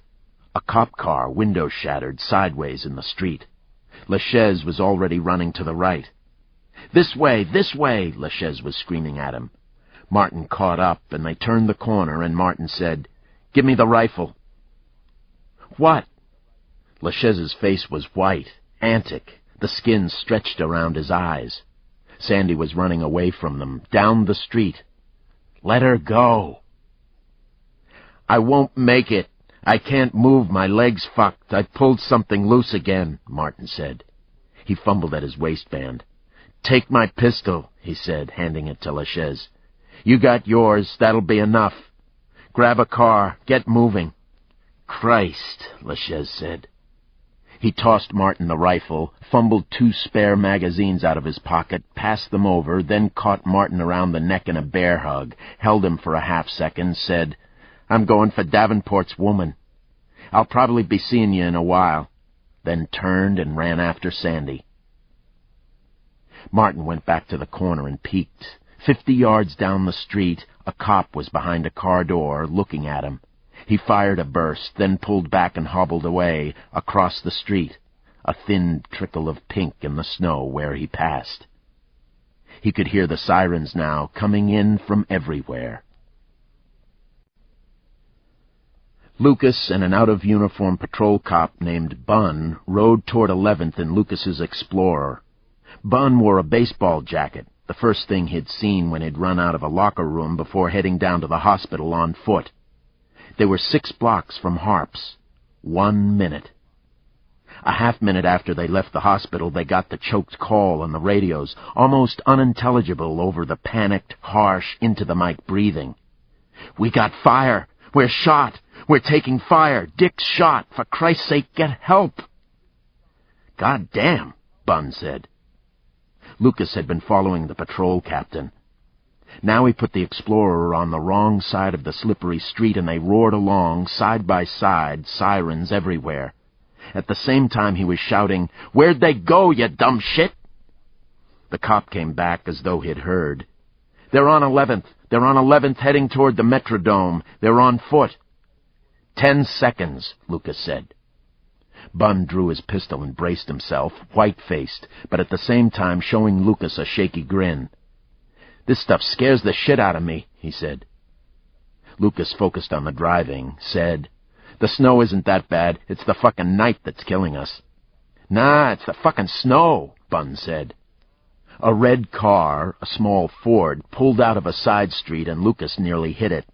The Ford jumped a curve and piled up on a street sign, and they went by, the ultra-pale face of a red-headed kid peering at them through the glass. "Lawsuit," Bunn said, and they went around the corner on the outside, and then they were on 11th on top of Harp's place, the patrol captain 15 yards behind them. A squad was parked sideways in the intersection. A cop ran toward them as Lucas and the patrol captain in the other car slid to a stop. The cop was pointing back past them. "They're on foot," he hollered. "We gotta get a perimeter up. They're not more'n a minute ahead. You must have come right past them." Lucas got out of the car, and another plainclothes guy, Static, joined them, carrying a shotgun. Lucas got his own shotgun out of the car and tossed it to Bunn and said, "Let's go." The three of them started off, and then another cop ran up behind, carrying another shotgun, and the four of them went off into the snow. The last cop, in uniform, said, "Charlie said they crossed the street."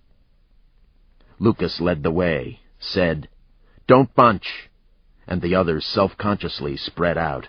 Lucas said, "Everybody got a vest?" Static and the uniform cop said yes. Bunn shook his head. He was bareheaded, bare-handed, and wearing penny loafers. "Go back and get a vest," Lucas said. "Fuck that, I'm coming," Bunn said. Lucas opened his mouth to object, but Bunn pointed at the ground ahead of them. "Look at that! Blood trail!" They all stopped, and Static said, "He's right." And they all looked down the street toward a row of old brown brick apartment houses. "This is them," Bunn said, pointing at the fresh tracks in the snow. "See the different sizes of holes? That's the woman. This one guy is dragging his leg. That's the blood trail." "Can't see shit. It'll be light in an hour," the uniform cop said, looking around. He was nervous, nibbling at his brushy black mustache. "Got snow in my glasses." They pushed into the snow, past the apartment houses and small businesses, a Dairy Queen, a jumble of parking lots and fences, the occasional hedge, dumpsters behind buildings, all good cover, following the blood which appeared as ragged, occasional sprinkles in the snow, black in the dim light. As they moved up under a streetlight, Lucas said into his handset, "We're tracking them," and gave the position. No way they could get out of the neighborhood, he thought, but there was an excellent possibility that they'd take a house somewhere and they'd have a siege. "Better get a hostage team down here," he said. "They could hole up." At that minute there was a sharp slap, and Bunn said, "Oh, Christ!" and fell down. Lucas screamed, "Shoot her!" and they scattered. But they could see nothing and hear nothing but sirens, the traffic on the highway and the peculiar hushed purring of the snow. The uniform was screaming, "Where is he? Which way? Which way?" Lucas put the radio back up and shouted, "Man down! Get a goddamn ambulance up here!" He scrabbled crabwise to Bunn and asked, "How bad?" while Static was shouting, "Over to your left!" Bunn said, "Man, hurts. Can't breathe." Lucas unzipped the baseball jacket coat and found a torrent of blood pouring from a chest wound, and more, sticky and red, in the back. The hole in the coat looked more like a cut than a bullet puncture. Lucas pressed his palm against the chest wound and looked back in the street and saw it lying against a car. A fucking arrow? No sound, no muzzle flash. "He's shooting a bow!" Lucas shouted at the others. "He's shooting a bow! You won't hear it! Watch it! He's shooting a bow! Stay out of the streetlights!" One of the cops yelled, "What the fuck is this? What the fuck is this?" An ambulance turned the corner, the lights blood red, and Lucas waved at it.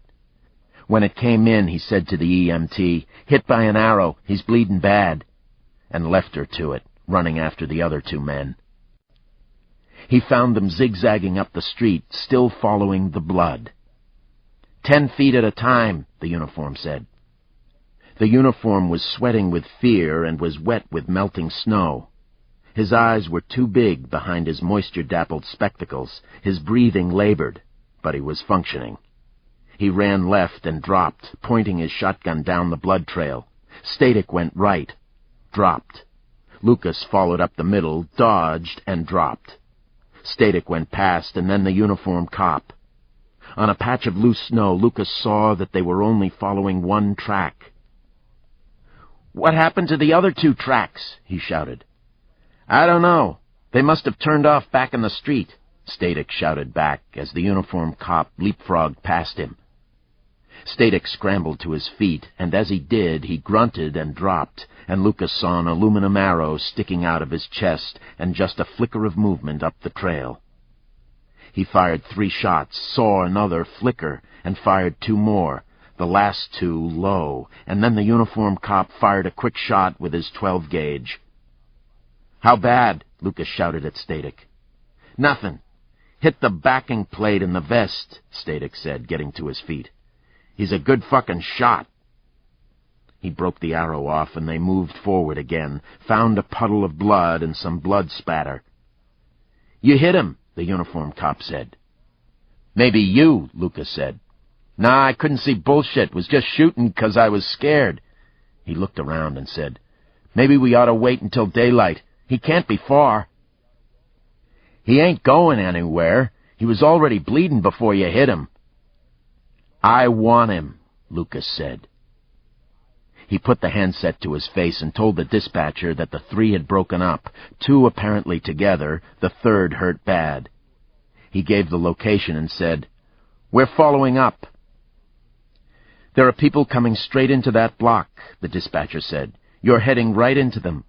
We've got guys with armor coming up, so take it easy." When they split up, Sandy had run on ahead, LaChaise trailing her by 50 feet, with Martin hobbling behind. They ran a block, LaChaise catching Sandy. Then a red Ford stopped at an intersection ahead of them. Sirens were coming from all directions. The Ford wasn't moving. Without breaking stride, LaChaise swerved behind it, jerked open the passenger side door, and pointed his pistol at the driver. "Freeze, motherfucker!" The driver instinctively stepped on the brake, and LaChaise was inside, his gun in the red-headed kid's face. Sandy, when she saw LaChaise turn toward the car, dropped back a few steps. When he jerked open the car door, she turned and ran the other way. When LaChaise turned back, she was gone in the snow. "Fuck it! Fuck it!" LaChaise pointed his pistol at the red-headed driver. "Take off! Slow! Go! Go!" He slid to his knees in the passenger side footwell, his head below the level of the dash, the pistol pointed at the kid's chest. They went a block, then the driver said, "No!" and swerved, and they hit something, and LaChaise yelled, "Motherfucker!" and the driver put his hands up to ward off the bullet. But LaChaise levered himself up, and the kid babbled, "They almost hit us!" And LaChaise saw the 2 cars, a cop car and a 4x4, disappearing down the street. "Go," he said to the kid. "That way, down toward the dome." Sandy found an alley and stuck with it, loping along behind the apartment buildings. LaChaise had told her, teasing, that if she turned herself into the wrong cop, she was dead. True enough. She had his picture, but not his name. And he'd be looking for her. Her best option, she thought, was to find a phone and call Davenport. Now, if she could find some place open... But what would be open at 7 o'clock on a day like this? The city was a wilderness, the snow pelting down in buckets. She stepped out in the open, then back into the dark as a car roared by, then into the open again to look down the street. There was light on the side of the Metrodome. If she could get in there, there'd be lots of phones. She started that way. Lucas, Static, and the uniformed cop moved slowly up the blood trail, peering into the dark, starting at every shadow. The uniform fired once into a snowblower as it sat beside a house. Lucas nearly nailed a gate as it trembled in the blowing snow. They shouted back and forth to reassure each other and to pressure the bleeding man. Keep him moving. Don't let him think about it. Martin figured he was dying, but he wasn't feeling much pain. Nor was he feeling much cold. He was reasonably comfortable for a man who'd torn open a thigh wound and had taken a gunshot hit in the butt. The butt shot had come in from the side and nearly knocked him down. But he kept moving, feeling the blood running down his legs. He'd have to stop soon, he thought dreamily. He was running out of blood. That's probably why he felt so good. The shock was ganging up on him, and pretty soon things would start shutting down. One more shot with the bow, then he'd dump it. And when they came in again for the last time, he'd go to work with the AR-15. His final surprise, he thought, and grinned to himself. Lucas hit the ground next to a bridal wreath hedge. A handful of snow splashed up in his face, and he snorted and tried to see past the corner of the apartment building, thrusting his .45 that way. He could feel Bun's blood on the pistol stock, a tacky patina that'd be hard to get off. "Go!" he yelled, and the uniform went past and immediately screamed and went down, and Lucas flopped beside him, thought he saw movement, and fired, and the cop was screaming, "Got me! He got me!" Lucas pulled him back. The arrow was sticking out of the cop's leg, just above the knee. It had apparently hit the bone square on and was stuck in it. "Gonna be okay," Lucas said, and yelled at Static, "Stay back! Forget it! Just hold your ground!" He called for another ambulance on the handset and asked dispatch, "Where's the help?" "They ought to be right ahead of you. They're all over that block." "You can't see the guy," Lucas sputtered. "You can't see him in the snow." Static hunched up beside him. "What do you want to do?" "Hold it here for a minute. Get the ambulance." The uniformed cop picked up on it. "Where's the fucking ambulance?" An ambulance swung in behind them, and Static turned and ran back to wave it down. "One more push," Lucas said. He spoke at the downed cop, but he was talking to himself. He got halfway to his knees, then launched into a short dash and dropped behind another hedge. Up ahead, powerful lights were breaking out around the block, and behind the lights he sensed moving figures. "Davenport!" he yelled. "Where are you?" "Straight ahead. I think he's between us." And somebody else shouted, "We don't know that's Davenport. Watch it, watch it." Then Lucas saw Martin. He'd been hunkered into the side of a shabby old apartment next to a line of garbage cans. He broke across toward the next apartment, and Lucas shouted, "There he is!" and fired 2 quick shots, missing. "He's coming around the apartment. Look that way. He's coming around. Watch it." And 1 second later, the lightning stutter of the AR-15 lit up the backside of the apartment. Lucas half ran that way, aware of the slipperiness underfoot, the shotgun already at his shoulder, leading the way. The automatic fire stopped before he was halfway there, then started again with a fresh clip. Glass was breaking. More cops were firing. Lucas reached the corner and peeked. Martin was 15 feet away in an alleyway stairwell.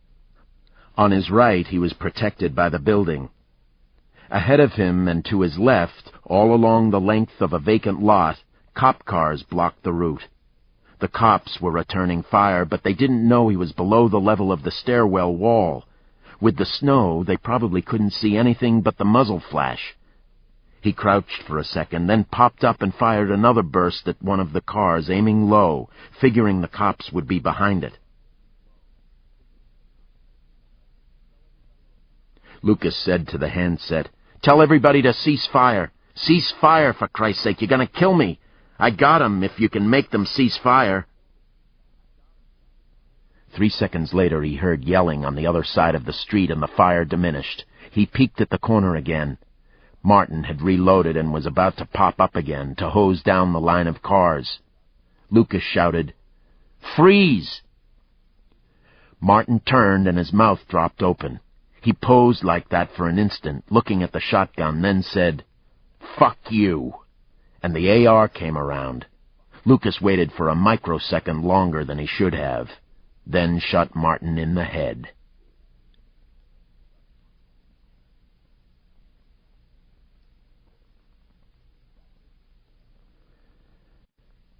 Chapter 27. Lucas yelled, "Got him!" stepped out and waved, and a line of cops broke toward him.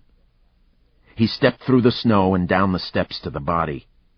Most of the top of Martin's head was gone, but his face looked almost placid, his eyes closed, his lips turned up in a not-quite smile. There was little point to it. He was dead. But out of reflex, Lucas patted the body, felt the solidity of the body armor under the coat. And something else. A pistol, Lucas thought. But when he touched it, it was rectangular, and he slipped it out of Martin's pocket just as Static arrived at the top of the stairs. "He's dead?" Lucas said. "Yeah," and stood up, a cell phone in his hand. Where'd they get it? Probably a street buy. He frowned at the phone, then stepped up the stairs toward Static. "Watch the muzzle," he said. Static's shotgun muzzle had drifted toward him as Static peered down the stairwell to Martin. "One down, one to go." "One?" Static asked. "What about the woman?" "She's been talking to us. We're not sure about her status," Lucas said. "Okay," Static nodded, and he thought, "Shit, they're gonna talk with her." Lucas brushed past him on the way up the stairs and said, "So let's find them." The line of cops arrived, and Lucas shouted, "There are 2 more! They're headed up the street toward the dome."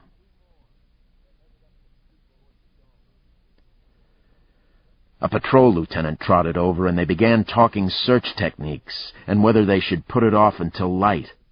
Lucas wanted to keep the pressure on. Static watched them as they talked. Lucas still had the phone in his hand, then unconsciously stuck it in his coat pocket. Had to get it. Static stared at the pocket. Had to get it, had to get it, had to get it. The chant rang through his mind like a mantra. "Come on," Lucas called to him. Static jolted back to the present, said, "I'm here," and Lucas clapped him on the back and led the way back behind the building.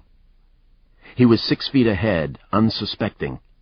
Static had the shotgun, and there were more cops everywhere. But the temptation. An accident. Nobody would believe it. Had to get him alone. He had a piece of shit Davis .380 in his pocket. A piece of shit, but it'd do the job. But he had to have him alone. Alone with either LaChaise or the woman would be best. But Christ, who knew what would happen in that chase? Davenport was electric, animated, and if you didn't know what was going on, you might think happy. Static thought about the arrows coming out of the snow, silent razors in the dark, the whack in the chest. If it had been 8 inches higher, it had carved a hole right through his throat, and he'd be lying in the street with a plastic bag over his face. He shuddered and followed Davenport.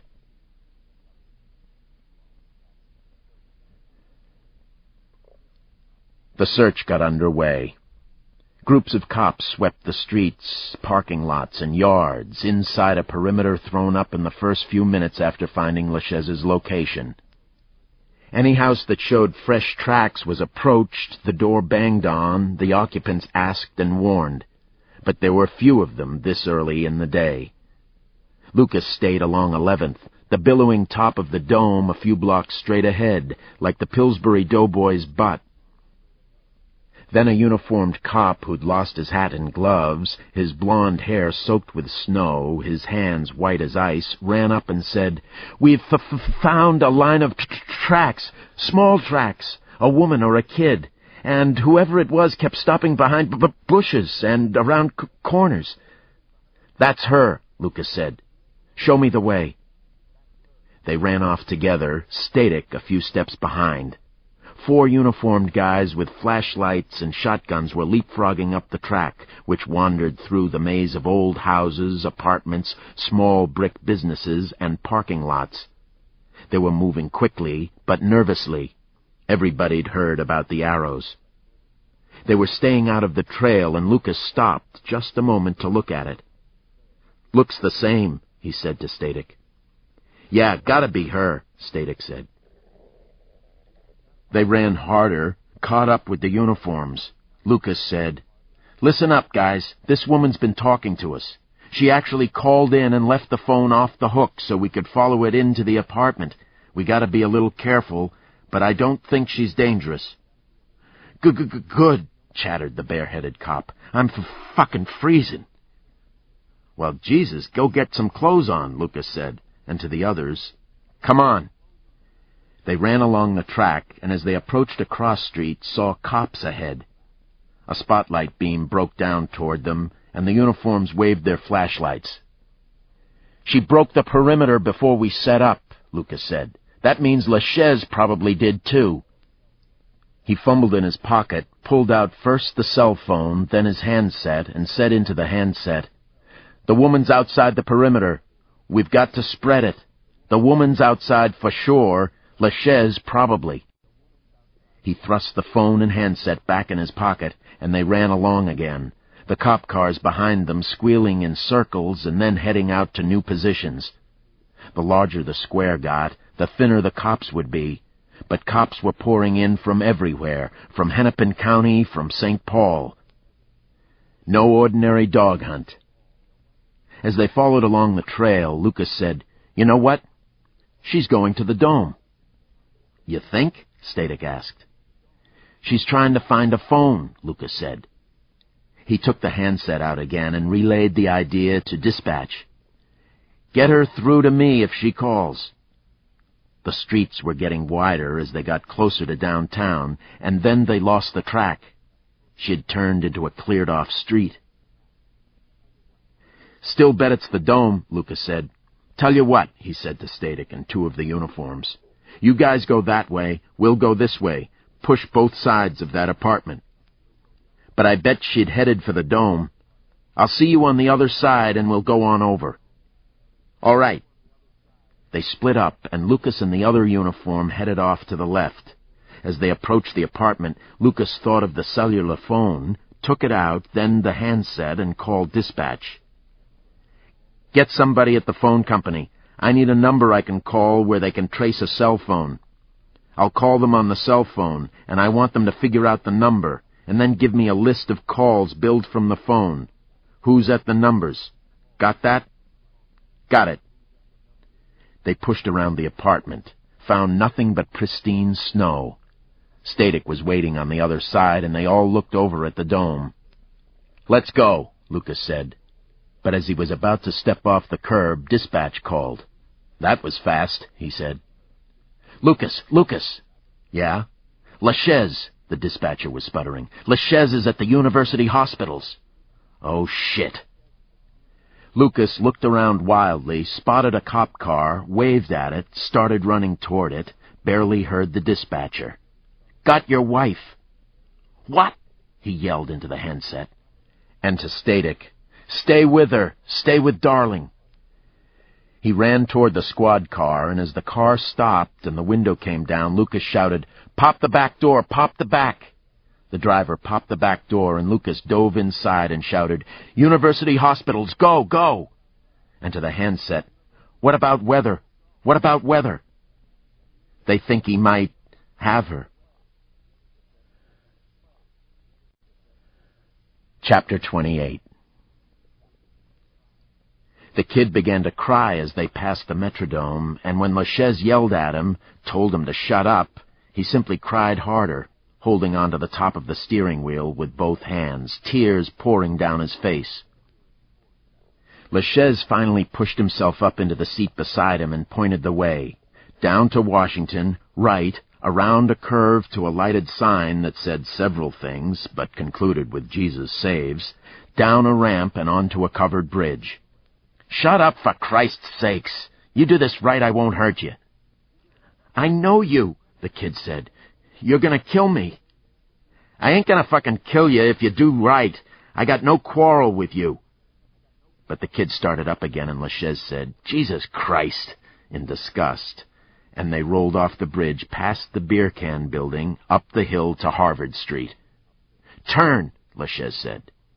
The kid stopped weeping long enough to get around the corner, and before he could start again, LaChaise said, "Go straight ahead to that turnaround and then stop." "You gonna kill me there?" "I'm not gonna fucking kill you unless you get smart," LaChaise said. "Just stop there and let me out and go on your way." There were a half-dozen people on the street, coming and going from the hospital, slip-sliding down the sidewalks. Operations took place early in the morning.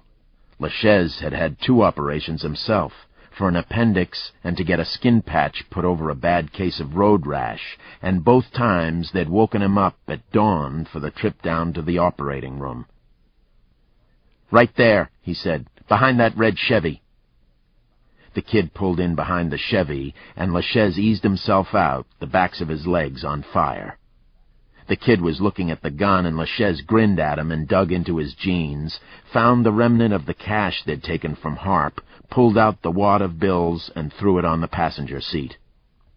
A couple of $1,000 anyway.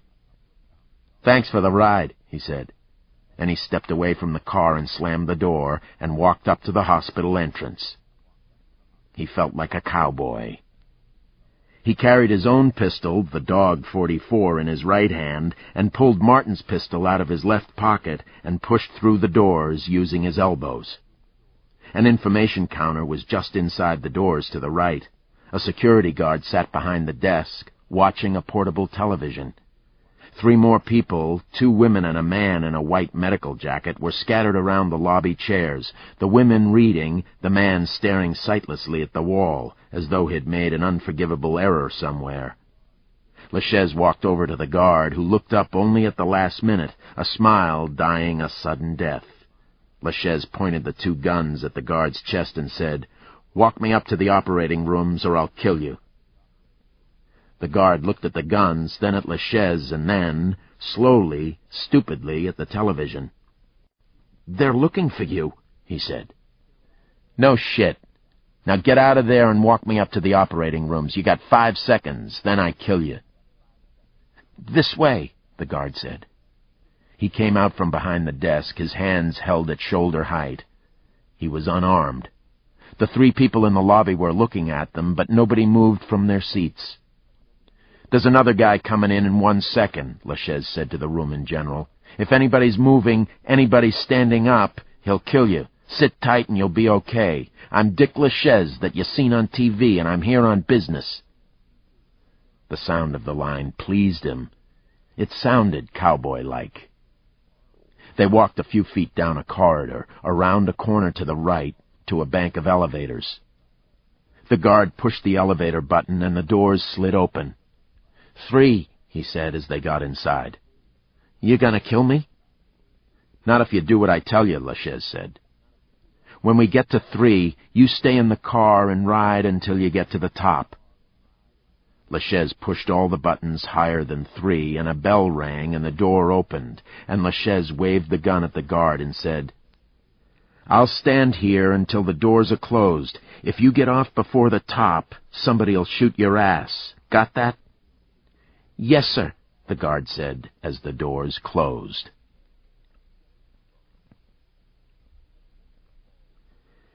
At the end of the hall, double doors led to the operating suite. To his right, an elderly man sat in a chair reading Modern Maturity. He looked up, sucked on his teeth, and looked back at the magazine. LaChaise had the odd impression that he hadn't noticed the guns. Nobody else in sight. LaChaise went to the double doors, pushed through, found himself in a nursing station. 2 nurses were looking at a clipboard, and one of them was saying, "Must be stealing scrubs again.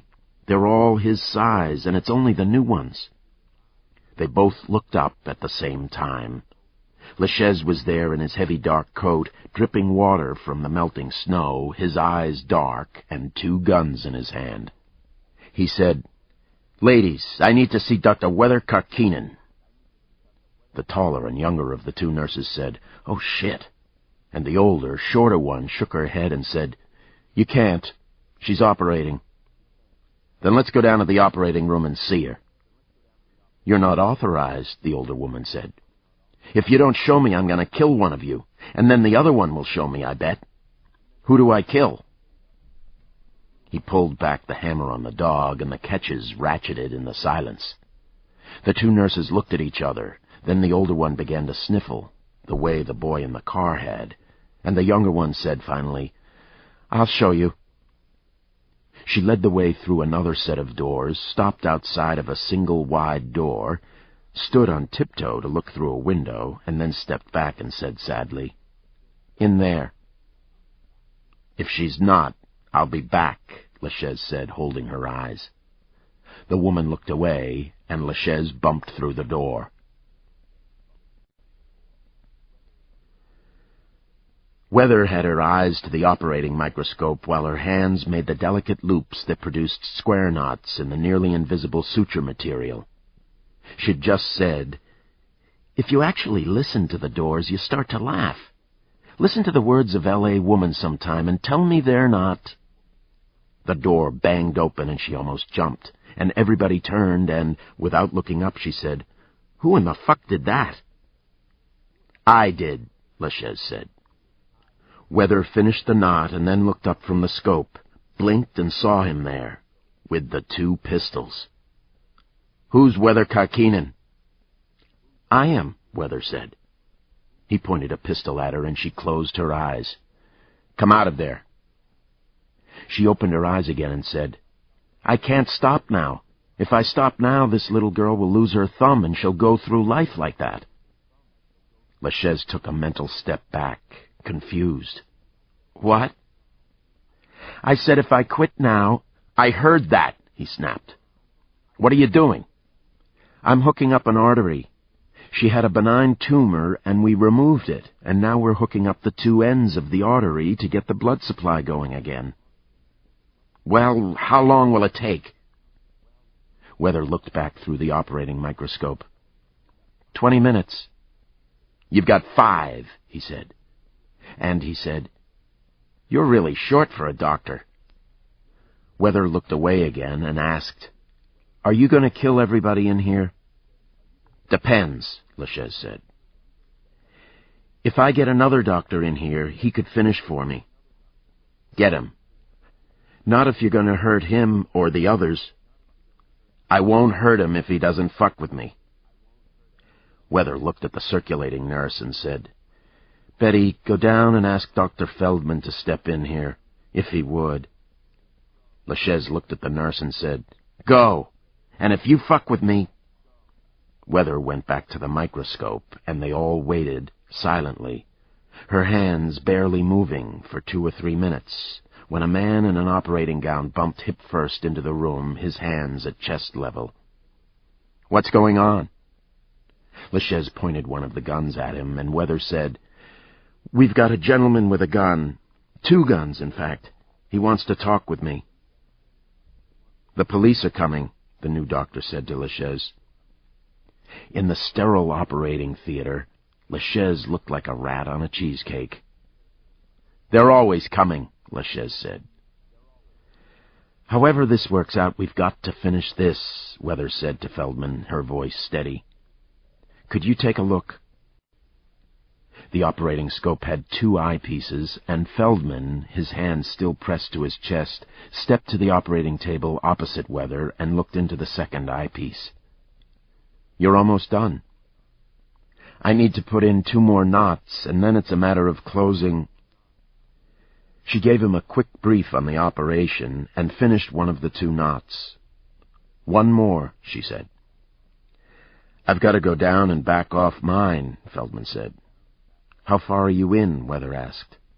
"Not in," Feldman said. "We were just getting the anesthesia started. I'll be back."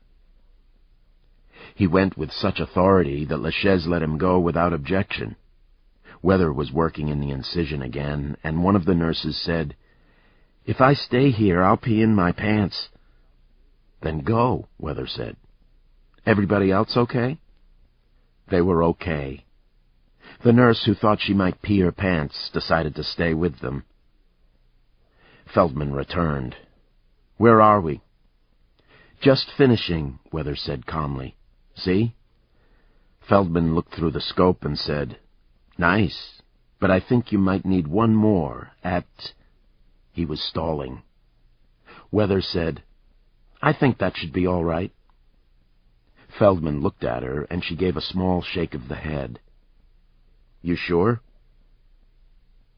"Better to get him out of here," Weather said. "What's going on?" LaChaise demanded. "Trying to figure out what we can do here," Feldman snapped. "We're right in the middle of things." Weather stepped back from the table. "But I'm done," she said. She looked at LaChaise. "Now what?" "Out of here. We need a phone, someplace where they can't get at me." "There's an office at the end of the hall." "Let's go," he said, waving the pistol at her. The outer area was deserted.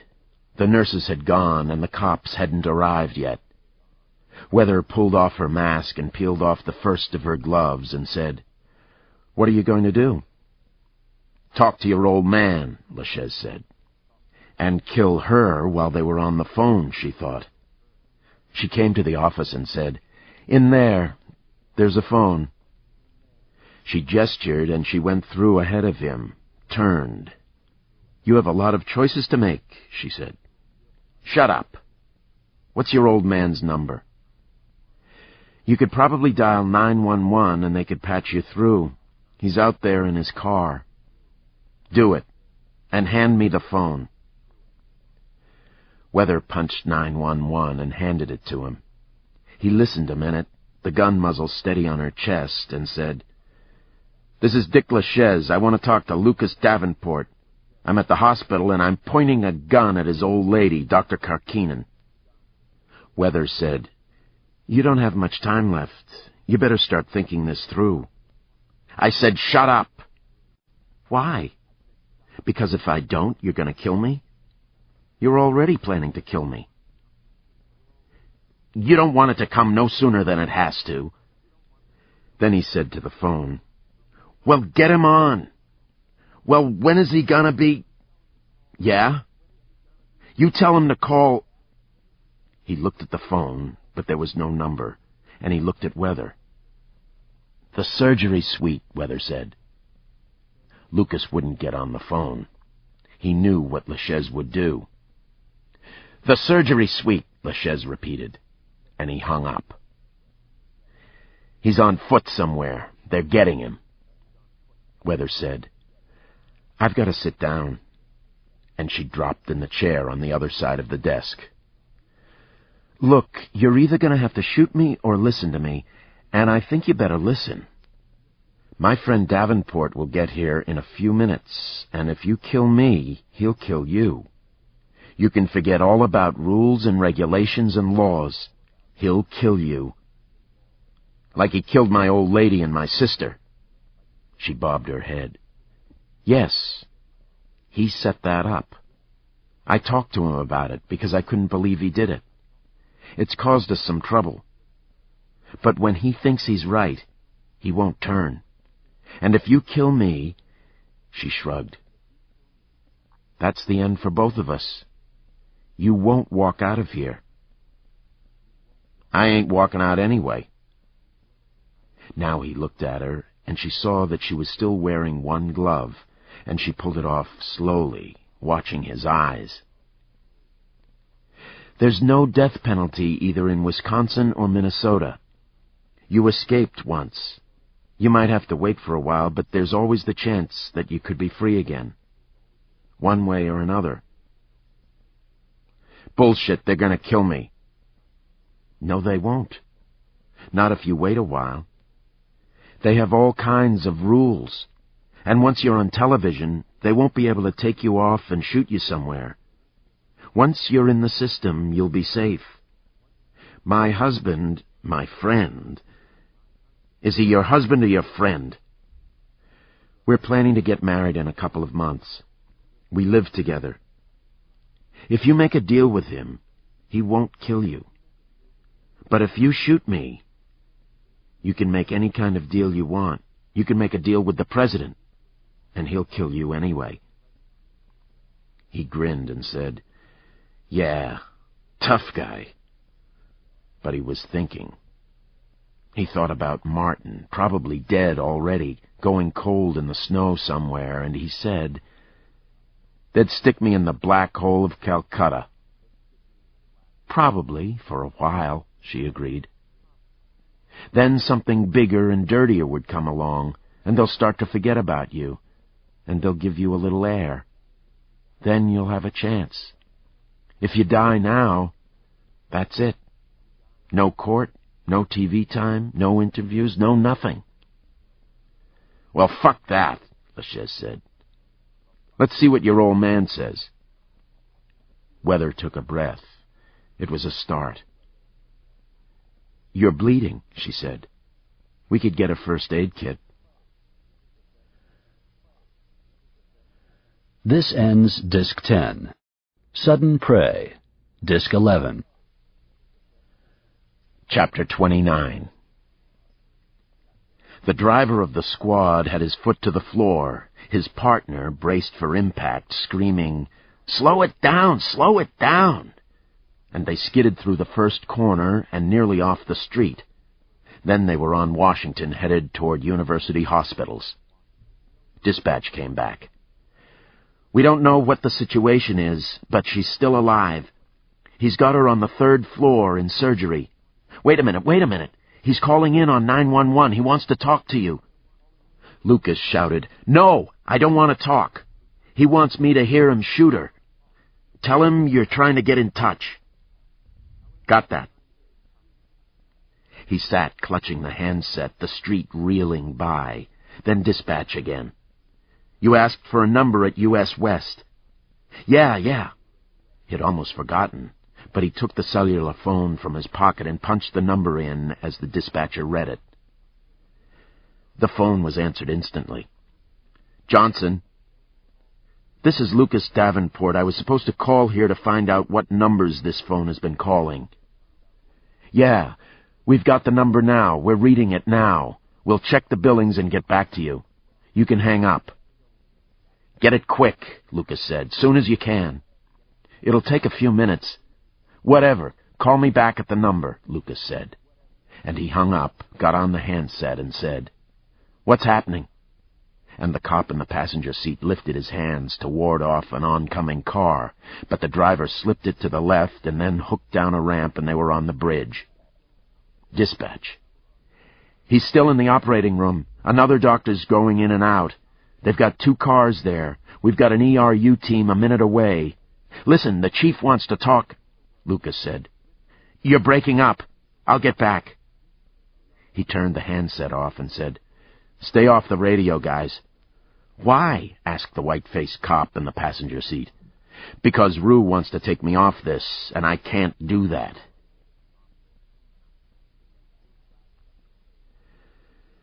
They flashed up the hill on the far side of the river, made the turn, and slewed down Harvard toward the hospital's front entrance.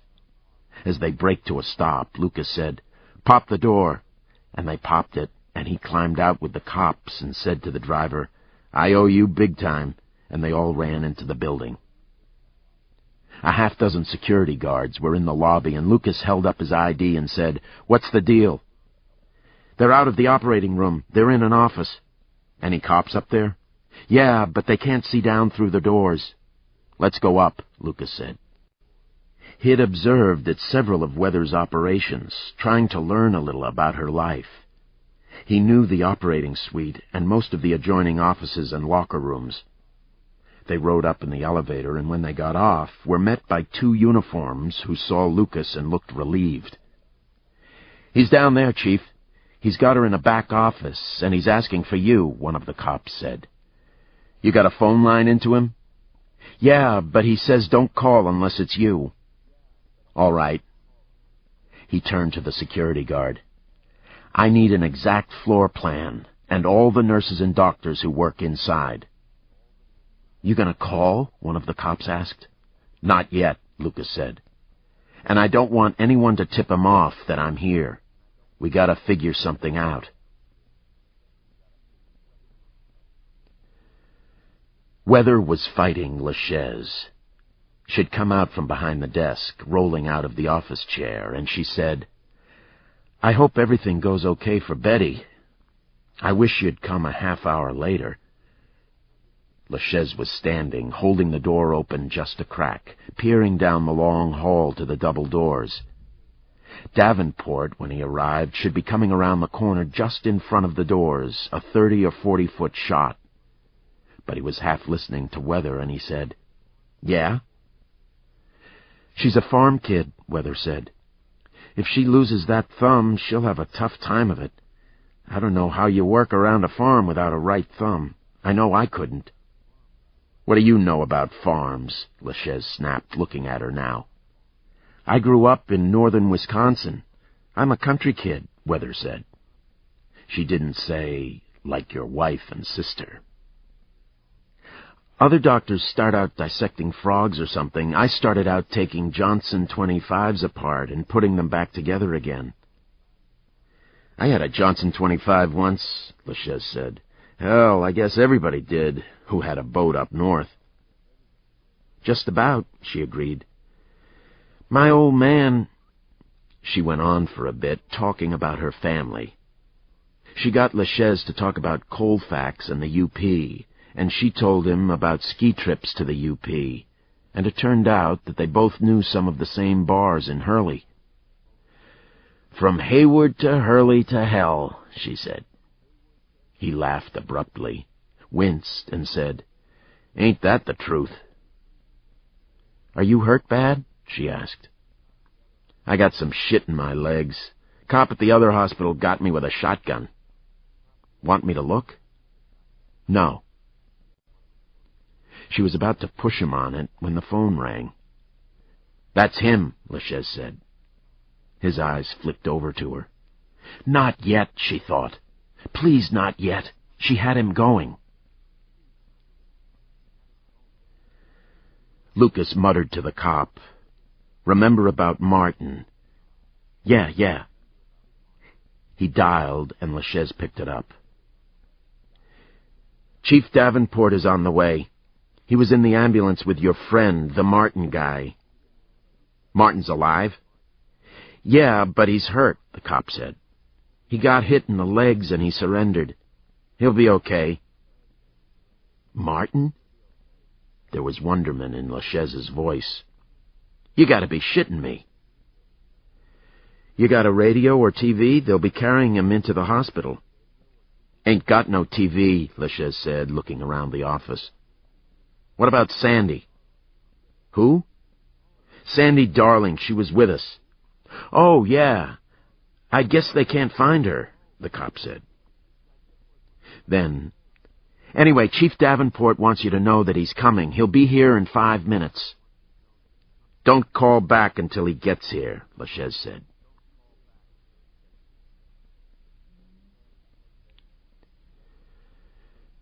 LaChaise turned to Weather and said, "They say Martin made it." "Good." "I don't believe them." "You can't tell what a person will do when he's hurt bad enough. I've had all kinds of weird confessions when I was working in an emergency room. A person thinks he's going to die in the next couple of minutes. Something changes," Weather said. She looked at his gun. "I wish you wouldn't keep that pointed at me." "I'm not going to beat you up." He shifted the muzzle of the gun just slightly, and she said, "Thanks," and thought, maybe. The ERU team included a young blonde Iowan who was carrying a Seiko Classic 243 with a fat black loopholed scope. Lucas stepped away from the medical people who were working out a floor plan and said, "How good are you?" "Very," he said. "You ever shoot anyone?" "Nope, but I got no problem with it," the Iowan said, and his flat blue eyes suggested that he was telling the truth. You'll be shooting just about 60 feet, close as we can tell. At 60 feet, I won't be more than a quarter-inch off my aim point. You're sure? The kid nodded. Absolutely. We need him turned off. He'll maybe pointing a gun at Weather or me. I got a low-power, wide-view scope. I'll be able to see his move. If he's got the gun right at her head, if the hammer's down, I can take him, and your wife's okay. If the hammer's cocked, then it's not so good, maybe 50-50. If he's got the gun at her head, if you can get him to take it away, I'll be able to see it, and I'll take him. You need to get him to take it away just a second, just an inch. He can't have any time to recover, not even a millionth of a second. The kid shook his head. I'm shooting noseler ballistic tips. I didn't want anything that'd go through and ricochet around the halls, so all the energy'll get dumped inside his skull.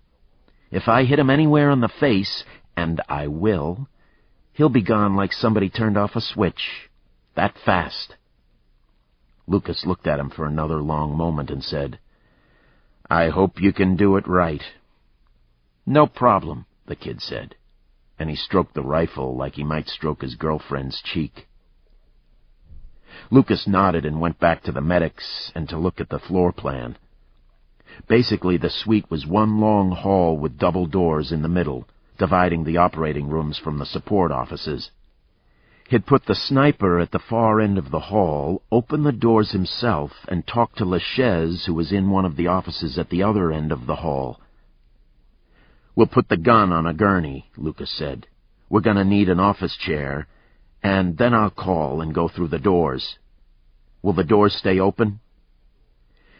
You've got to push them back hard, one of the doctors said. A cop said, Lucas, the chief. Tell her to call back, Lucas said. He looked back at the sniper and said, Let's do it.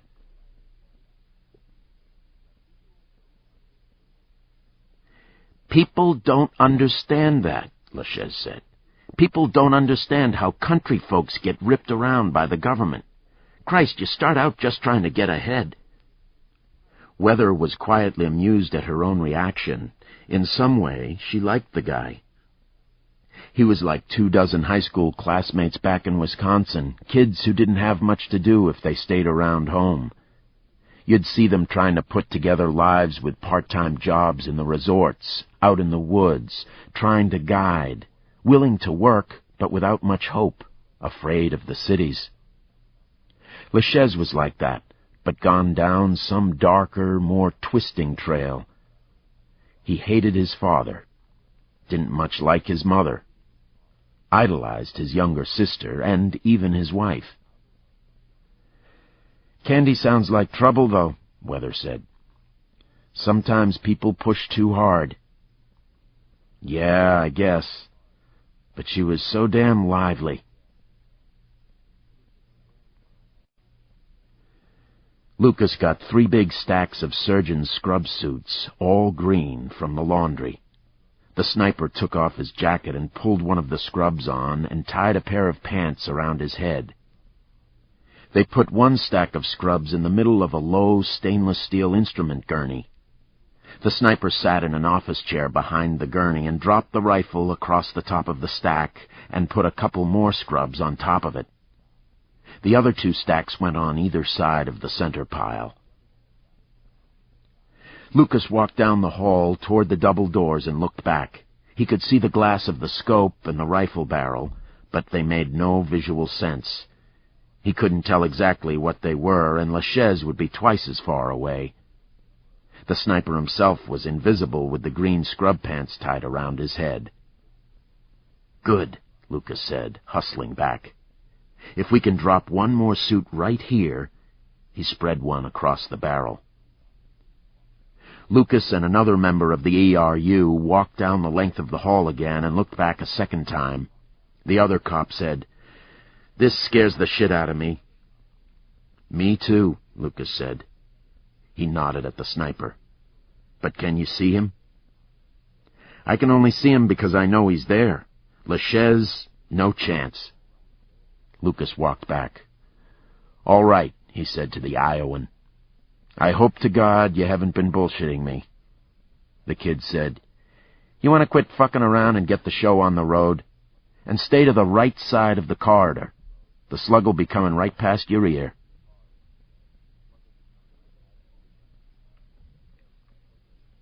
The phone rang again, and LaChaise bent over to pick it up. Pain shot down his leg, and he grunted, almost stumbled, caught himself, and lifted the phone. Lucas said, I'm right down the hall from you. If you look out, I'll open the double doors, and you'll see me. He was that close? LaChaise put his eye to the door crack and looked at the double doors. Let's see you. The first of the two doors opened, slowly at first, and then quickly, pushed against the wall. It stayed open. The man who'd pushed it open was standing behind the other door. He peeked out at LaChaise. All right, here I am, Lucas said. We got a lot to talk about. You killed my goddamn wife and sister, LaChaise said. And I say eye for an eye. When your sister was killed, she was firing a gun at us, Lucas said. She went down shooting. We didn't just shoot her out of hand.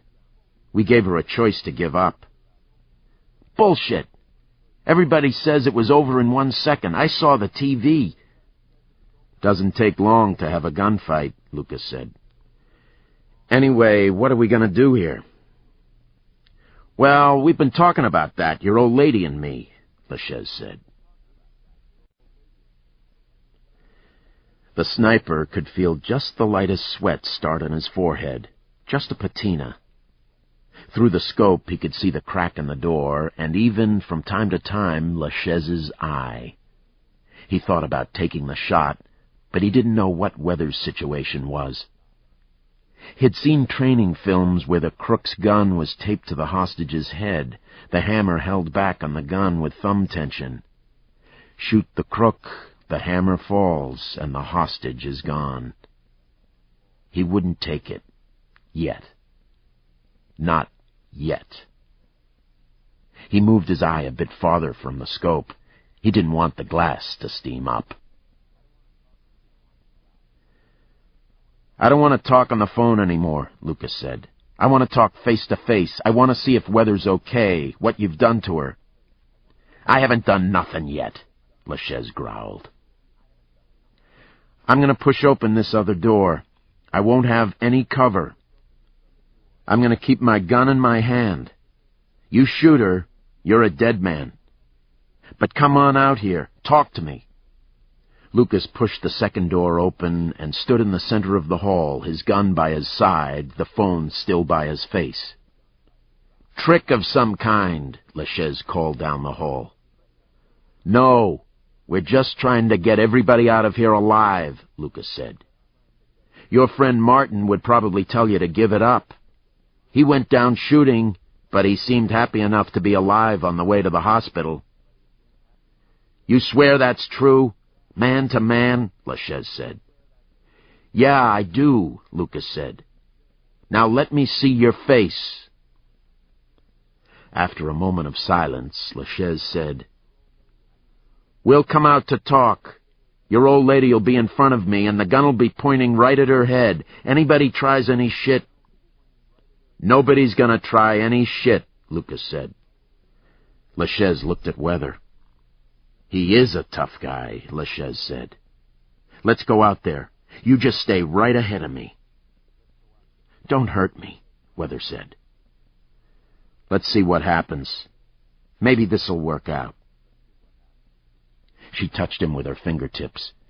You should give yourself a chance. You're a smart man. Give it a chance. Then she stepped in front of him and felt the cold steel of LaChaise's gun muzzle touch her scalp just behind her ear. They edged into the hall together, and LaChaise nervously looked behind him, nothing but a blank wall. And then down at Davenport, who loomed large and dark standing in the double doors. He held the gun at his side, and LaChaise again thought, cowboys. If he got out of this, he was thinking that way now. If he got out of this, it'd be a long time before he played any cowboy games again. "I'm here by myself," Davenport said from the doors. "And I'm pleading with you. Weather takes care of little kids. That's what she's doing. For Christ's sake, if you've got to shoot somebody, go for me. Let her go." "You killed my Georgie." But now Georgie was a bargaining chip. "We didn't want to. Look, for Christ's sake, don't shoot her by accident, huh? Look, here my gun is." Weather could feel the muzzle on the bone just behind her ear. But she wasn't thinking about it. She was listening to Lucas's tone of voice, and she thought, "Oh no, something's going on." She opened her mouth to say something, but LaChaise behind her said, "This one time, I'm going to take your word for it." Now there was a pleading tone in LaChaise's voice, and Weather felt the pressure from the gun muzzle move away from her ear. The sniper could see Weather from the shoulder up, and all of LaChaise's head, and the muzzle of the pistol. He could hear what LaChaise was saying, but was mentally processing it in the background. Everything else was focused on the muzzle. He saw it start to move, mentally processed the words, "going to take your word for it," realized that the muzzle was about to come away from Weather's head, and then the muzzle lifted out of Weather's hair, and the sniper let out just a tiny puff of breath and squeezed. The distance was about 62 feet. In 2/100ths of a second, the slug exploded from the barrel and through LaChaise's head, his skull blowing up like a blood-filled pumpkin. LaChaise never sensed, never knew death was on the way. He was there one instant, moving the muzzle, ready to quit, even thinking about jail life. In the next instant, he was gone, turned off, falling. Weather felt the muzzle move, and the next instant she was on the floor, blind. She couldn't see, she couldn't hear, she was covered with something. She was covered with blood, flesh, brains. She tried to get to her feet, but slipped and fell heavily, tried to get up. Then Lucas was there, picking her up, and she began to scream. And to push him away.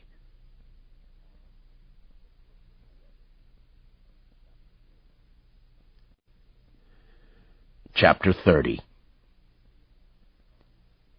3 doctors, physicians, and friends bent over Weather, trying to talk with her. She was disoriented, physically and psychologically. The explosion of blood, bone, and brain had done something to her. The doctors were talking about sedatives.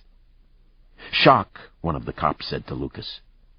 The doctors had pushed Lucas away. His presence seemed to make her worse. "We'll get her cleaned up, get her calmed down, then you can see her," they said.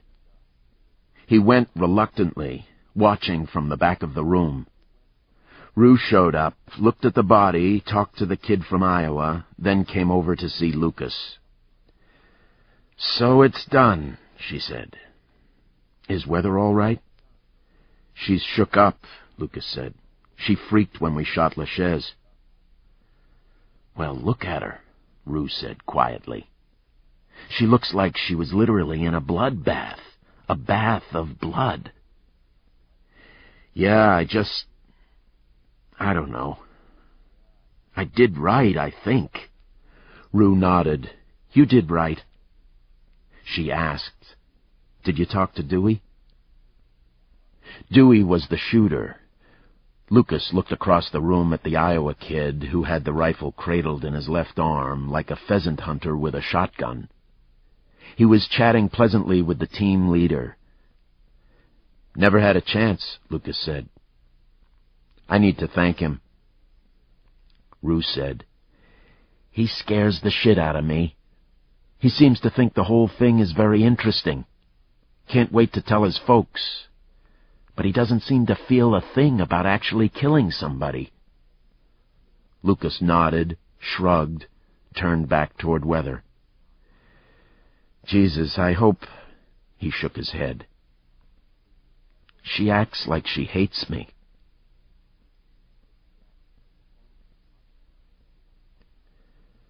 The phone in his pocket rang, and Lucas fumbled for it. Rue said, "What about Darling?" "We've got some guys trying to find her over at the Dome."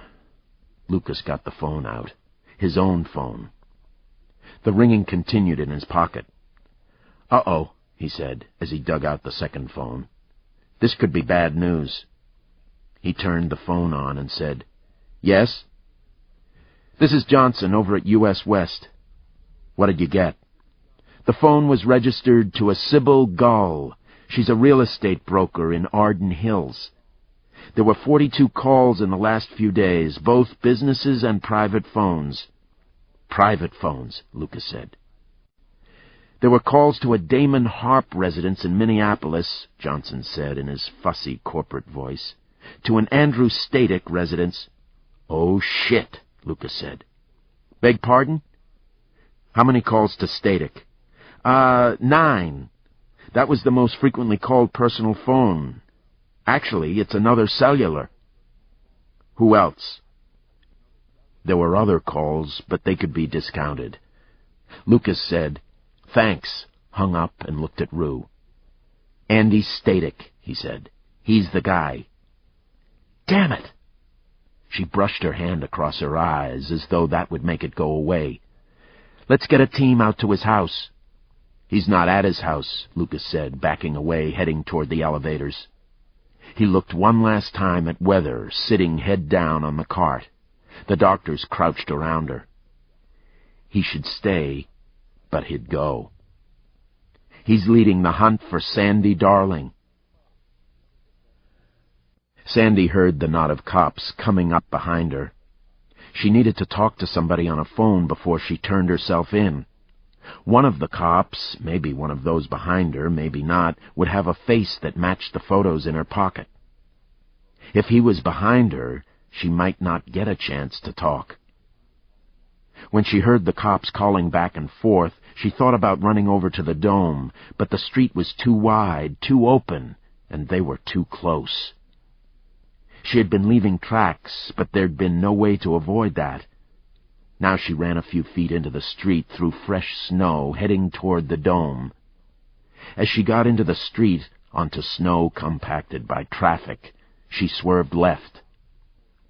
An old house with 4 or 5 mailboxes mounted next to the door was only a few dozen feet away, and behind it, a ramshackle garage.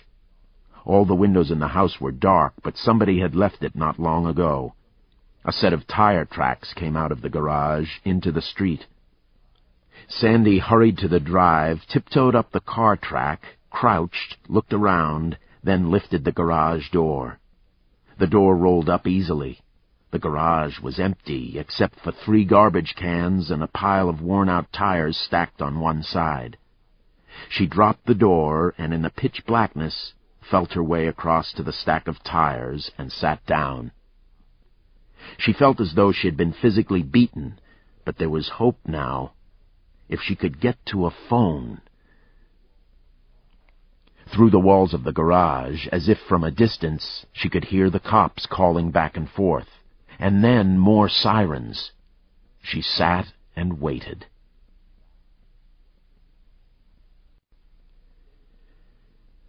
Static and 2 uniformed cops crossed the street to the Metrodome.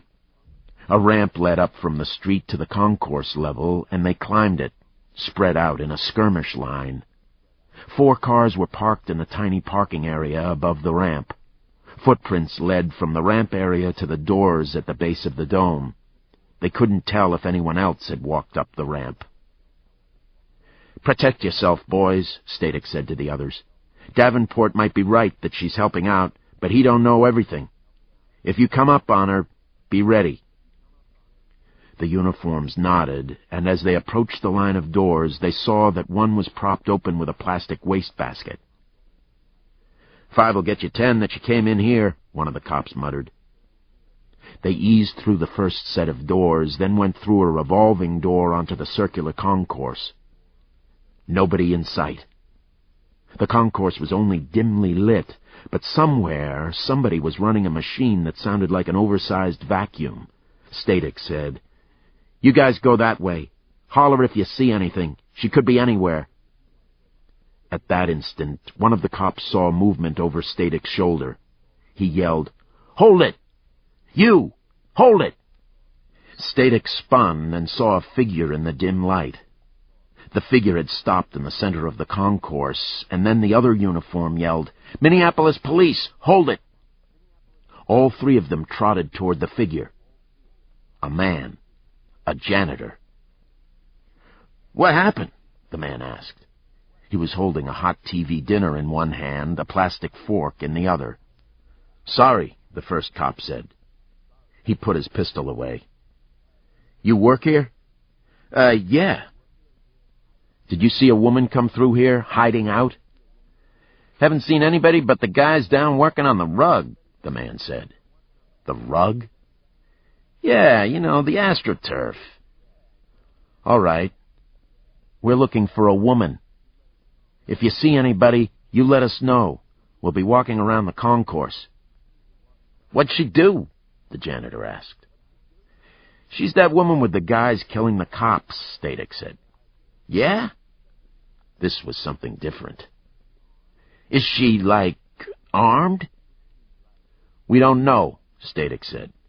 "Don't take any chances. If you see her or any of your guys see her, get to a phone." He waved over his shoulder. There were phones all along the concourse. He scribbled a number on a business card. "Call this number. It'll ring me right here, and we'll come running." The janitor took the card. "I'll tell the other guys. We don't try to take her?" "No, don't go near her," Stadic said. "We know her sister used to shoot people for sport." "I'll tell you what I can do. I can go up on top and look down," the janitor said. "We can get up there, see almost everything inside." "Good. Give me a call," Stadic said. To the uniforms, he said, "You guys go that way. Check all the stairwells. Go up and down. Look in the women's cans. I'll meet you on the other side." "Got it." "And I'll go up on top," the janitor said. Cars went by every few minutes, some fast, some slow. Sandy could hear nothing else except the whisper of the falling snow. Finally, she stood up and edged back to the door, lifted it 2 feet, squatted, and looked out. Nobody. She pushed it up another foot. Duck walked out into the snow. She looked at the house, the windows still dark, then across the street at the dome. She could knock on the door of the house, maybe get somebody up, get a phone. But there had to be a phone right there, across the street. No cars coming. She ran across the street and up the approach ramp. A number of car and foot tracks went up the ramp. As she followed them, she brushed past a green pole set into the concrete. The pole was a modernistic phone kiosk, with a phone hanging on the other side. Dial 911, no charge. But she never saw it. Instead, she went on to the door, opened it, stepped through into the dead space between the inner and outer doors, then pushed through the revolving door onto the concourse. Nobody in sight, just a bunch of wet foot tracks. But she could hear rock music coming from somewhere. Tom Petty, she thought. Down the hall she saw a sign, restrooms and phones. She went that way and found a bank of phones. She picked up a phone, listened, got a dial tone, punched in 911. The call was answered instantly. "This is Sandy Darling." "Ms. Darling, where are you?" "I'm at the Metrodome. I'm inside." "Okay, we'll put you through to Chief Davenport. He's on his way there." A moment later they clicked through. "Ms. Darling, this is Lucas Davenport. The policeman working with LaChaise, his name was Andy Stadic." "I don't know," Sandy said. "They wouldn't tell me. They said if I turned them in, the cop was paid to come kill me. I've got some pictures of him. I took them out of Dick's pocket." "Okay, I'm 2 minutes away and we've... Listen, I think Dick is going to the hospital where your wife works. You've got to get over there first." "Dick LaChaise was killed at the hospital," Lucas said. "He's dead?" Yes. Thank God. She said it half to herself, but Lucas picked it up. I'm just about there, and we've got more people on the way, Lucas said. Static is in the dome with you, so you've got to stay out of sight.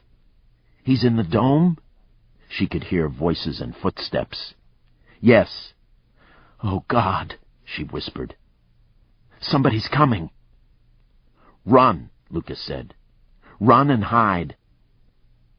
Sandy dropped the phone and ran across the hall.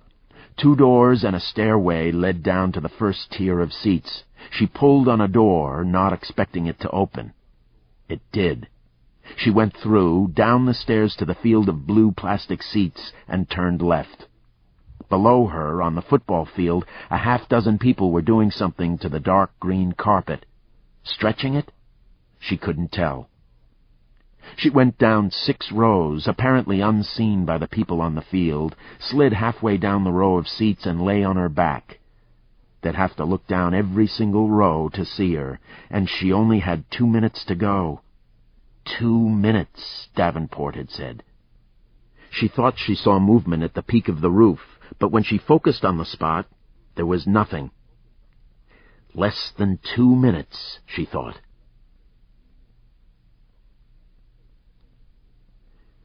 Static's phone rang. This is the building engineer. I talked to you?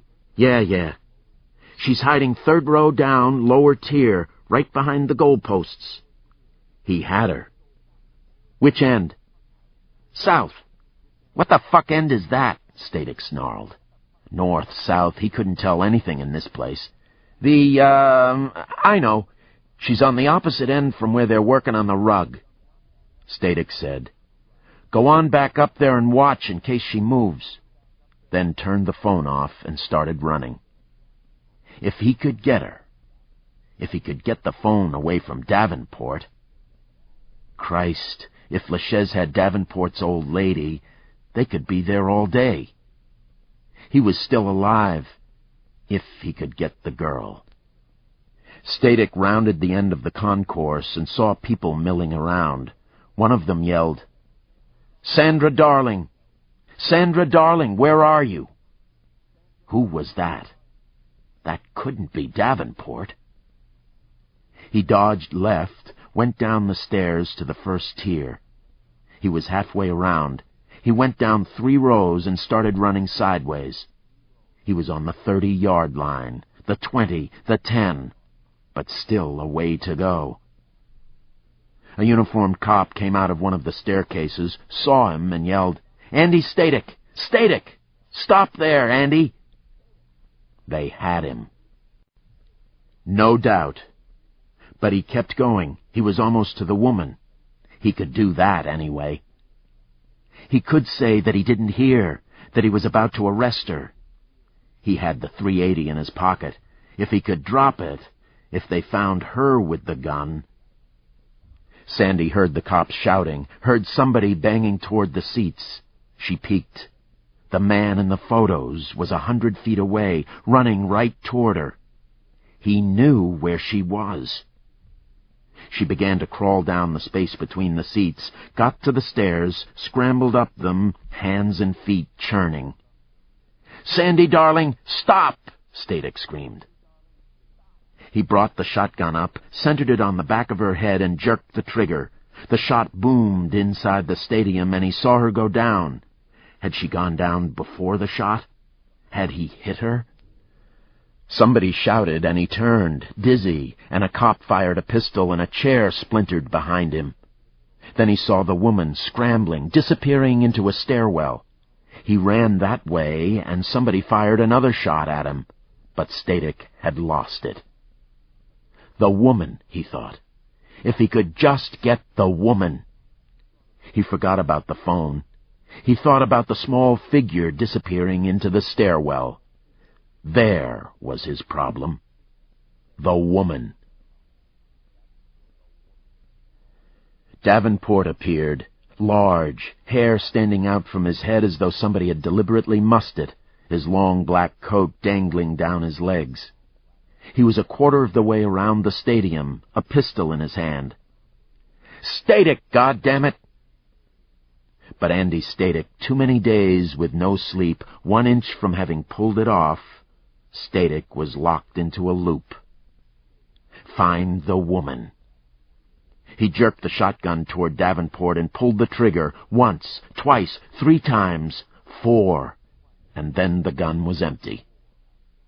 Lucas dropped and the shotgun blasts rattled harmlessly off the seats 20 yards away, not even close. The cops farther up the dome fired 3 more shots, missing. Static ignored them, dropped the shotgun, drew his pistol, a Glock 9mm, and ran up the stairs into the stairwell, going after the woman.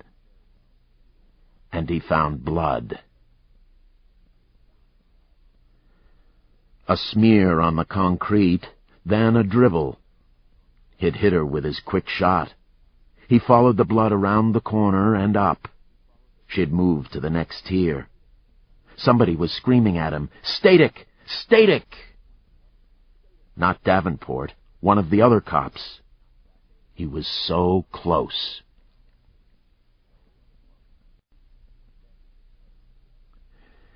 Sandy was hurt. She didn't know whether she had been hit with shotgun pellets or pieces of the plastic chairs, but she was bleeding from the right hip, thigh, and calf, and maybe from her back. Her back hurt anyway, a scratching pain, like a cut. She emerged on the second level, saw a TV booth to her left. Try to hide. She ran to the booth. The door was locked. She went back down the stairs, thinking she might hide in the seats again, and noticed that the booth window was open. She stood on the back of a seat and pulled herself in. Not a broadcast booth, but a camera position. Empty, except for a heavy camera stand. No playoff games this year. She crouched below the window and listened to the cops yelling out in the stadium. The thoughts were making a little tune in Static's head. Get the woman, fucking Davenport. Get the woman soon as you can. He ran up the stairs, paused, looked for blood. Heard the cops calling behind him. "Where'd he go? Get out in the goddamn concourse. I think he went up." More blood. Yes, going up. He followed, poked his head out of the stairwell, and a cop at the far end shouted, "There he is! He's up on top!" Lucas ran up a stairwell, paused at the top, and peeked. Static was in the next well with a pistol. Lucas poked his head around the corner and yelled, "Andy, give it up, man!" "Fuck you, Davenport!" Static swiveled and fired. "You caused this shit!" Somebody shouted, "He's gone! He went back down!" Static jumped back into the stairwell, paused a second, then came back out, and caught him. Lucas, hearing the other cops yelling, had come out of his stairwell and was headed down the aisle toward him. Static had his gun up. Lucas's gun was out to his side as he balanced himself trying to run down the too narrow row of seats. Static fired, and Davenport flipped over, went down between the chairs. When Sandy heard Lucas shout, she stuck her head up and peeked. Static was 20 feet away, Davenport beyond him. She recognized him from TV, the funny shock when you realized that the TV image actually represented a person. Then Static fired, and Davenport flipped over the chairs, going down. Sandy looked wildly around the booth, saw the TV stand. The camera mounting head was fixed to the end of a steel cylinder, which disappeared into a heavy steel base, fixed with 2 collars held by wing nuts. She loosened the wing nuts and pulled the cylinder out of the base. The cylinder was a chromed steel pipe 4 feet long, 1.5 inches in diameter. She grabbed it like a baseball bat, hefted it. Static froze after firing at Davenport, stunned. He'd just killed a cop, for Christ's sake. He stood for a second, looking at his pistol. Maybe he could tell them Davenport was the one, that Davenport had set him up. Glassy-eyed, he turned back to the trail the woman had left. Blood trail. Lucas's head cracked one of the blue plastic chairs as he went over the side. The bullet had missed. He didn't have time to think about it, but he was whole, dizzy, disoriented, struggling to get up. The blood trail ran toward a door on a TV booth, then away from the door and up toward the window. "Andy! Andy!" The uniformed cops, still half a stadium away, were firing at him. Static looked up at the window, climbed on the chair back, pulled himself up. A bullet clipped his coat, another the back of his neck, and he fell. "Andy!" That was Davenport? He popped up, gun in hand, and saw Lucas again, fired quickly, saw Lucas duck, go down. He looked up. Christ, the window was right there. Blood on his hand, on his neck, blood on everything. Slippery.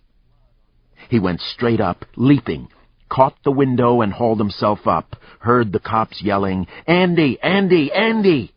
A regular football cheer, doing the wave for Andy Static. He hauled himself up, hands slippery with blood. Sandy was there, looking down at him.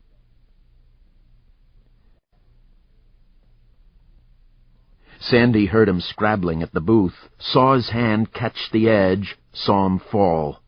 There were more shots, and then he was up again, bullet-headed, like a gorilla, like King Kong, climbing up the outside of the booth. Back home, Sandy had always been the one who split wood for the wood stove. She liked doing it, feeling the muscles work. Now, here was this blood-covered man coming to kill her. A man she didn't know, with a gun, crawling up the wall.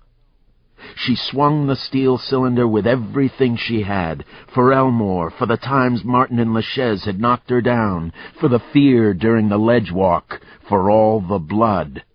She swung the pipe like a wood-splitting maul. Static looked up, saw it coming, had just enough time left in the world to let go of the window. Lucas was on his knees, his gun coming up, thinking, "Vest. He's wearing a vest." The gun sight tracked up Static's back to his neck, just as Static's head went over the lip of the window and Sandy loomed in front of him.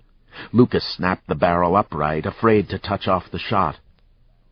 He saw the steel cylinder come down, heard the crack, saw Static drop like a rag. There was no sound in the stadium. Everything had stopped. The workmen, the running cops, Lucas, Sandy. Static's body upside down in the blue chairs. After a long, long beat, the world started again. "You can come down," Lucas said to Sandy as the other cops ran toward them. "You'll be all right now."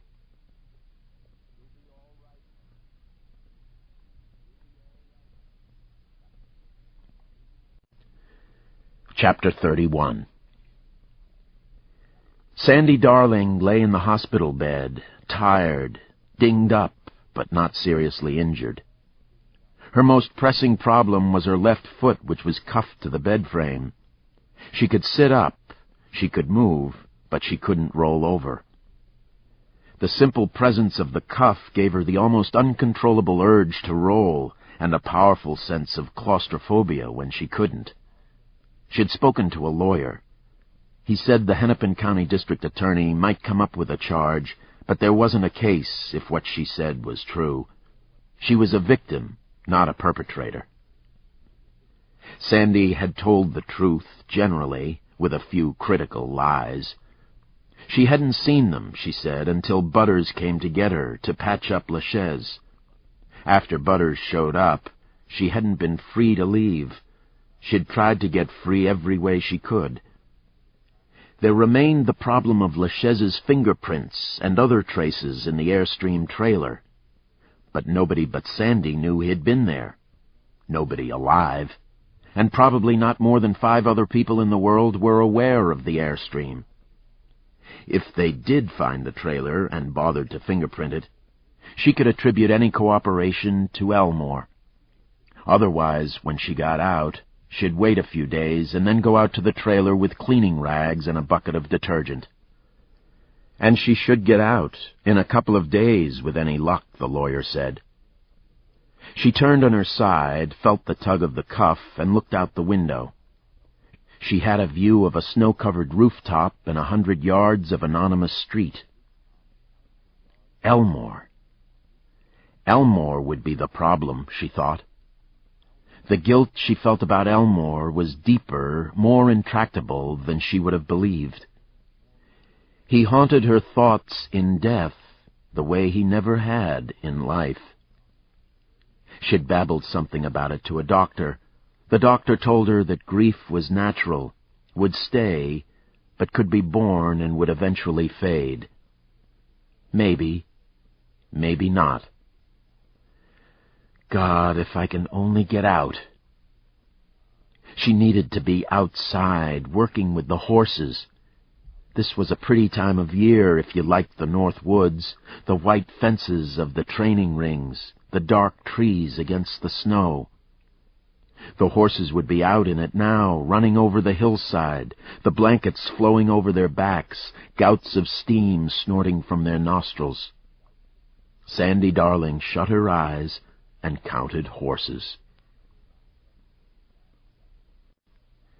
The plainclothes guys gathered in Homicide, where there really wasn't enough space, like mourners at a wake, muttering among themselves. Much of the talk was about the Iowa boy and his rifle. And Static, of course. Static dead was better than Static alive, everybody agreed on that. But already the amateur lawyers were talking. He'd never been found guilty in a court of law. What would happen to his benefits? He had an ex-wife and kid. Would they get them? Andy was a greedy son of a bitch. He was always bitching about not having enough, not making enough, Loring said. All the guy ever thought about was money. That's why his old lady split. But I never thought he'd... Lester came in and cleared his throat and said, "Listen up, everybody. We're all done.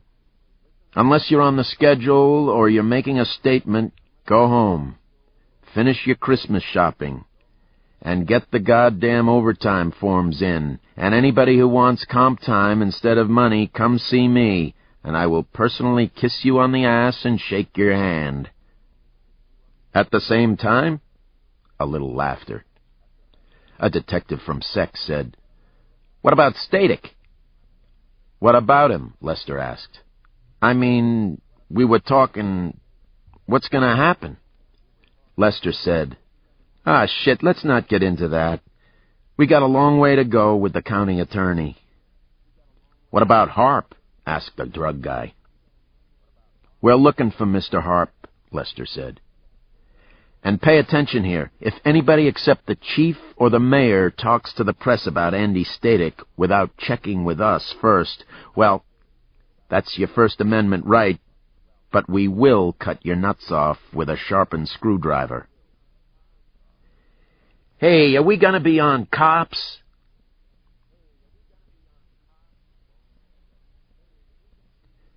Sloane and Cheryl found Lucas sitting in a waiting room at the university hospitals, looking at a sheaf of papers in a manila file. Cheryl stuck her head in and said, "What's happening, dude?" Lucas closed the file and said, "Just hanging out." Taking that as permission to come in, they dropped into chairs facing him, and Sloane asked, "Have you seen weather?" "She should be waking up," Lucas said. "I'm waiting to go in." "Has she said anything to anybody?" Sloane asked. "Yeah, but she's disoriented," Lucas said. "She really seems hurt. I think I really hurt her." Sloane shook his head. "You didn't hurt her. You did what you had to." Cheryl, exasperated, said, Come on, Sloane, that's not going to help. What?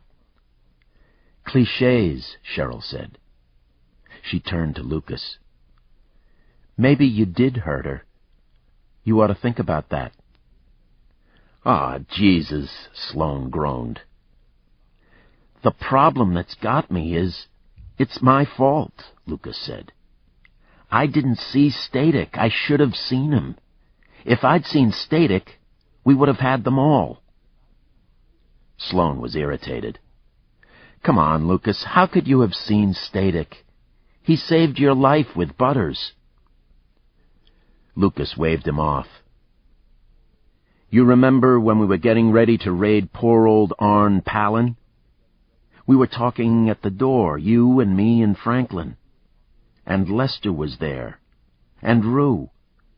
Static came in, and Franklin said something like he wanted to sneak back to his place to pick up some clothes for his wife. An hour later, he was ambushed. Lucas, listen. After he was ambushed, I ran over to the hospital, and I kept thinking, how could they know he was coming? How could they know? They couldn't just hide outside his house 24 hours a day, waiting for him to come along. Why would they? We'd had it on TV that everybody was safe in the hotel. Lucas pointed a finger at Sloane. The answer was right there in front of me. Static told them. He was the only one who could have. Cheryl shook her head.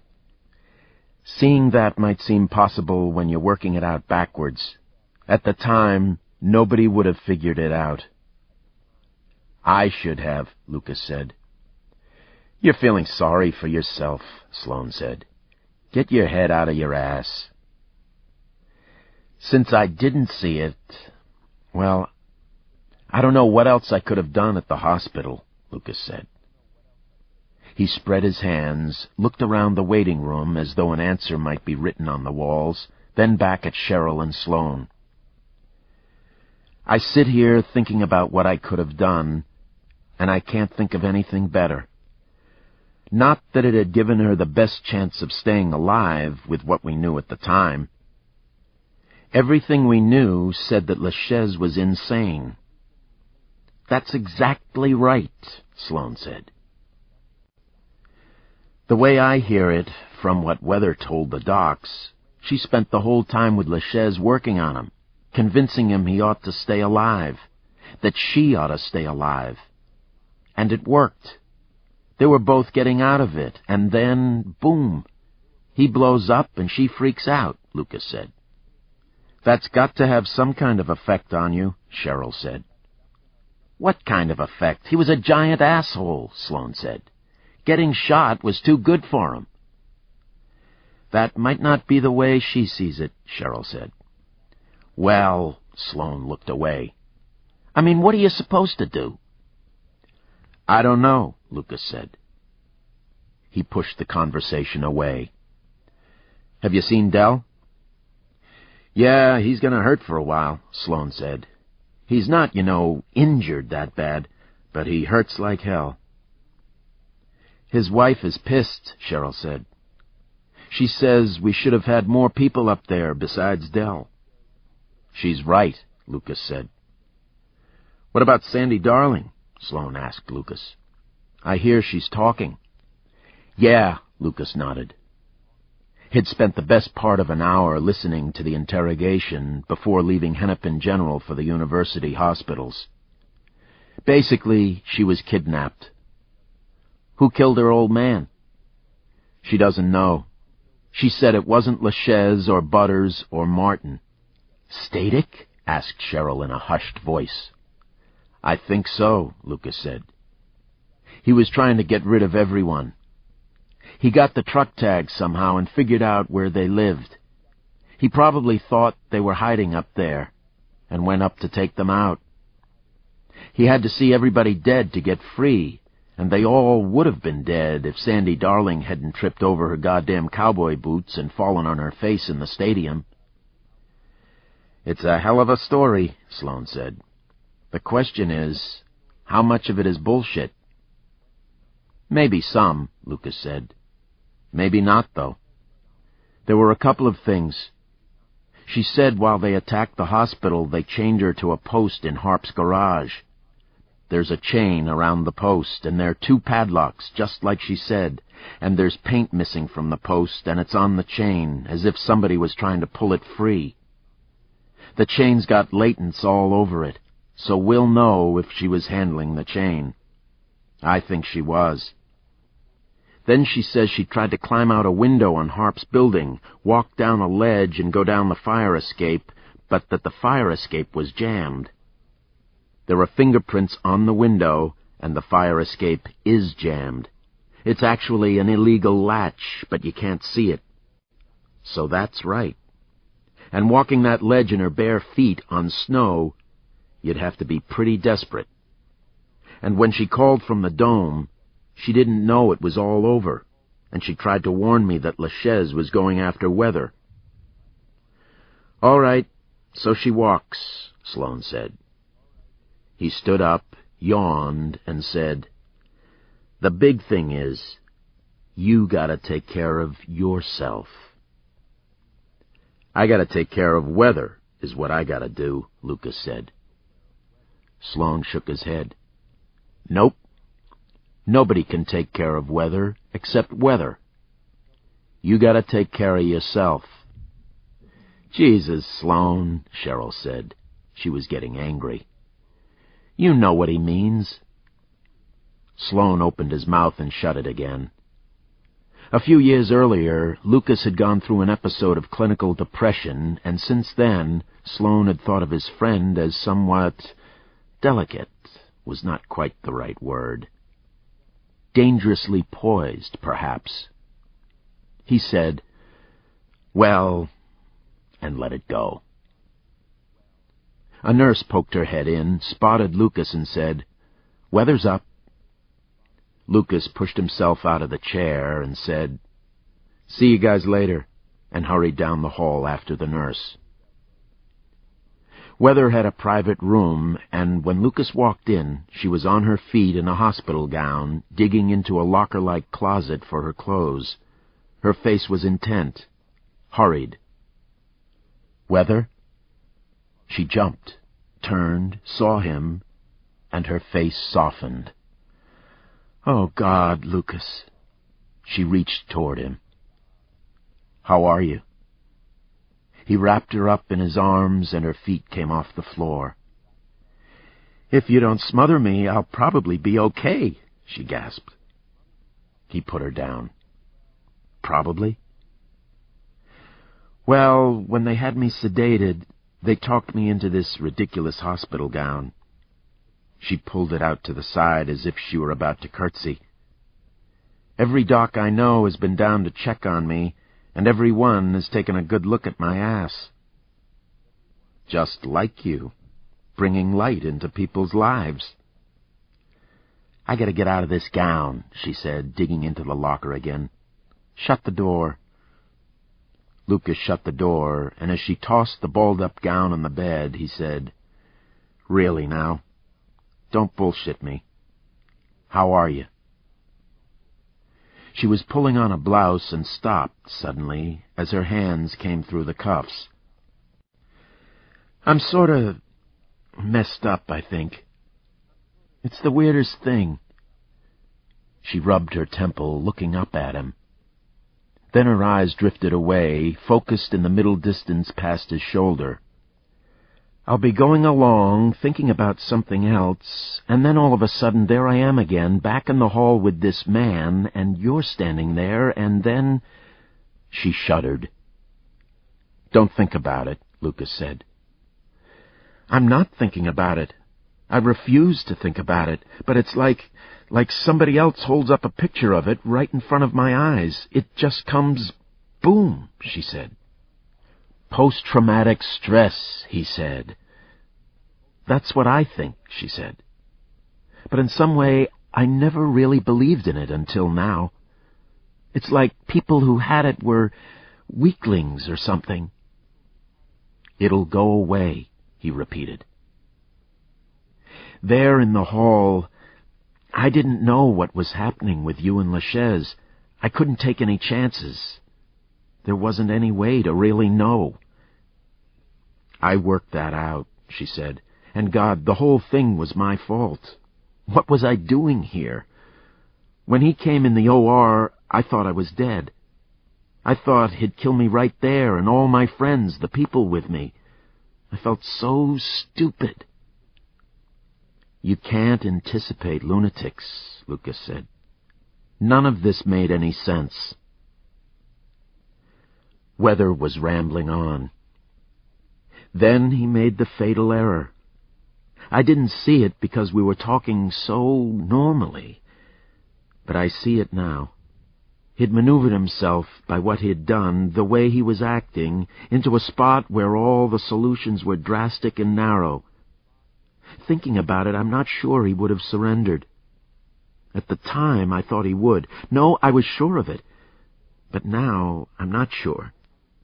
When we were talking, he'd keep changing his mind, like... A child, Lucas said. Yes. Well, not quite. Like a crazy child, she said. She was staring out the window when she said that, looking down at the trees along the Mississippi, when suddenly she focused again and turned to look up at him. "What about you?" she asked. "We heard about the policeman, that he was killed, and you were there.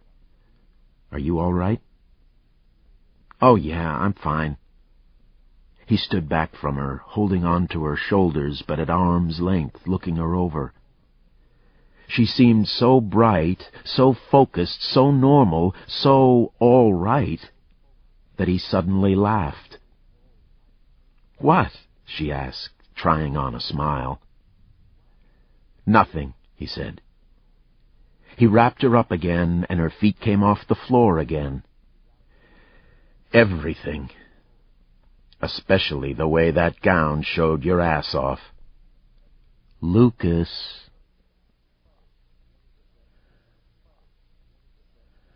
The end.